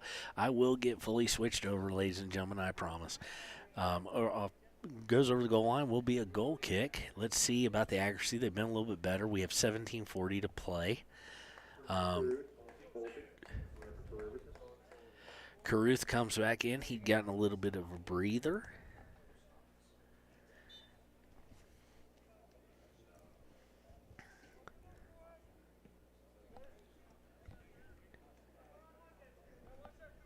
Right now, remember that WyoToday Media is your exclusive local affiliate of the Colorado Rockies on KVOW. In spring training today, it's top of the second, and the Rockies currently lead the Giants in spring training game 2-1.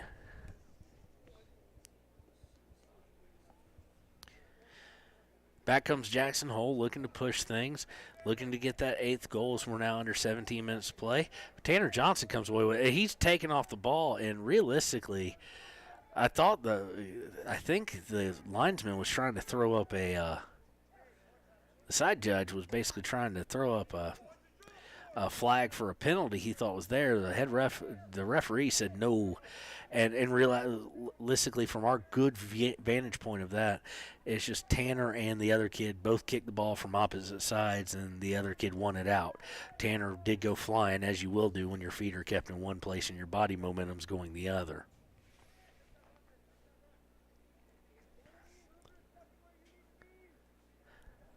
So Jackson Hole with the ball, and the match firmly in control by them.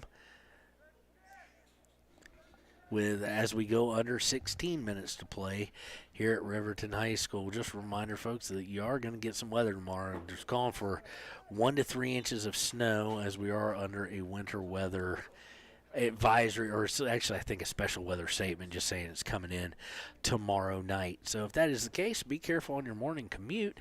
While it's a beautiful day here, the hazy or slightly foggy, slightly cloudy skies have left to our left. They haven't to our right. So, and I would look on a compass and tell you what direction that is. But nonetheless, the wind is, you can tell something's coming because the wind is very chilling. It's not just a breeze on a 57-degree day. It's very chilling out here. Tanner Johnson able to intercept a pass right there. Nice play by him. He's getting a little too close. Don't ever want to clear it to the middle like he tried to do. And it's taken by Jackson Hole, and there's some danger here. Just tried to curve it in, did the player for Jackson Hole, and he went wide left. But that's why you do not clear to the middle from the sides. He's not able to get a lot of distance on it, and immediately led to troubles. Kelly enters for Riverton. So Tanner comes out, and number 5, I do believe, comes in. That is number 5 is going to be, well, we don't know because he's not on the roster. So number 5, size-wise, I'm guessing a JV.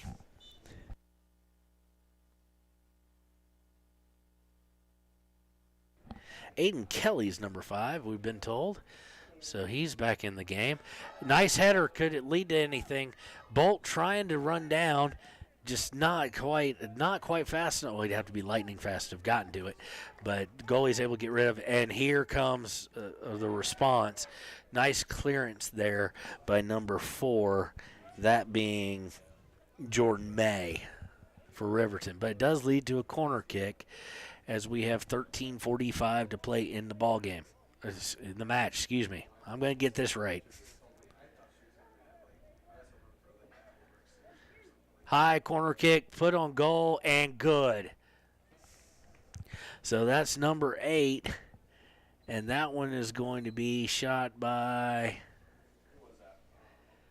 I've got my eye on him. Sorry, ladies and gentlemen, telling the PA guy we're trying to get a number on this guy. Huerta Tom Sampa, number 11. Goal for Jackson out of Huerta Zampa with the goal. And it is now 8-1 with 13:20 to play. Engel has come out of the game. I'm guessing that he was, and we got a movement down here. We've got some movement out of the offense, but they turn it over right as they really start to get things going. I'm guessing that Engel had come out and then he was right back in. It looked like someone was trying to stand in on the goal line, but Engel has not had his best of days, I'm sure. He has not been helped out a whole lot by the defense, even in that 4-5-1. It has been very much that there's just a talent difference, a dedication difference, what have you. I don't know what the soccer program is traditionally like at Jackson Hole, but it is definitely a difference today. It may not be a difference 6 weeks from now, but today Jackson Hole is definitely the better team, obviously by the score of 8-1. And Riverton's got some work to do and not a lot of time to do it. They only have 6 home games this year. They're on the road more so than they are at home. We are going to be with them at home, and when we can, we will be on the road with them as well. We're not going to guarantee that just because of everything going on with the merger of Wind River Radio Network along with the joining of Wind River Radio Network with the Ranger, the Lander Journal, and the Wind River newspapers. That is a word of wise. We've got a photographer here today who does excellent pictures, and you will be able to buy shots of your friends, family, or whatnot. Very shortly we'll have that set up. Even pictures that we don't use in the paper, you'll be able to purchase those on a special website that will get the word out. And he's excellent at taking sports pictures, is Carl Cody. So you want to check that out. There'll also be a recap of the games in Tuesday's paper. I can't promise it'll be the most pleasant read, but we will have it recapped and we'll have some of the box score and stuff like that. So be on the lookout for that.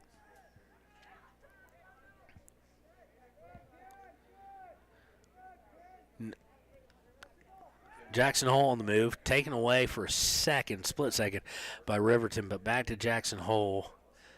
Jackson Hole looking for a score. Shot is deflected off to the right by Lucas, so we will have a corner kick by Jackson Hole as we go under 11 minutes to play in the match.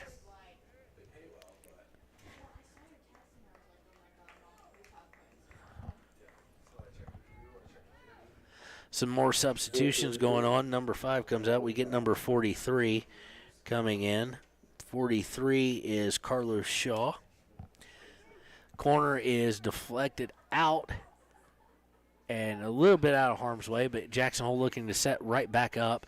Nice header over, and they're looking to pass back a little bit. Long shot. Field goal is good. The goal is no good.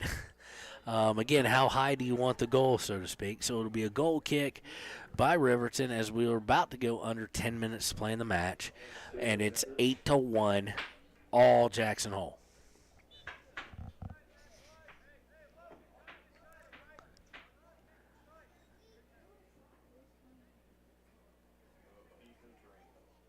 Setting up the goal kick. It's high, it's far. Unfortunately, it's right to a Jackson Hole player. One of the things that we have been talking about today is those defensive, if you will, set pieces leading to just kickoffs to the other team. But they go out of bounds, and the ball will be over to Riverton, it looks like.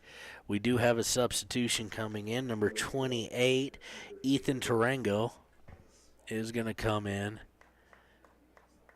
He's going to come and get Braden Bolt. And we get ready for the inbounds here. Both teams going pretty decently deep onto their bench, and why not?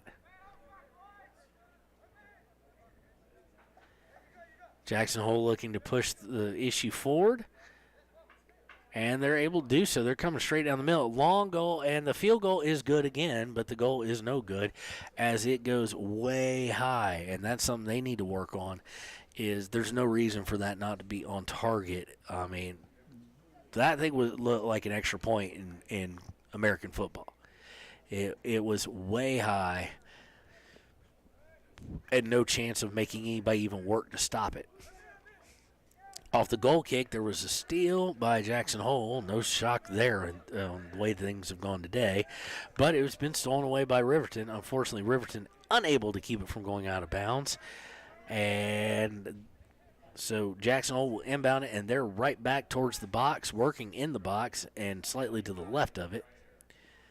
Crossing pass right to Lucas Engel, though. Looked like some words were said. Hopefully they were friendly by number 24.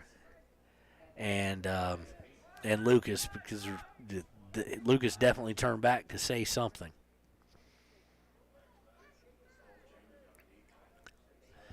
Riverton with the ball.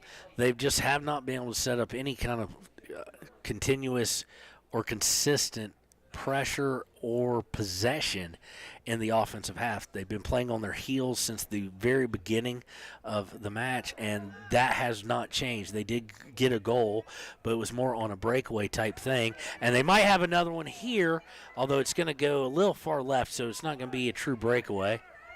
Oh, now that was cheap. That was just cheap, and there was no call on it.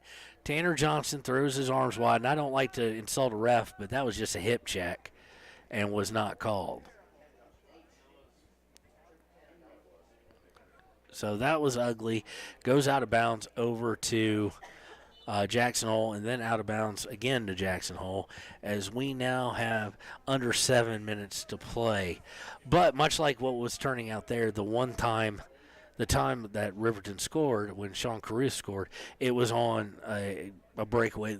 The goalie had it in his possession as far as at his feet. He was out of the box, and he just made a mistake, and that's what pressure can do. But they have yet to be able to set up any kind of consistent presence, much less pressure or anything else in the offensive half. Now, in the first half, that wasn't designed to happen. Unfortunately, the design defense didn't work out either, and they found themselves down 5-0. They were, I'm guessing, trying to win the second half as far as coaching staff, see them bounce back, play better. Unfortunately, while they were up 1-0 in the second half, as far as second half goals go, they've now allowed 3 in the second half. So they've lost both halves, and not in pretty fashion. So a lot of work going to need to be done. We absolutely know that Coach Samuelson and his assistants and the players work hard and get some of these fixed. Sometimes that's what the first game is good for, ladies and gentlemen, is just to show you where you need to work.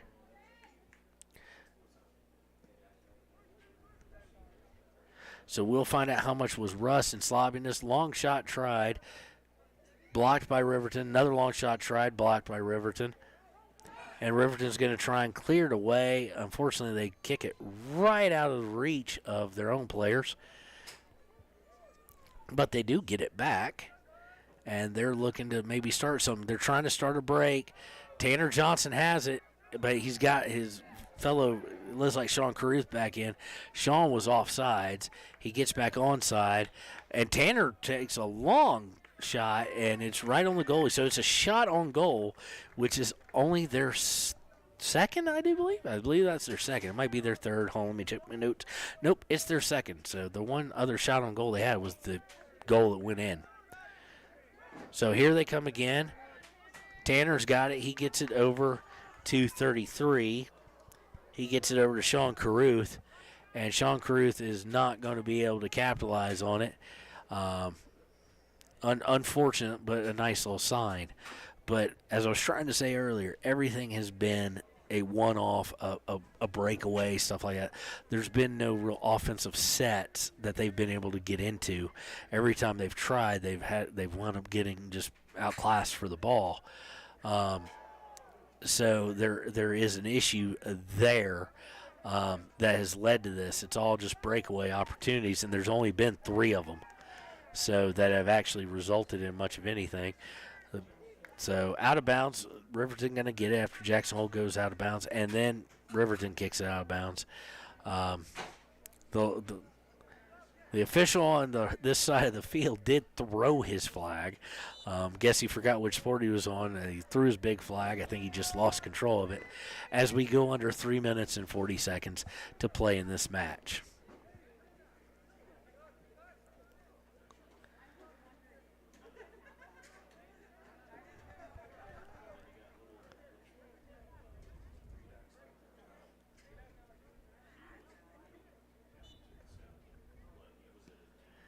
Kick is going to go straight on goal off the free kick there. And Lucas Engel with a nice save, but gave him a rebound and then got a nice save on it as well before he secured it. So bright spot there for Lucas. I'm sure he's not feeling it today, so to speak. He's not going to want to chat about, just one save because he's a winner. The kid is, as we've gotten a many opportunity to interview him during the basketball season. And he cares about team first and foremost. He doesn't care about individual stats, so it's going to be, I'm sure it's going to leave him down and the whole team down. Just they need to turn that into a positive and just get back to work and fix the deficiencies. 2:37 to play in the match, and it's now turned into just a bit of a possession play. So we'll see if they really push for it. I would expect they would. As even though Jackson's up big, they probably do have a lot of their JV players on the field and stuff like that, and you want to let them go out and play the game and play to win it, and because you never know, as we've seen before in other sports, that you're going to need that JV player to start playing more significant minutes. We saw that a little bit during the basketball season with Derek DeVries having to play a little extra minutes in certain games, and Houck, and even Monroe. So you never know.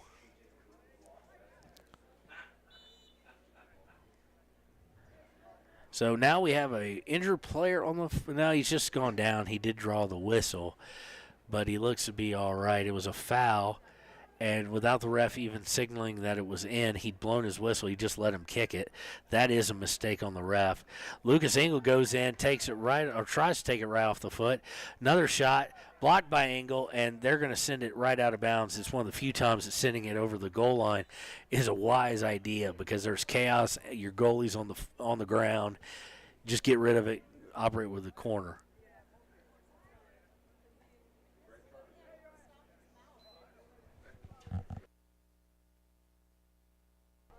Hayden Brown going to get called for a yellow there, getting a little mouthy. So he's been booked. He's the only booking today. So in either match, he's the only booking today. So we go minute 08.